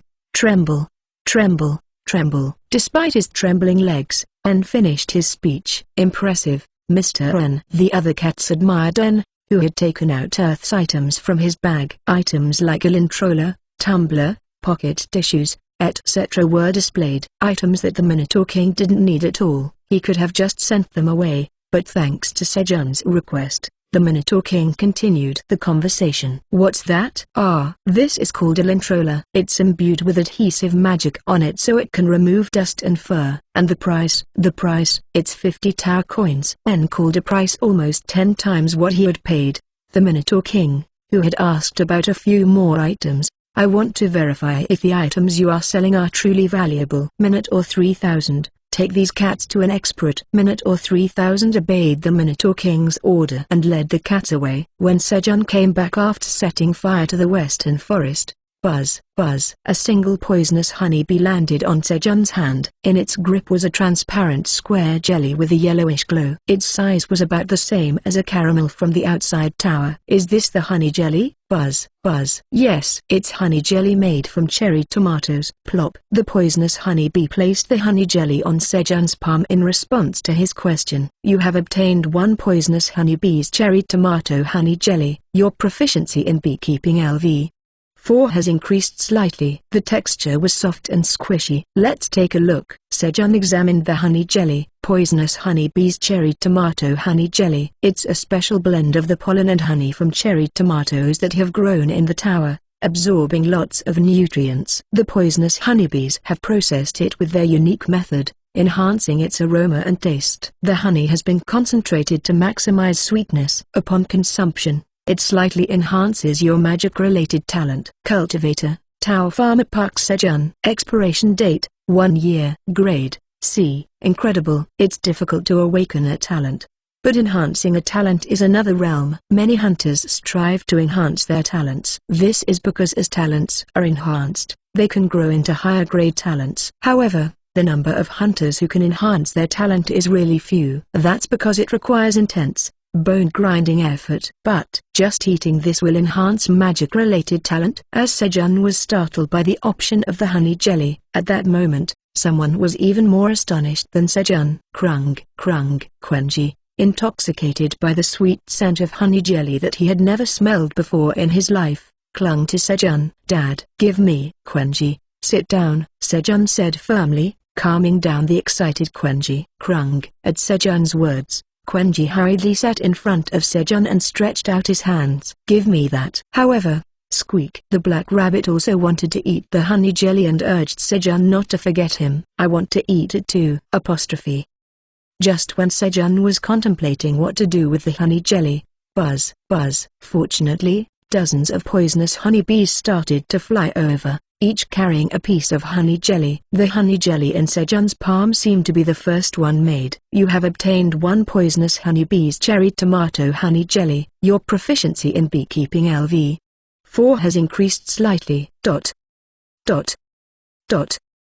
Dozens of honey jellies piled up in Sejun's hand. "Cruel!" Quenji roared again, asking for honey jelly. "I'll give 1 to each of you guys first." Sejun, with a handful of honey jellies, divided 1 each to Theo, the black rabbit, and Quenji in order. "However, that's not a fish, meow." "I won't eat it, meow." Theo, a fish lover, refused the honey jelly as expected. Thanks to that, Quenji was able to eat 1 more honey jelly, and Quenji's magic-related talent grew, and Sejun's combat power fell below 1/100th of Quenji's. "Guys, come over and try 1 each." Sejun called over the other rabbits and let them each try a piece of honey jelly. Yum! Sejun also put a piece of honey jelly into his mouth and chewed. The initial sensation was definitely that of jelly. Munch munch. As he chewed, the honey jelly melted in his saliva, filling his mouth with the rich aroma and taste of honey. "Oh!" Sejun, who had been experiencing the aftertaste of the honey jelly that had disappeared like cotton candy,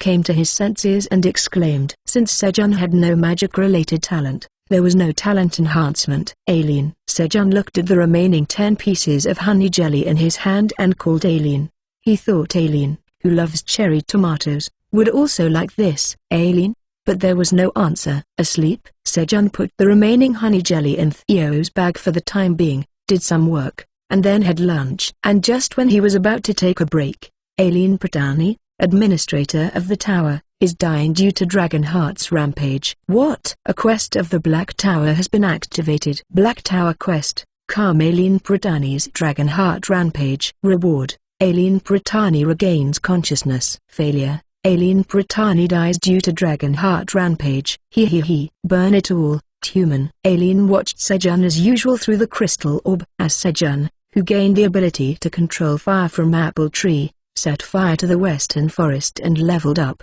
Aileen was excited. He. Human, get stronger quickly. While cheering on Sejun enthusiastically, Aileen drank the cherry tomato soup Sejun had given her when her throat became parched. Thump, bang, thump, bang. Her dragon heart began to beat strongly as her magic power increased. He. Good. Aileen was happy feeling her dragon heart beat strongly, when suddenly, Aileen clutched her chest and collapsed. Thump, bang. Suddenly, the mana within the dragon heart began to run uncontrollably. It was a mana rampage. Sejun. Help! Aileen called out to Sejun and lost consciousness. And then, the tower administrator's life is in danger. The emergency system of the Black Tower is activated. The emergency system of the Black Tower is analyzing the condition of the tower administrator's body.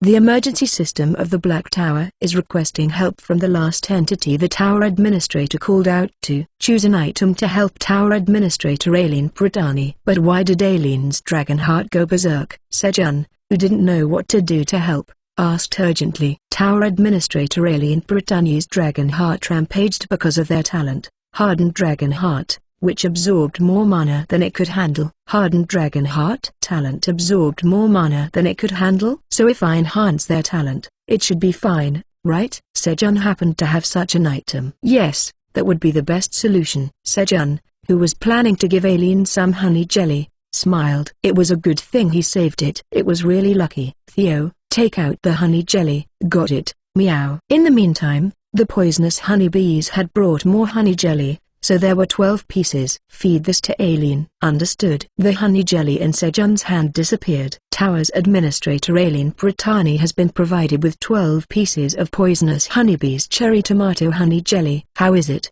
Please wait a moment. Waiting for a reaction. Poisonous honeybees cherry tomato honey jelly is successfully enhancing tower administrator Aileen Pratani's talent, Hardened Dragon Heart talent. Hardened Dragon Heart has been slightly enhanced and the rampage of the Dragon Heart has stopped. So, Aileen is okay now? Yes. For the time being, there should be no rampage of Tower Administrator Aileen Pratani's Dragon Heart. For the time being? Yes. Although it is stable now, there is a risk of another rampage if Tower Administrator Aileen Pratani's talent does not grow. A few seconds later, a message appeared that the quest was completed. Phew. Sejun looked at the message and breathed a sigh of relief. Gurgle. Mr. Minute or 3000, how long do we have to keep going? N asked Minute or 3000 at the sound of his stomach rumbling. They had been walking for several hours, without having eaten for days. However, Minute or 3000 did not answer and continued to walk. Minute or 3000's task was to keep the cats walking until they were exhausted. After about 3 hours of walking, a signal came from a colleague in the distance. Moo. Huh? We're going to eat first. Food? The cats were excited by the mention of food. But, where is this? Minute or 3000 took the cats to a land full of mud. The cats paused in front of the muddy ground, not wanting to dirty their paws. Then, sniff sniff. Do you smell grilled fish? You too? The cats got excited by the smell of grilled fish. Moo. Minute or 3000 pushed the cats into the mud field and said, huh? We can eat at a restaurant? In response to the cat's question, Minute or 3000 silently pointed to a place.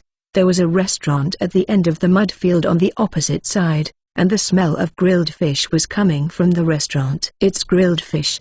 The cats rushed to the restaurant. Inside the restaurant, gray rabbits were grilling fish. 5 grilled fishes, please. I'll have 10. As the cats hastily ordered grilled fish. Squeak. The biggest gray rabbit stretched out its paw. Huh? You want payment in advance? At the rabbit's words, the cats were taken aback. The price for a grilled fish was 0.05 tower coin.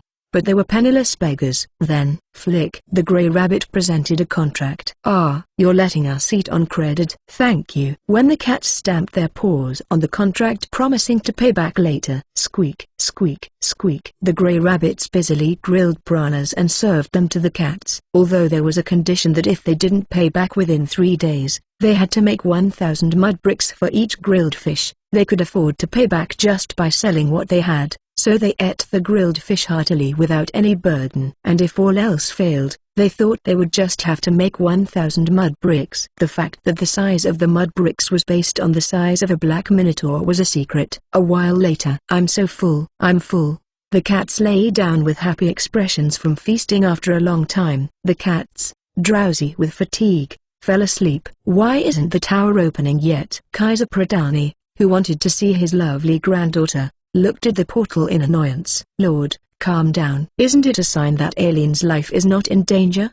That's true. Kaiser had set up a system to request help from the last entity Aileen calls when her life is in danger. "And Aileen always called me." Before losing consciousness, Aileen always called Kaiser, and when the portal was activated, Kaiser would go first, call other dragons to heal Aileen, and then return. "Aileen, hurry up, call your grandpa." Kaiser, unaware that Aileen had called Sejun as she collapsed, looked at the inactive portal and wished that Aileen would call him. Then, transmitting the activity record of the Black Tower's emergency system. What? The fact that the Black Tower's emergency system was activated meant that Aileen had a seizure. Kaiser hurriedly checked the activity record of the emergency system. That's a relief. There had been a rampage, but fortunately, the state of Aileen's dragon heart was much better than before. However, Roar, who is Park Sejun? Who is he? Kaiser roared in anger at the fact that Aileen had called someone else instead of him. Ugh! Sejun shivered at the sudden chilly sensation. "Master, are you cold?"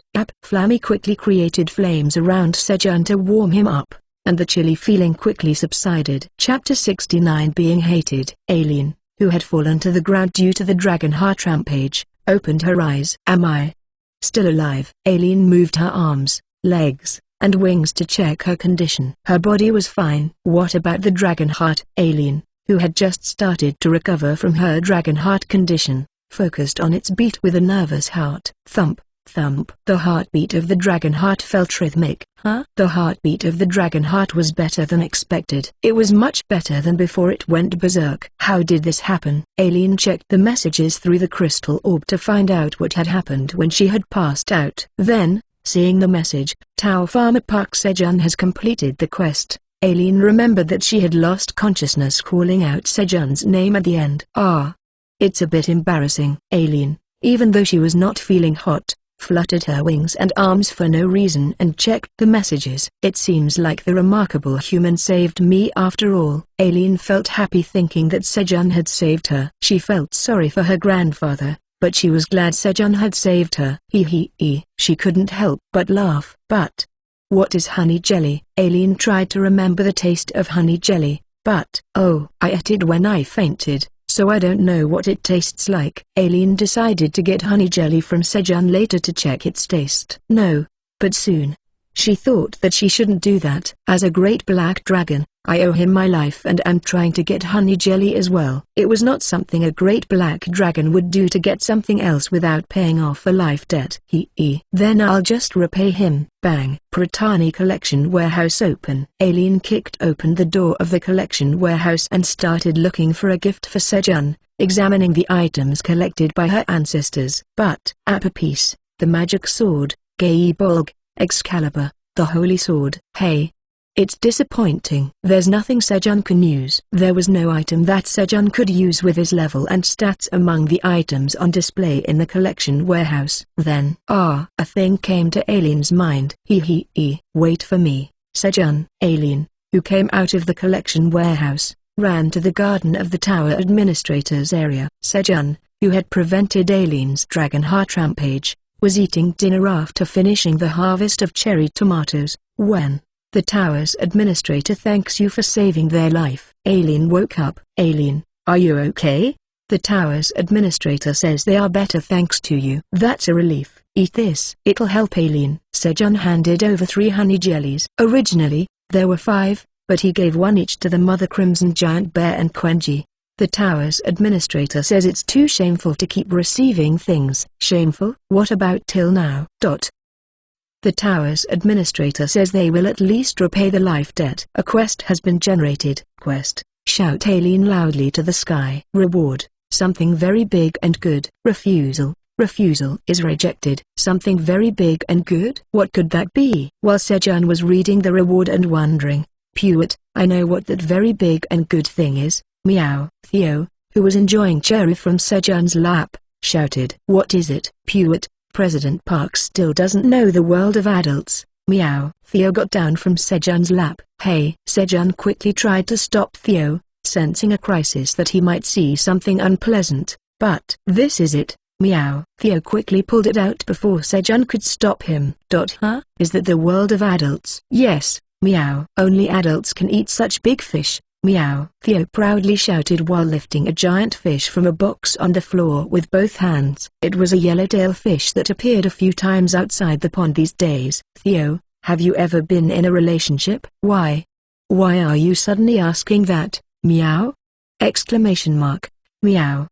You rascal. I'll get my revenge. Meow. Thump, thump, thump. Theo, reminded of his humiliating past where he was tricked by N into confessing his feelings to Meryl because of Sejun's relationship question, began throwing a tantrum. I shouldn't have asked. I'm sorry. N, you bastard. I'll discipline you. Meow. Thump, thump, thump. While Theo was taking out his anger on the ground, Aileen. Sejun shouted Aileen's name loudly towards the sky. You have completed the quest. You have obtained a very big and good Aileen's 100th birthday commemorative fountain as a quest completion reward. Aileen's 100th birthday commemorative fountain. Thud. A huge vibration echoed as a large fountain was erected next to Sejun's brick house. At a glance, it was a circular tank with a diameter of 100 meters, made of high-quality black stone. And in the middle of the tank, there was a statue of a black dragon adorned with glittering red gems for eyes. The black dragon statue roared with its mouth open in a dynamic posture as if it would move alive at any moment. As Sejun was looking at the statue, flash, the eyes of the black dragon statue lit up and, swoosh, water streamed out from the mouth of the black dragon statue, making a beautiful rainbow. Then, slowly, the black dragon statue began to rotate 360 degrees slowly. Wow, Sejun exclaimed, approaching the fountain to take a closer look. Aileen's 100th birthday commemorative fountain. This is a fountain that the great black dragon Kaiser Pratani ordered the dwarves to make in commemoration of Aileen Pratani's 100th birthday. All materials used are of high quality, made solely from black marble, and the black dragon statue was made by the dwarfs modeling after the appearance of the great black dragon Kaiser Pratani, the orderer. The eyes of the black dragon statue used magic stones that the great black dragon Anton Pratani personally engraved magic on. The fountain can create water itself or draw water from a source within a 10 kilometers radius. The intensity, direction, and distance of the water spewing out can be freely adjusted. Orderer, the great black dragon Kaiser Pratani. Creator, Dwarf King and his subordinates. Grade, S. Skills, Water Production LV. 50. There's no usage restrictions?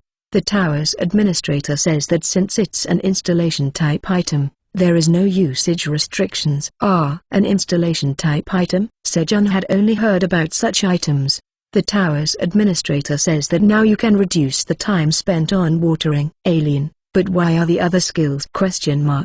The tower's administrator says it's because their grandfather did not provide that information. So, how do I control the water? The tower's administrator says that if you touch anywhere on the fountain, a control screen appears for water adjustment. Like this? When Sejun touched the wall of the fountain basin, the control screen appeared.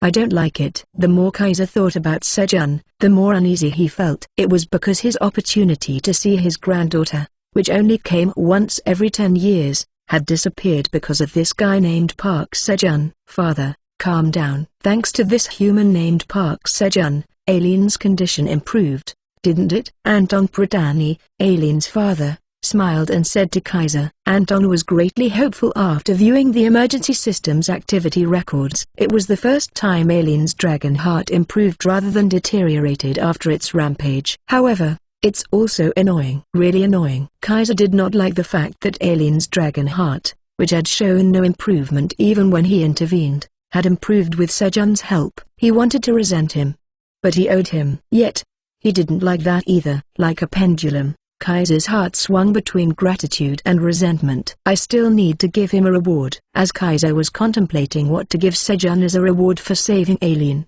the location of the alien's 100th birthday fountain will be changed. The alien's 100th birthday fountain will be installed on the 99th floor of the tower. What? The 99th floor of the tower? The alien's 100th birthday fountain was painstakingly built by Kaiser for his granddaughter, who was alone in the tower. But to install it on the 99th floor of the tower, activate the video transmission system. Activating the video transmission system of Alien's 100th birthday fountain. When Kaiser used the hidden skill, video transmission, to find out what was going on, the Black Dragon statue began to rotate 360 degrees, capturing and transmitting the surrounding video. The video showed many monsters such as cats, rabbits, crimson giant bears, and black minotaurs, and between them was one human. Kaiser felt like he knew who that human was as soon as he saw him. Arg, you, Park, say. June. Kaiser's pendulum swung towards resentment once again,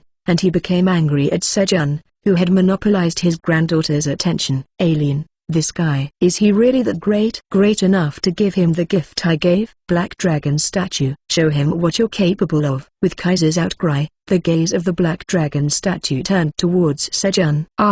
So this is how you do it. As Sejun was watering the fields after learning how to control the fountain, thump, boom. The Black Dragon statue suddenly changed its direction and started shooting water cannons at Sejun. Why is this happening all of a sudden? Sejun was taken aback by the sudden water baptism. Although it wasn't painful, he couldn't understand why it was happening. I hate water, meow. President Park, dodge it quickly, meow. Theo, who was hanging on Sejun's knee and also got a water baptism, shouted at Sejun. Even while getting wet, he didn't seem to want to let go of Sejun's knee. I will stay with Park Sejun's knee till the end of the world, meow. Boom, boom. Sejun ran away to avoid the water cannons for now. Fortunately, the water cannon fired about 20 times and then stopped. Phew. What was that? Sejun used the fountain again to water the fields and went to bed. And in the early morning, thump, thump, the tree branch scouts invaded again. It seemed that setting fire to the western forest had an effect, as some of the tree branch scouts were charred black. Unfortunately, he couldn't receive the flame buff from Flammy. Flammy's leaves, which used the flame of purification and the flame of affinity, had turned white and yellow. Flammy said that the leaves need to turn green again to use the flame buff again. Let's go, guys. I'll slaughter them. Meow. Squeak. Kyung. Sejun and the animals ran out to defeat the tree branch scouts. However, roar. The battle ended as soon as the Mother Crimson Giant Bear roared at the enemies. With just one roar from the Mother Crimson Giant Bear, the tree branch scouts turned into dust. The Mother Crimson Giant Bear, whose talents were enhanced after eating a honey jelly, had her talent of Mana Roar, which was close to its growth limit, evolved into a powerful Mana Roar. Well, let's go back to sleep. Let's do that, meow. Squeak. Kyung.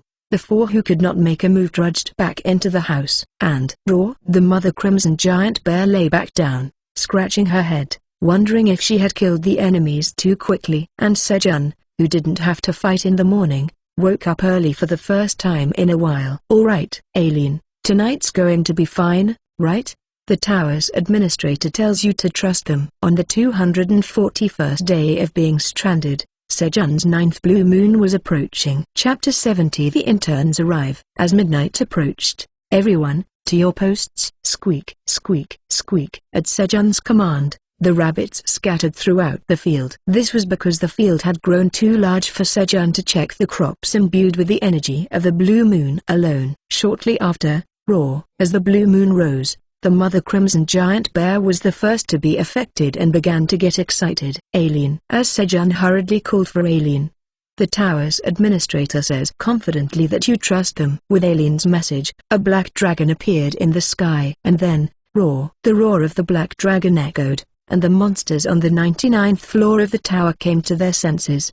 The moon is pretty. Today, there was no need to worry about monsters or the location of crops imbued with the energy of the blue moon, so for the first time since he'd been stranded, Sejun was able to enjoy the leisure of watching the blue moon in the sky and the black dragon alien flying. Glop, glop. He even had the luxury of drinking coffee. Stroke me more, meow. Theo was annoying, constantly asking for attention while on his lap. However, thanks to Theo's warmth and soft fur, he didn't mind it. After a while, rustle. The crops began to be imbued with the energy of the blue moon. And then, squeak, squeak. The rabbits pointed at the crops that had turned blue and called for Sejun. Alright, let's start harvesting. Sejun, guided by the rabbits, harvested the crops imbued with the energy of the blue moon. And as he went down to the cave to harvest, Master, I've grown. Flammy had grown up to Sejun's waist by absorbing the energy of the blue moon. Furthermore, the leaves of Flammy,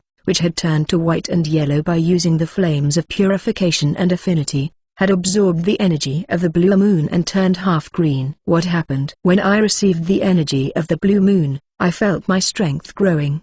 The energy of the blue moon caused Flammy to grow and shortened the cooldown time of Flammy's flame buff. Ah, Master, I found out the ability of the third leaf. Oh, really? What's the ability? Wait a moment. Da. The last leaf that was still green turned blue, and the blue flame seeped into Sejun's body. The flame of protection seeps in for 3 hours. The flame of protection protects the target. A small blue flame floated around Sejun like a will-o'-the-wisp. Is this the flame of protection? Sejun touched the blue flame, but it wasn't hot. Yes, the flame of protection will protect you, Master. Alright, thanks. Sejun praised Flammy while patting its leaves. He. It feels good. After receiving the flame of protection buff from Flammy, Sejun continued harvesting the remaining crops imbued with the energy of the blue moon. As a result, he was able to harvest 52 magical cherry tomatoes and 2 stamina corns from the cornfield that was ready for harvest. The harvested magical cherry tomatoes were shared and eaten with the animals,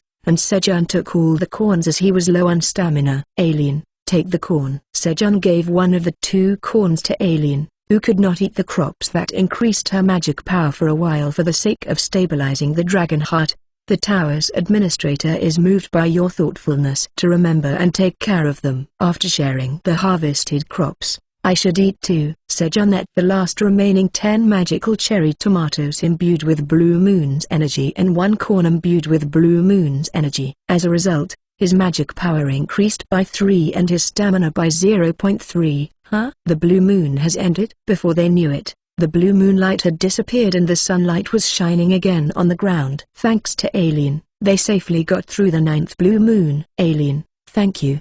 The tower's administrator says that all you have to do is trust them. There was still some time left until morning, so everyone took a short nap. And, whoosh. Ah, what the heck, meow? The protective blue flame aggressively attacked Theo, who jumped happily onto Sejun's stomach. It was the flame of protection. Meow, swoosh. The flame of protection would attack whenever someone tried to get close to Sejun. How dare you try to steal Sejun's lap, meow. Theo was furious at the appearance of a new competitor for Sejun's lap. Meow, whoosh. The standoff between Theo and the flame of protection continued. However, whoosh. As time passed, the buff time of the protective flame ended and the blue flame began to fade. Phew, it's my victory, meow. Theo, lifting his chin and tail high, celebrated his victory and stepped on Sejun's lap. He then climbed up to Sejun's chest. Then, tap, tap, Theo gently hit Sejun's cheek with his front paw a few times. Phew, President Park, it's revenge, meow. It was Theo's timid revenge. Having taken his revenge, Theo settled back down on Sejun's stomach and fell asleep. Rah. Fortunately, no tree branch scouts disturbed their sleep until morning. Alright. After sleeping for 4 hours, Sejun got up and started his day. President Theo, get off me. You're making me sweaty. I don't want to, meow. Sejun, who was harvesting tomatoes, said in annoyance. For some reason, Theo's obsession with his lap was more intense today. He used to move around from time to time, but today he clung to Sejun's lap for hours without letting go. Sigh, then moved to the left knee. Okay, meow. When Sejun sighed and proposed a compromise, Theo finally moved to the opposite knee. As Sejun was harvesting tomatoes while carrying Theo, Mr. Sejun, we're here. Elka arrived with 5 wagons full of red locust corpses, accompanied by 9 wolves. Elka had been helping with transportation, going back and forth between the 67th floor of the tower with other wolves, until Theo left for trade. You've worked hard. Let's eat first. Quenji, bring the carts to the front of the house. Kruyong. At Sejun's command, Quenji increased its size and carried 2 carts in each hand to the front of the house. Then, Sejun scooped out some soup from the 24-hour soup kitchen and served it to the wolves. Thank you, Sejun.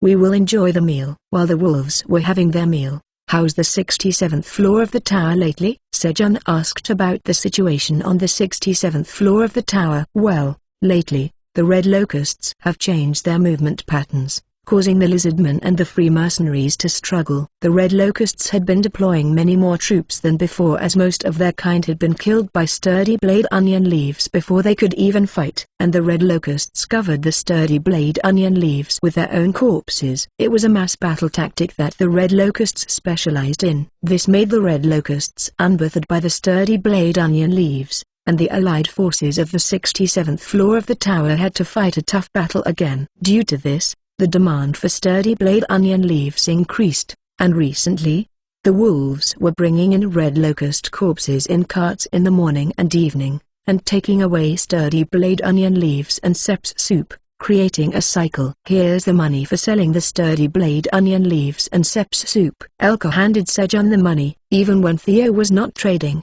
Sejun's account balance was increasing thanks to the wolves. Not having a place to spend the money was the problem, though. You guys aren't in danger, are you? You don't need to worry. So far, the red locusts haven't invaded near the waypoint. That's a relief. Do you want to have another bowl? Yes, thank you. At Sejun's question, the wolves happily wagged their tails and replied. Then, we'll head back down now. All right, take care. After eating another bowl of soup, the wolves loaded sturdy blade onion leaves and seps soup into the carts and went back down to the 67th floor of the tower. President Theo, move to the other side. Okay, meow. After seeing off the wolves, Sejun moved Theo to the other knee and went to find Jin Sam. 1003. He had initially planned to make Han and his followers work a little more, but his mind changed. The mud field of the 99th floor of the tower. Moo-oo, moo-oo. Thousands of black minotaurs were happily singing and scooping mud into brick molds measuring 2 meters wide, 1 meter long, and 1 meter high to make mud bricks. They were excited because if they made just 10 of these and brought them to Sejun, they could eat a pile of tasty green onion leaves instead of tasteless mud. These huge mud bricks had been in production for a few days now, meant to build a wall to defend against the attacks of the corrupted Ins. Then, a little further away from the black minotaurs, Han and his followers were busily scooping mud into brick molds. Their once clean fur was now covered in mud, making them look like beggars. It took all of them sticking together to barely make 10 mud bricks a day, so they didn't even have time to groom themselves. How did I end up making bricks? Han whimpered in misery. When they woke up from their sleep after eating grilled fish sold by the grey rabbits to their heart's content. Huh? What? Suddenly, the grey rabbits had disappeared, and instead, terrifying black minotaurs started approaching them, giving them orders to work. Thus, the 10 cats became slaves at a mud brick factory. We will go home and bring money. Please let us go. Han and the cats appealed to the black minotaurs, moo. But they just responded that it wasn't within their power, as the cats were barely surviving, making mud bricks, on the 3rd day. Moo. What? An expert who can appraise items has arrived. The cats were thrilled at the thought of escaping this mud brick labor. And then, Sejun appeared before them. First, bring out the items. Sejun stepped forward and spoke. Yes, truthfully, there was nothing worth looking at, but it was a step to torment them with hope again. Trembling, the cats brought out the items from their bags. All these items are trash. What? At Sejun's casual words, the cats despaired. They're all worthless. You probably heard they were magic items, didn't you? You've been scammed. PFFFT. How is it? Meow. Do you like the sharp tongue of Sejun? Start wailing. Theo, who was hanging on Sejun's back and overhearing the conversation, shivered with the pleasure of revenge. And then, sniff sniff. As Theo expected, the cats began to cry. But the revenge was just beginning. You guys probably know this, but according to the contract you signed, you have to make 100,000 mud bricks to pay for the grilled fish. But think about it. How many bricks can you make in a day? 10 bricks. Han weakly replied. That's right. So, It will take you at least 10,000 days to make 100,000 bricks. But can you just work without eating anything during that time? No, that's right. So, your debt will increase and you'll have to make even more bricks. You'll probably have to keep making bricks here until you die. The cats' faces turned pale. If what Sejun said was true, their lives were over here. But I'll give you an opportunity. Sejun held out 8 new contracts. An opportunity for 10,000 days. You will work as interns in our farm's distribution department and repay your debt. The cats carefully examined the contract. The content was okay. For 10,000 days, they would transport goods as porters and even get 1 grilled fish every day. We'll do it. Afraid that this good opportunity would disappear, the cats quickly stamped their paw prints. What? What about me? N, who had not received a contract, called Sejun in desperation, fearing that he might be left alone. Here, Sejun offered N a contract. There was an additional clause in N's contract. The representative of the distribution department has the right to take 3 items of his choice from N's home. Sejun added this clause, trusting Theo's golden paw, knowing that N's house was rich. Here you go. N stamped his paw print on the contract and handed it to Sejun. There were plenty of expensive items in his home. There would be no significant decrease in his family's wealth just because he gave away 3 items. If Sejun had asked for a large sum of money, he might have hesitated. As the cats stamped their paw prints and handed over the contracts to Sejun, interns. Welcome, Meow. I'm Theo, the representative of the distribution department. Meow. Theo climbed onto Sejun's shoulder, crossed his arms and said arrogantly, "Huh? You're Theo?" N, surprised to see Theo, pointed at him with his front paw. In turn,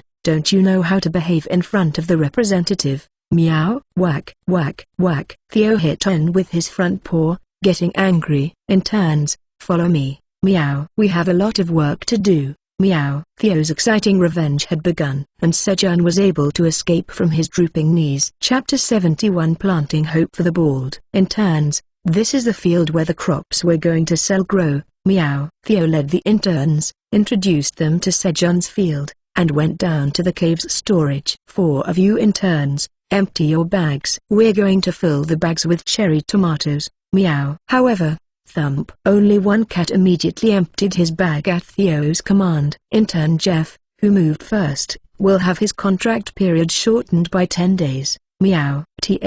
Thank you. At Theo's words, Jeff bowed his head to Theo in thanks. Just by emptying the bag as he was told, the contract period was shortened by 10 days. What? 3 cats who had been biding their time began to quickly empty their bags and fill them with cherry tomatoes after hearing that the contract period could be shortened. I knew it. Sejun watched Theo from a distance and laughed. Theo was still naive and had no experience dealing with subordinates. Therefore, he was happily reducing the contract period whenever the interns, who had once tormented him, followed his words even a little. Although it could be argued that Theo already had wolf subordinates.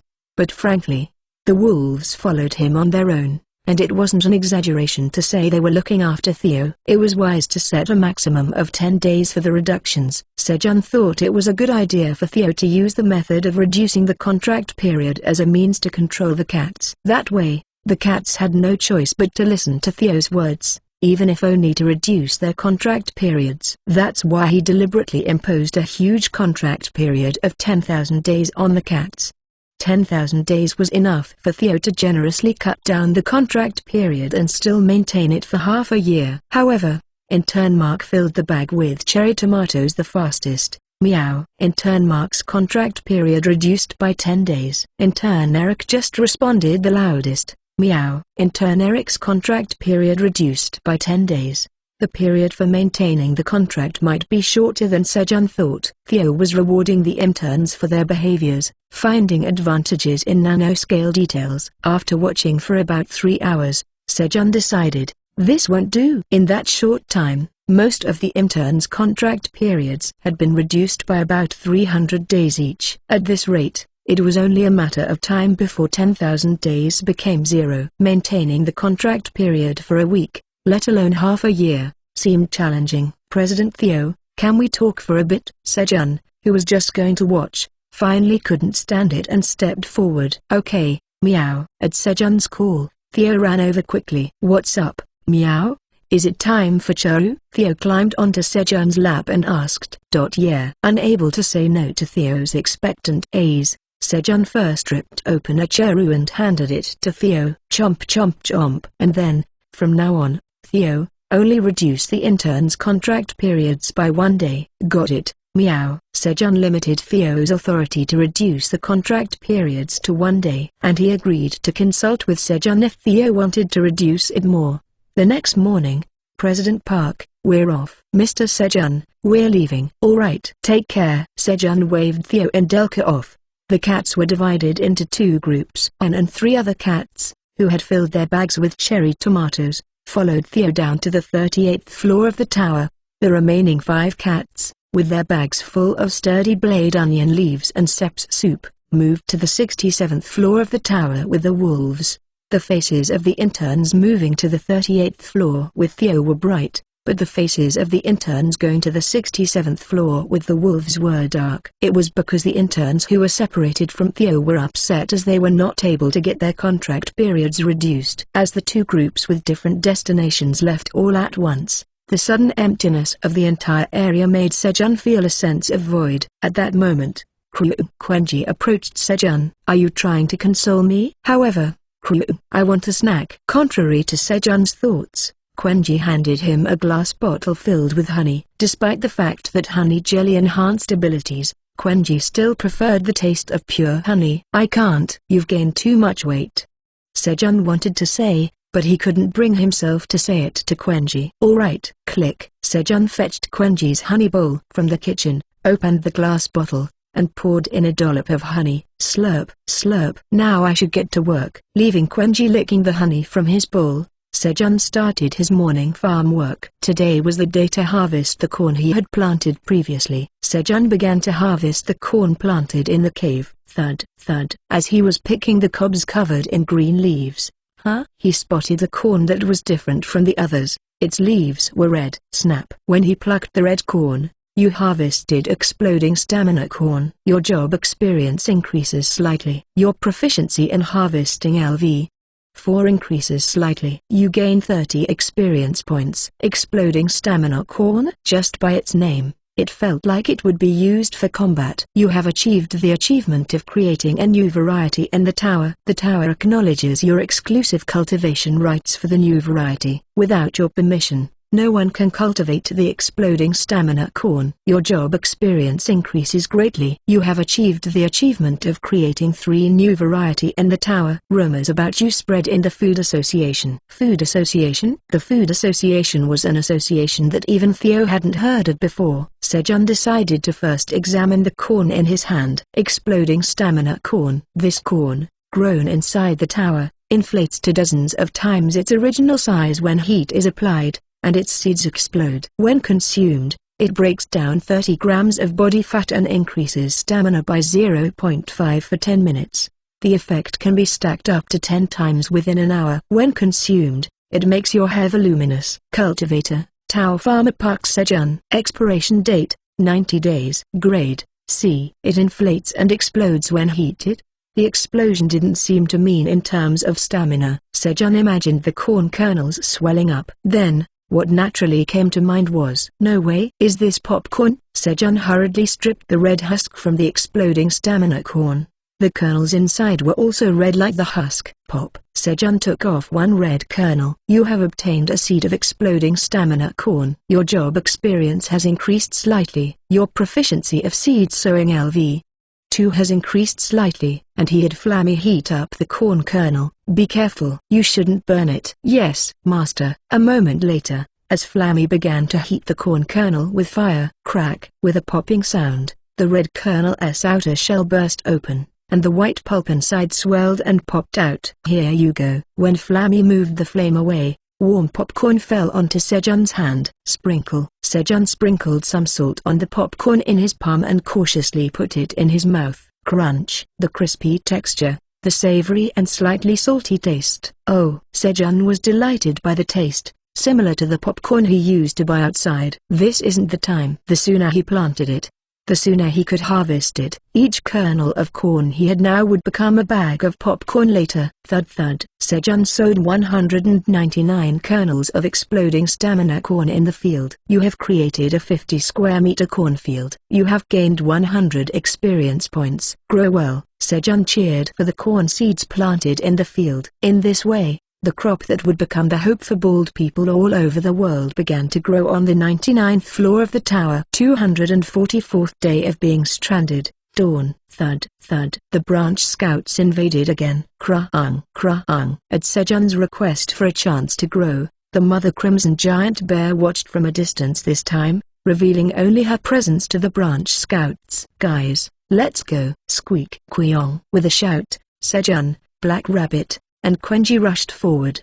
Drot drot. Thud, thud, thud. They all started from the same place, but Black Rabbit and Quenji quickly surpassed Sejun, swiftly defeating the branch scouts. Sejun had the lowest agility stat among them. Boom, whack, splat. You have defeated a large branch scout of the corrupted int. You have gained 500 experience points. Sejun threw Great Warrior Yukaz throwing hand axe from behind and killed the enemy. That's a bit lame. Retrieve. Sejun, who retrieved the axe, ran forward again. He then lit the torches he had set around the area for surveillance, and threw them at the branch scouts. Whoosh! The fire started burning the enemies as it spread to the branch scouts. You have killed the small branch scout of the corrupted int. You have gained 25 experience points. Dot. Dot. Dot. You have leveled up. You have gained 1 bonus stat. Nice. Sejun leveled up and became level 28. While he was gaining experience by killing the branch scouts, spit, spit. A sticky substance flew towards the burning branch scout with the sound of spitting. Fizz. As soon as the sticky substance touched, the fire went out instantly. What? When Sejun looked towards the source of the sound, swish, swish, yellow and purple flowers, about 30 centimeters in size, were moving around, hanging on the large branch scout's body with vine-like arms and legs. Corrupted Int's sticky flower attacker. Corrupted Int's poisonous fog flower attacker. The yellow ones were sticky flowers, and the purple ones were poisonous fog flowers. Now its flowers? Sejun became curious about the appearance of the corrupted int, which turned everything, including branches, flowers, and fruits, into monsters. Guys, fall back for now. When he saw the names of the enemies, he thought they would use a strategy to bind his feet with that sticky substance and kill him with poisonous fog. However, squeak. The Black Rabbit skillfully avoided the sticky substance with fast speed, and Quenji did not stop moving even after being hit by the sticky substance. There was no problem at all. Alright, only I am weak. Just me. Sejun confirmed his combat power ranking again and threw his axe to focus on killing the poisonous fog flower attacker so that the Black Rabbit and Quenji could fight well. Boom, thud. You have killed the corrupted int's poisonous fog flower attacker. You have gained 1,500 experience points. The experience points were decent. That's right. I was always a long-range fighter. While Sejun was comforting himself and fighting, rumble, rumble. The ground began to shake. Huh? Sejun saw Mother Crimson Giant Bear. Why is she moving? Roar, shake shake. As if to say it's not her, Mother Crimson Giant Bear shook her head and pointed to the west. What is it? As Sejun looked where the Mother Crimson Giant Bear was pointing, huh? He saw a giant tree about 70 meters tall slowly approaching from a distance. Rumble, rumble. Corrupted int that has absorbed the energy of the blue moon. He had overlooked that the corrupted int could absorb the energy of the blue moon, just as Flammy had grown by absorbing the energy of the blue moon. The corrupted int was so thick that even a huge Mother Crimson Giant Bear couldn't wrap her arms around it, and it was much taller. Moreover, with every movement of the corrupted int, numerous monsters fell from its body. Can we win? While Sejun was considering a strategy for dealing with the corrupted int, let me help. A low voice was heard in Sejun's ear. Huh? Who is it? Sejun was looking around for the owner of the voice. Then, flap, flap. The black dragon statue, which should be on the fountain, appeared in front of Sejun, its red eyes glowing. I am the great black dragon, Anton Pradani. I am Aileen's father. Aileen's father? Yes. We don't have time, so let's talk later. After finishing the conversation, the black dragon statue hurriedly flew towards the corrupted int. And then, roar! A black breath shot from the mouth of the black dragon statue, flew towards the corrupted int. Chapter 72 Obtaining the Seed of the Corrupted Int. You son of a Park Sejun. When Kaiser, blinded by jealousy over his granddaughter, fired a water cannon at Sejun using the Black Dragon statue installed at the fountain for Ailine's 100th anniversary. Father, please hold. Anton, who had higher control over the Black Dragon statue, took control of the statue from Kaiser. Cough, cough. Kaiser, belatedly realizing he'd made a scene due to his anger, cleared his throat awkwardly. Let's observe what kind of person this human named Park Sejun is. Why bother? This human named Park Sejun is our hope to fix Ailine's dragon heart. We need to know what kind of person he is. Understood. They continued to watch Sejun through the Black Dragon statue, and they discovered something interesting. What's with this guy? Despite being incredibly weak, he was managing various monsters with crops he farmed. But it was hard to say he was bad when the monsters he managed seemed so happy. And the crops with various effects. The improvement in Ailine's dragon heart condition was thanks to the crops. Humphrey, this guy has some skills. Kaiser, who had been watching Sejun with a stern look, began to acknowledge him a bit. So, while they were watching through the Black Dragon statue for several days, they saw the Corrupted Ints branch scout approaching Sejun's farm. It seems the Corrupted Ints have spread again. TSK. Just like weeds, the Corrupted Ints were one of the nuisances on the 99th floor that bothered the Black Dragons. If they didn't regularly clear them out, they would proliferate massively and lead to the extinction of other monsters. From the Black Dragon's perspective, it would be easier to eradicate the Corrupted Ints completely, but it was impossible due to the tower administrator's duty to not deliberately cause the extinction of creatures settled in the tower. Still, the human was successfully protecting the farm with the help of the monsters. Then, it's the one that absorbed the energy of the blue moon. That one will be difficult. A Corrupted Int that has absorbed the energy of the blue moon, which is born with a slim chance, was a monster difficult to kill by anyone other than a black dragon. We have to use that. It wasn't installed for this purpose. Even though Kaiser grumbled, he didn't oppose the idea of helping Sejun activate the Black Dragon statue. With Anton's command, the red magic stone embedded in the eyes of the Black Dragon statue lit up and the statue began to move as if it were alive. It was a skill engraved in the red magic stone by Anton using high-level magic in case Aileen faced danger. Thus, Anton, who used the Black Dragon statue to defeat the Corrupted Int, flew back to Sejun and started a conversation. After observing Sejun for several days, Anton judged him to be a trustworthy human. Boom! With a gigantic mushroom cloud, the massive Corrupted Int that had absorbed the energy of the blue moon evaporated. The last hit should have been mine, although he wouldn't be able to level up much due to his level 30 job quest, but it was still a bit regrettable. As Sejun was admiring the mushroom cloud created by Anton with regret, flap, flap, the Black Dragon statue moved its wings and flew towards him. Thank you for your help, Aileen's father. Just call me Anton. Yes, and the help just now is nothing compared to how you saved my daughter. Thank you for saving Aileen. Yes, Sejun suddenly felt like he was meeting his girlfriend's parents, although he'd never had a girlfriend. Sejun was in a similar situation to Theo.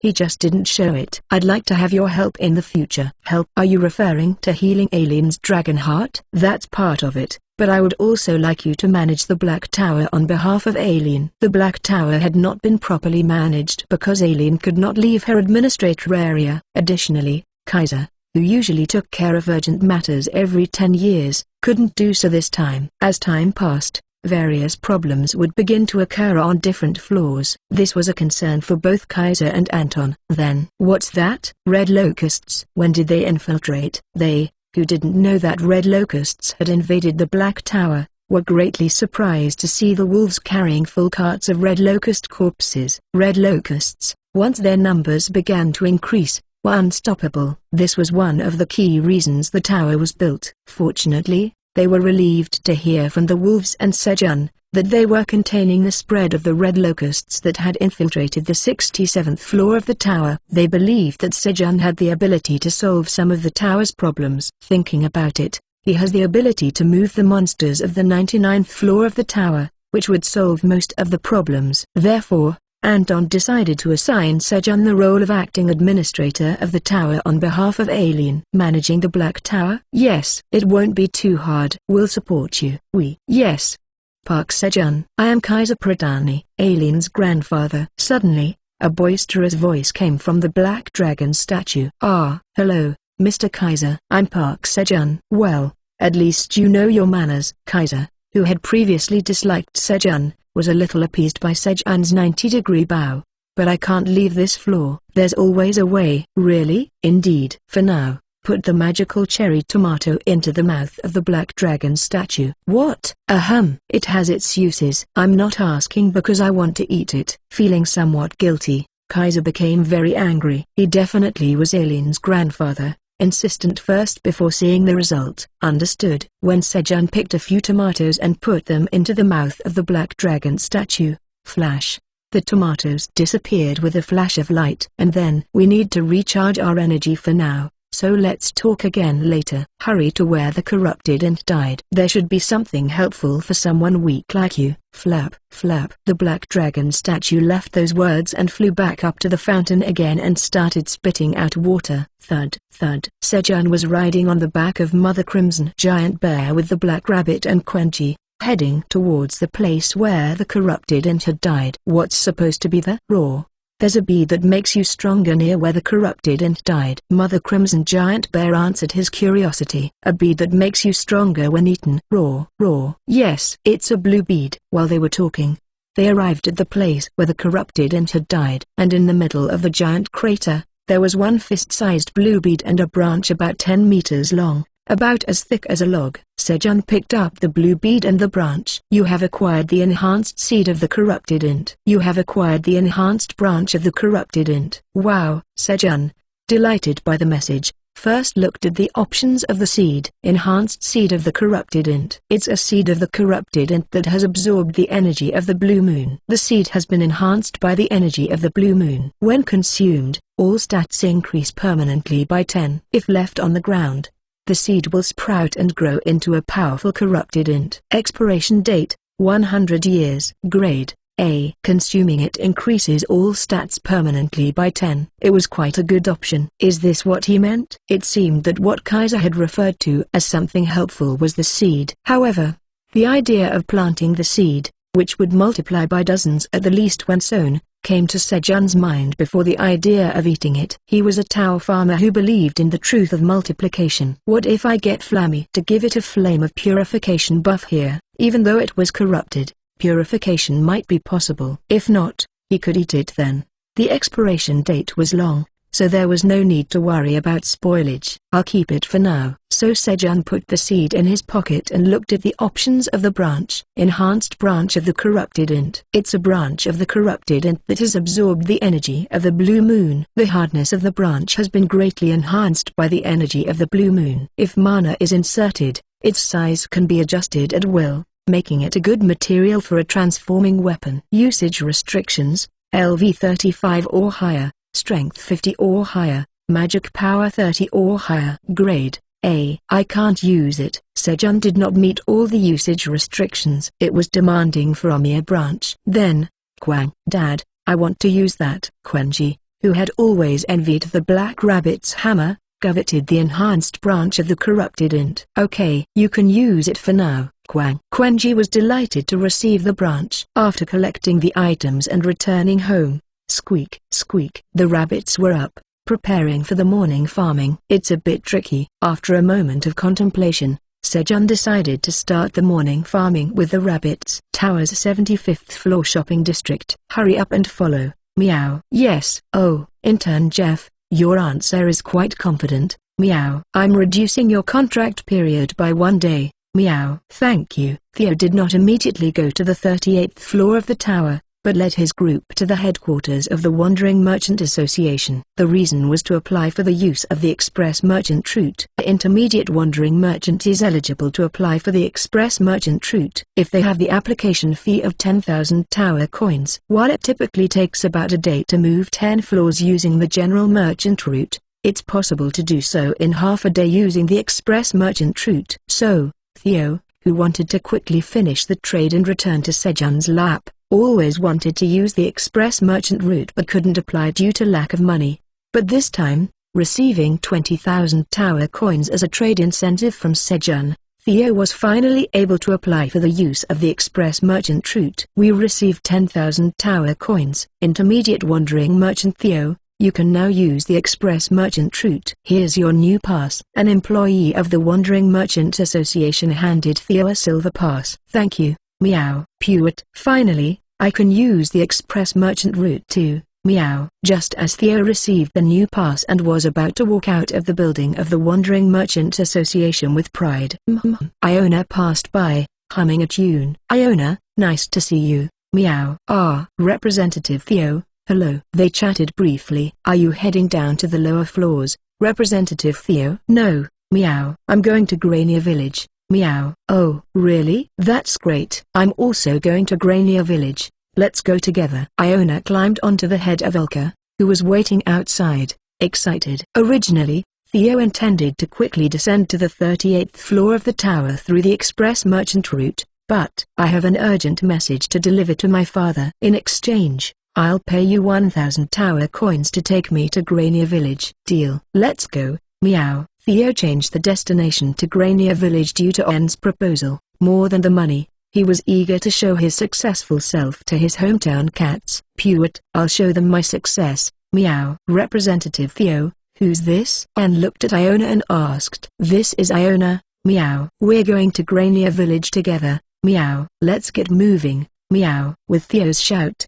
the group set off. Darn it. Anne's face briefly stiffened at the addition of a new member. However, it's just a hamster. Anne quickly caught up with Theo, wearing a sly smile. Chapter 73. It's time now. Day 245 of being stranded. While Sejun was harvesting cherry tomatoes, Seed Shop is now open. Your seed shop level is ordinary. 4 types of seeds to be sold today are randomly displayed. At your current grade, you can purchase as many seeds as you want within the limit of 5 tower coins. The seed shop opened, and the seeds available for purchase today were displayed. 50 black bean seeds, 5 tower coins. 100 radish seeds, 1 tower coin. 25 sweet pumpkin seeds, 5 tower coins. 500 onion seeds, 5 tower coins. What? The prices of the seeds had risen significantly since the last time he had seen them. Previously, 100 radish seeds were definitely 0.1 tower coins.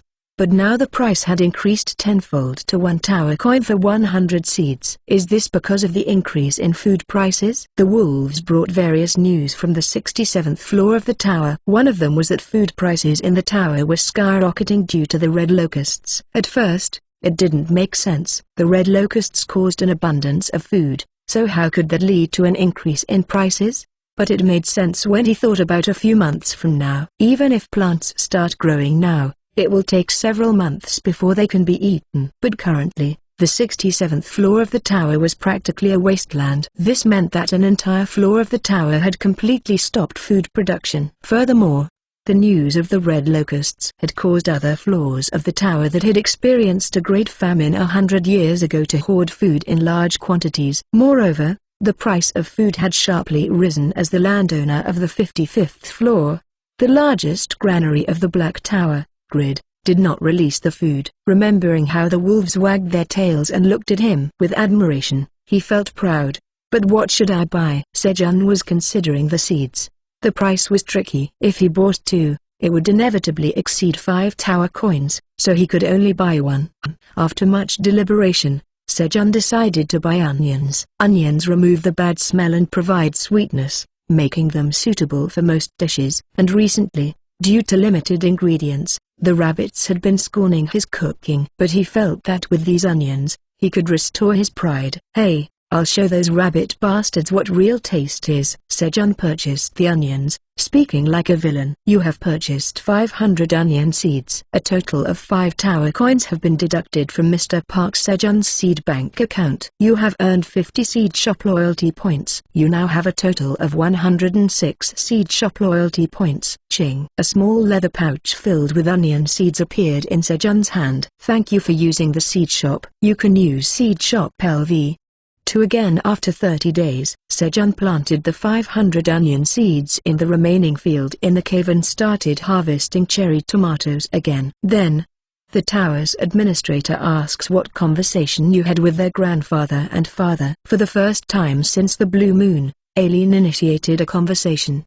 I slept well. Aileen, who had been roaring and working hard during the blue moon, slept soundly for a few days due to the after effects of the Dragonheart's rampage and woke up stretching energetically. I slept too much. What's that interesting human doing? Summon crystal orb. To look at Sejun, Aileen summoned her crystal orb. You have over 1,000 unread notifications. Please manage your notifications. Again, huh? The notifications piled up in the crystal orb for days, obstructing Aileen's view. Aileen quickly scrolled through the notifications. A few of them were in red, but she figured they were notifications from the 67th floor of the tower. With the notifications cleared and the crystal orb clean, Aileen looked through the farm to find Sejun. The farm had expanded so much that she had to search like this now. It has expanded more in just a few days. As Aileen was scanning the farm to find Sejun, she saw Quenchi, swinging a branch. The branch was not ordinary, as it shrank and expanded. What's that? When Aileen asked Quenchi,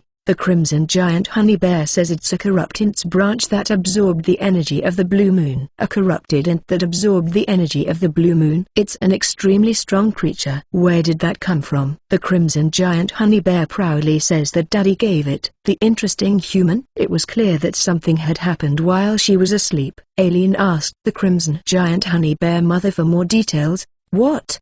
The statue of the fountain moved?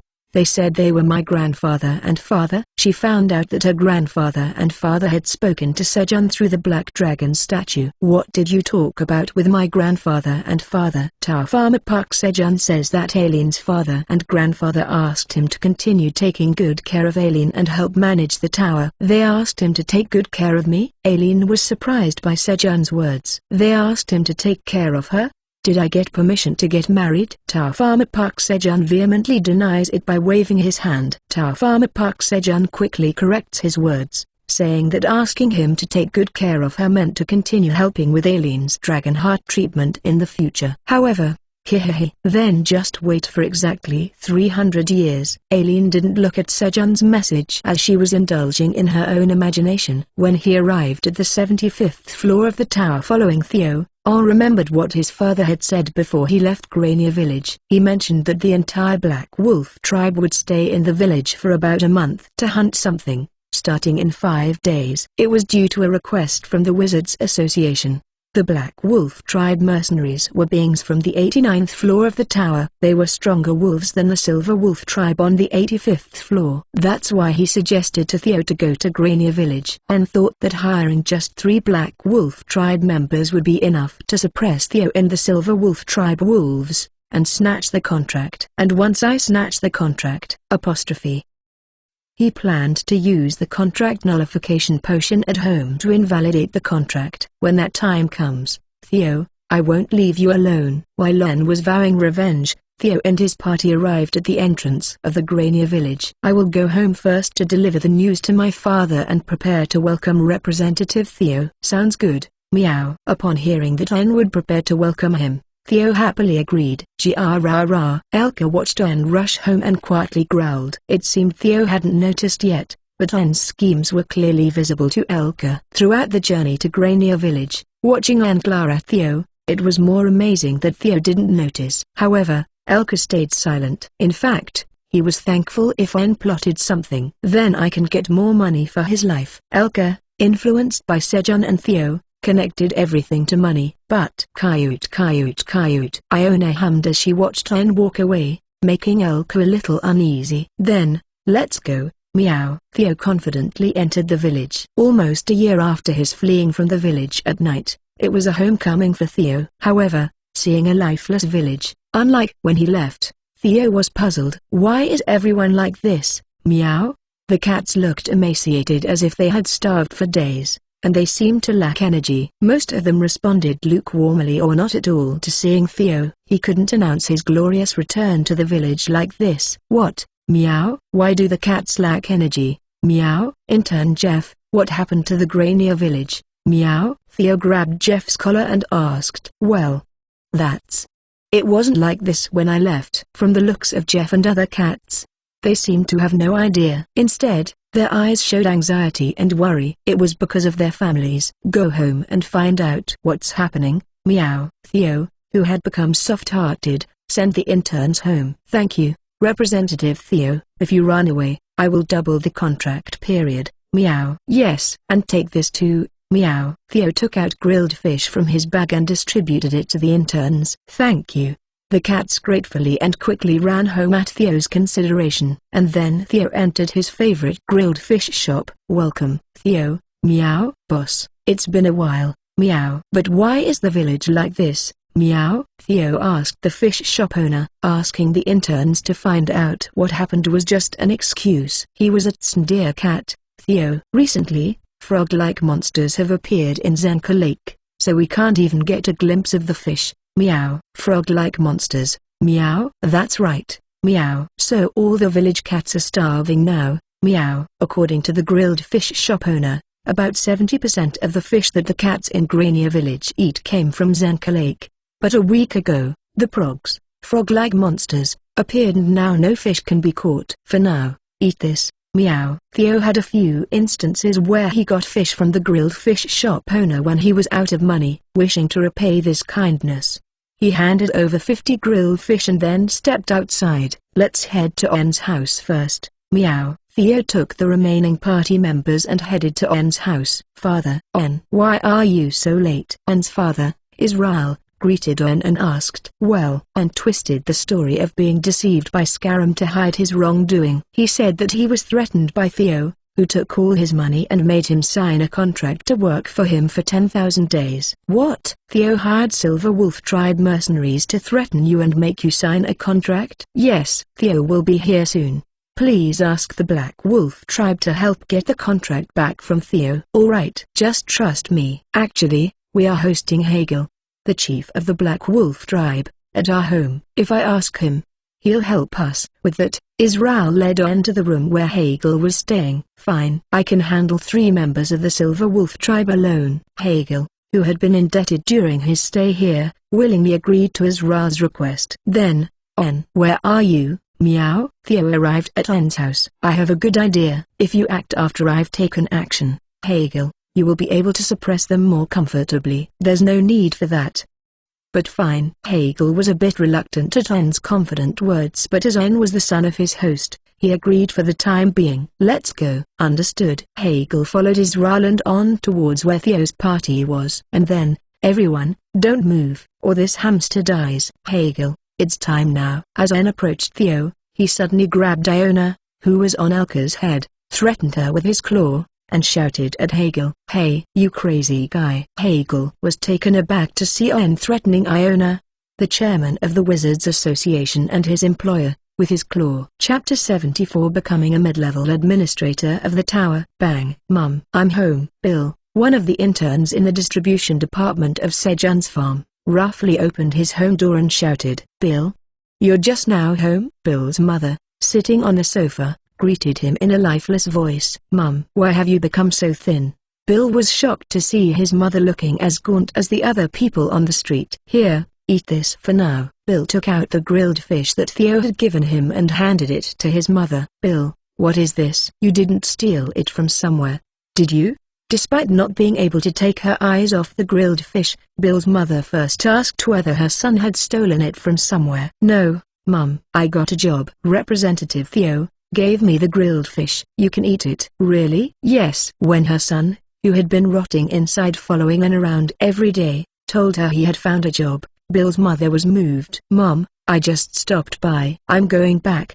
Bill felt a sense of pride at his mother's happiness and returned to Theo with a light step. And then, oh my, Dagon's mother, Bill got a job and brought grilled fish. Bill's mother, having regained her energy after eating the grilled fish, began to brag about Bill's employment to the other neighborhood mothers, and because of that, rumors spread that you could get grilled fish if you worked under Representative Theo, and cats wanting to work under Theo began to appear. The Black Wolf Tribe's chief, Hagel, was here. Seeing a 5 meters tall black wolf with 3 long claw marks on his left face coming out with En, Elka realized that he had been too off guard. If it weren't for Chairman Iona, we could have been in big trouble. However, just as he failed to predict the enemy's power, the enemy also failed to accurately grasp their power. It was clear from Hagel's hardened face whether he recognized Iona. Then, Representative Theo, while pretending to approach Theo, and tried to snatch Iona, who was sitting on Elka's head. Elka quickly tried to subdue N as she had been waiting for this situation. But, "Don't stop him!" A command from an angry Iona came through. So that rumor was true. Iona hated being underestimated because she was small. She felt that N targeted her because she was the smallest among their group. Being ignorant can be brave, and N had provoked the fiercest beast he should never have provoked. She was the worst and strongest hostage. As N threatened her by pointing his claws at Iona's neck, "N, what are you doing? Meow. Put Iona down right now, meow." Representative Theo, "It's okay, meow. Just watch from here." As Theo tried to stop N, Elka quickly carried him on his back and retreated. And then, Caillou Hagel, "What is this?" "Surely a freelance mercenary isn't trying to kill their client?" Iona, ignoring N's claw, calmly asked Hagel. She made a very cute sound, Caillou, but Hagel froze upon hearing it. "Damn it! Lady Iona has unleashed her wrathful Caillou." "La, Lady Iona, you're misunderstanding." "How could I?" "You, let Lady Iona go immediately." Hagel, brought back to his senses by Iona's words, responded and started shouting at N. Currently, Iona was in the first stage of her furious Caillou. He had to calm her down at all costs. If she got more angry and made the Caillou Caillou Caillou sound 3 times, they would know why she was known as the Destructive Wizard. Of course, Hagel didn't want to see that at all. Those who had worked with Iona knew very well Caillou was a gauge to measure Iona's anger. Level 1 of Wrathful Caillou, when Iona makes the Caillou sound, at least one building is destroyed. Level 2 of Wrathful Caillou, when Iona makes the Caillou Caillou sound, at least a small village is destroyed. Level 3 of Wrathful Caillou, when Iona makes the Caillou Caillou Caillou sound, at least one city is destroyed. And it was said that there was a final stage of Wrathful Caillou, but no one who had heard it had survived, so no one knew what it sounded like. Despite Hagel's shouting, N didn't move. No, he couldn't move. He was already under Iona's paralysis spell. "Mr. Hagel, before we talk about right and wrong, shall we first hear about the result of the mission?" "About that, Lady Iona, I apologize. We failed." The reason Hagel came here was to subjugate the eggs of the Prog Queen, who lays eggs once a year. If the Progs started to hatch, the aquatic life around them would suffer almost extinction-level damage, hence the annual subjugation. The Prog Queen goes to sleep after laying eggs, so it was a relatively easy mission to go into the underwater cave at the bottom of the Zenka Lake and deal with the eggs. However, when Hagel and his wolves opened the massive rock blocking the cave entrance, ribbit, 5,000 hungry Progs leapt out from the cave. For some reason, the Progs had hatched from their eggs earlier than expected. Luckily, about half of them were killed on the spot, but the remaining 2,500 Progs evaded the wolves and escaped into the Zenka Lake. Since then, the Progs had grown by catching and eating fish in Zenka Lake, while the Black Wolf tribe had been trying to hunt them while preventing them from hunting. However, the swimming skills of the wolves, who are not familiar with the water, couldn't match the speed of the Progs moving in the water, so they were practically making no progress. In this situation where the mission was not going well, Hagel found himself in a real bind as he ended up on the side threatening Iona's life, whether he intended it or not. Even if Iona used this as an excuse to kill all of the Black Wolf tribe, they couldn't complain. "What the? She's a client?" Israel was taken aback by the fact that the hamster N had captured was Hagel's client. Hagel had said he came here on the request of the Wizards Association chairman. "So that tiny hamster is the chairman of the Wizards Association?" "Come to think of it, I had heard rumors that the chairman of the Wizards Association was a hamster." "N, this damned guy." Thud. "Lady Iona, I apologize. I'll do anything, so please spare my son and me." Israel knelt down, touched his forehead to the ground, and cried out. His instincts were telling him that this was a dire situation where he could die if he made any more fuss. "Caillou, it's too late now." Rumble. Iona pulled out the Staff of Disaster, intending to blow away Israel and N along with their house. Then, "Iona, wait a second, meow." Theo stopped Iona. "Caillou Caillou what?" Iona's anger level rose due to Theo's interruption. "But, you can't destroy this place, meow." President Park ordered something, meow. Regardless of Iona's anger, Theo had to carry out Sejun's instructions to get 3 items from Wen's house. Sejun, okay, what should I do? Upon hearing Sejun's order, Iona quickly cancelled her magic and started helping Theo. What is he doing? Hegel was shocked to see the cat stopping Iona. It only provoked Iona's anger. And then, oh my god, it's the level 2 of Wrathful Kaiu. Just as Hegel feared, Iona's rage gauge had risen. Hegel was in despair as Iona made the Kaiu Kaiu sound. Now at least a small village would be destroyed. And that probably includes our Black Wolf tribe. Just when Hegel was almost certain he was going to die. Huh? Iona easily calmed her anger at the words of the cat named Theo. What's with that cat? How could it so easily quell the anger of Iona, the great destructive wizard? Quietly, who's that cat? Theo? Hegel approached Elka and asked. Representative Theo is a direct subordinate of the Great Black Dragon. What? A direct subordinate of the Great Black Dragon? Thud. Representative Theo, I'm Hegel of the Black Wolf tribe. Please accept me as your subordinate. As soon as he heard Elka's words, Hegel prostrated himself in front of Theo. The Black Wolf tribe had been worshipping the Great Black Dragon, which had the same color as them, since long ago. Becoming a subordinate of a direct subordinate of such a great black dragon was the greatest honor for the Black Wolf tribe. Okay, meow. Then, stamp here, meow. Theo, who never rejects subordinates and firmly holds on to those leaving, handed over a contract. Yes. Press. Hegel stamped the contract with his paw. Thanks to En's scheme, Theo was able to take Hegel, the leader of the Black Wolf tribe, and the entire Black Wolf tribe as his subordinates. Be sure to mention the green alarm, it's really important. Yes, Alien. Anton says the green alarm is very important. Got it? The tower's administrator says it understands.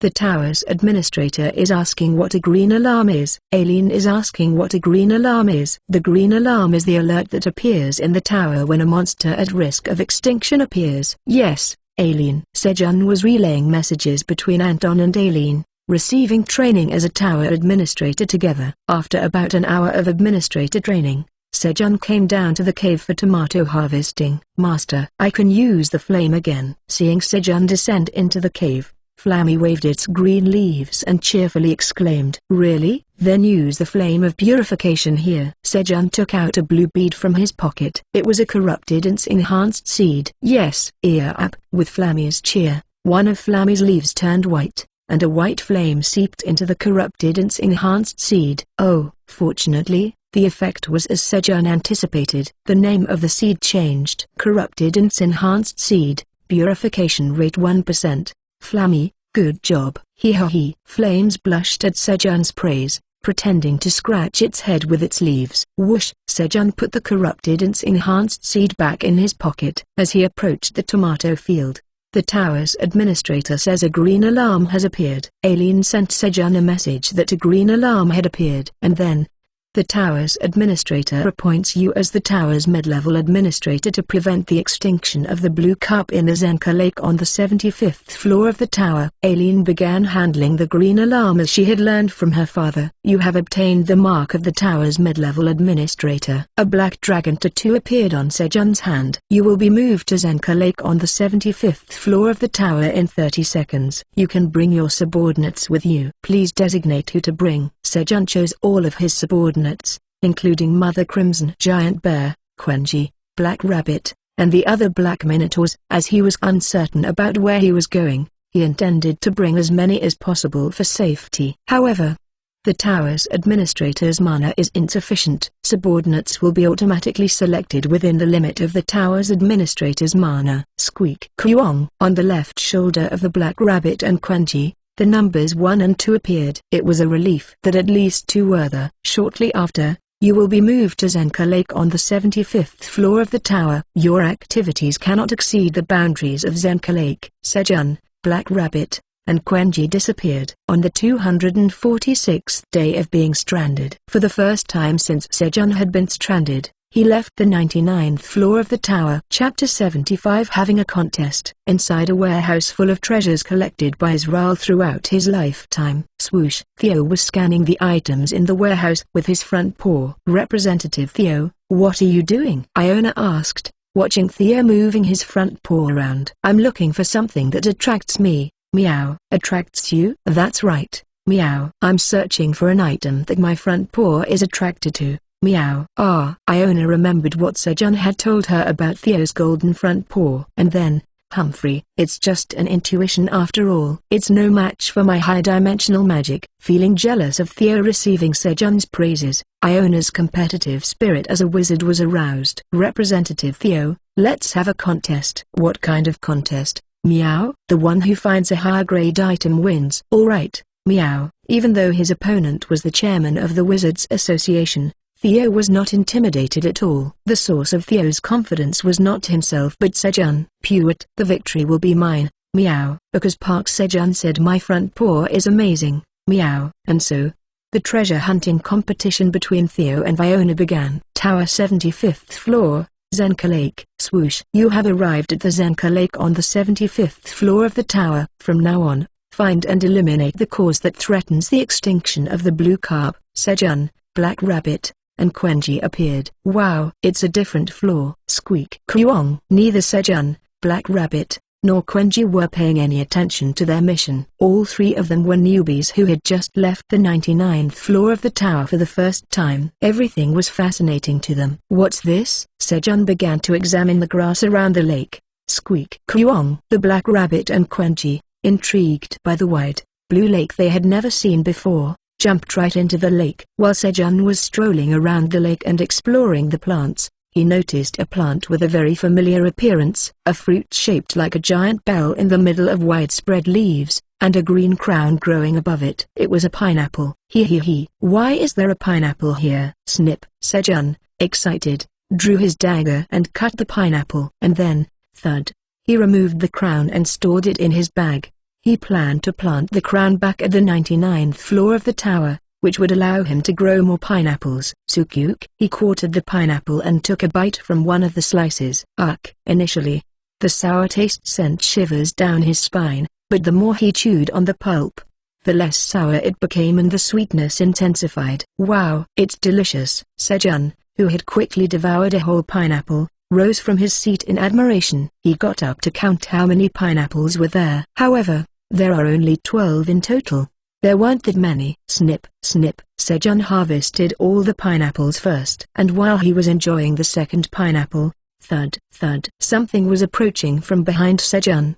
As Sejun turned around, Ribbit, a 3-meter-tall upright walking frog was drooling at the sight of Sejun. Prog. Why is a frog walking on 2 feet? While Sejun was in a state of confusion, Ribbit, swish. Prog opened its mouth and attacked Sejun with its tongue. Humphrey. Even though I may not look like it, I've trained at the 99th floor of the tower. Sejun dodged Prog's tongue and threw his hand axe at Prog. Thunk. The hand axe hit Prog right in the head. You have defeated the Prog. You gain 500 experience points. HMPH. This is too easy for me. Retrieve. Although he already had a considerable advantage dealing with an aquatic monster on land, Sejun was still proud of himself. When Sejun was feeling triumphant, Subordinate 1 has defeated the Prog. Subordinate 2 has defeated the Prog. Black Rabbit and Quenji were also fighting underwater. You've found one cause of the extinction of the blue carps in Zenka Lake on the 75th floor. A mid-level administrator quest has been triggered. Mid-level administrator quest.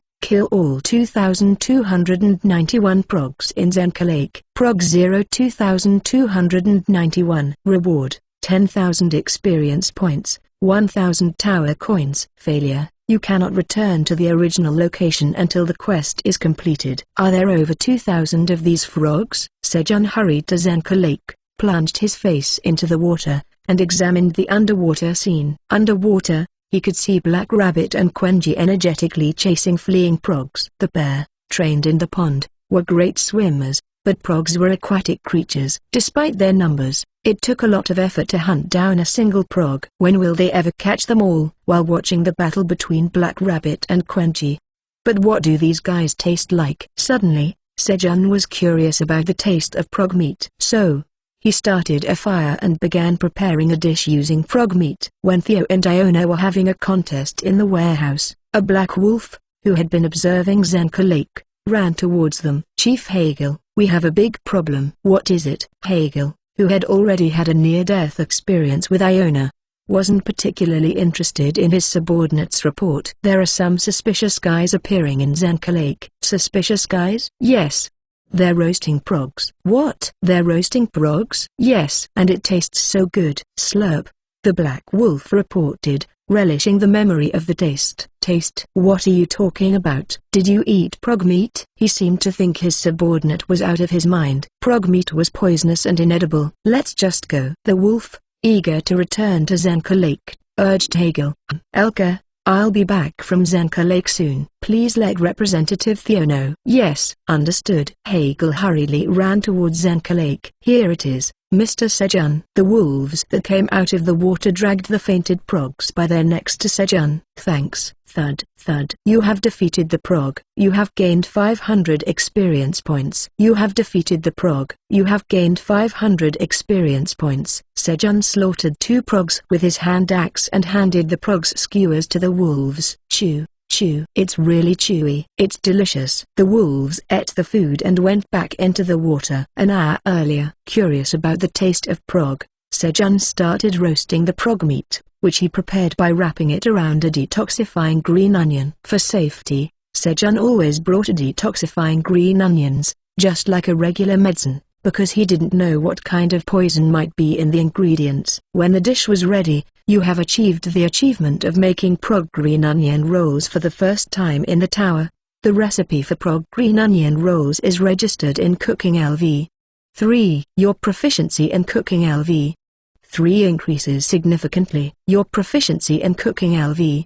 3 is filled, and the level increases. Sejun's cooking level increased, and special effect. Comfortable underwater movement is added to prog green onion rolls due to the effect of Cooking LV. 4. Special effect. A special effect was added to the dish. It was new information added as the cooking level reached 4. Sejun checked the completed dish. Prog green onion rolls. Roasted detoxifying green onions wrapped in prog meat. Thanks to skilled cooking skills, the prog meat and detoxifying green onions are well roasted and taste very good. Detoxifying green onions have detoxified the poison in prog meat. Special effect. Comfortable underwater movement. Chef, Tao Farmer Park Sejun. Expiration date, 5 days. Grade, C+. As Sejun was checking the options for the prog green onion rolls, Krung, Squawk, the exhausted Black Rabbit and Quenji came out of the water from chasing progs. And Krung, Squawk, the 2 hungry ones ate the prog green onion rolls, and started bobbing in excitement. Should I try it too? Sejun also took a bite of the roasted prog. Chew. It tastes like chicken. The meat was soft, but the taste was just like unsalted chicken. Gulp. You have consumed prog green onion roll. Due to the special effect, comfortable underwater movement makes your underwater movements comfortable for 30 minutes. I should have brought some salt. Sejun felt a little regretful. Then, G-ah-rah-rah-rah, you can't do that. 5 black wolves came running, shouting. What's going on? Krung, Squawk. Sejun and the animals raised their weapons in caution against the black wolves. There's poison in prog meat. That's right. You need to vomit right away. The black wolves looked at them with worried expressions. Oh, thanks. But this one is detoxified. Do you want to try one too? Sejun said to the black wolves while taking a bite of the prog green onion roll. As Sejun ate the 3rd prog green onion roll, gulp. I'll just have one. Me too. Here. The black wolves got the prog green onion rolls from Sejun and ate them. And then, it says it makes moving in water comfortable? The black wolves were surprised to see the message that appeared after eating the prog green onion roll. In that case, in order to check the effect mentioned in the message, the black wolves jumped into the Zenka Lake. If this was the case, they might be able to easily accomplish the tasks they had been working on. After a while, the black wolves, who had successfully hunted the progs, came up to the ground with the progs in their mouths. Awoo! A black wolf called its comrades. Where's the good food? Da-da-da. The black wolves flocked to eat Sejun's dish. This is. Hagel couldn't continue his sentence while watching the spectacle unfolding at the Zenka Lake. The wolves hunted the progs in the pond and brought them to a black-haired man, who then killed the progs. And the wolves, having received meat from the man, went back into the water. Then, Chief Hagel, Tribe Vice Chief Falker ran up to him. Vice Chief Falker, what's happening? First, Try eating this. Falca handed over the prog green onion roll he had been holding to Hegel. Chew chew. Oh, this meat is delicious, Hegel said while eating the prog green onion roll. It felt like the first time he was eating proper meat since he came here to do the mission. Gulp. And then, a message appeared. Could it be? Is it because of this dish that our wolves are able to hunt the progs? Yes. Thanks to that man's cooking, it seems like we will be able to successfully finish the mission. Falca pointed at Sejun. Is that so? Then I should thank him. Yes, let's go. Falca guided Hegel to Sejun. And then, Mr. Sejun, this is our Black Wolf Tribe's chief, Hegel. Sejun. Upon hearing Falca's words, Hegel's mind went blank. The prestigious name of the Great Black Dragon, Park.Se.June, which Elka had told him, and the black dragon tattoo visible on Sejun's right hand back. That tattoo was only allowed to the Black Dragon's tribe. It's the Great Black Dragon. I greet the Great Black Dragon. Hegel quickly prostrated himself in front of Sejun. And then, we greet the Great Black Dragon. The other black wolves also followed Hegel and prostrated themselves in front of Sejun. Yawn. Ji-ah-ra-ra. Despite the loud shouts of the black wolves, the exhausted Black Rabbit and Quenji did not care and took a nap. Meow. Theo, who had been inspecting the items in the warehouse, felt something strange. I feel Park Sejun's lap nearby. Meow. Even though it was incomprehensible, Theo believed in his ability to sense Sejun's lap. Iona, I have to go check it out. Meow. Theo quickly ran out of the warehouse. Hee. It's my victory. Iona raised the B-grade item she had found in the warehouse, claiming her victory. Who the real winner was would only be known as time passed.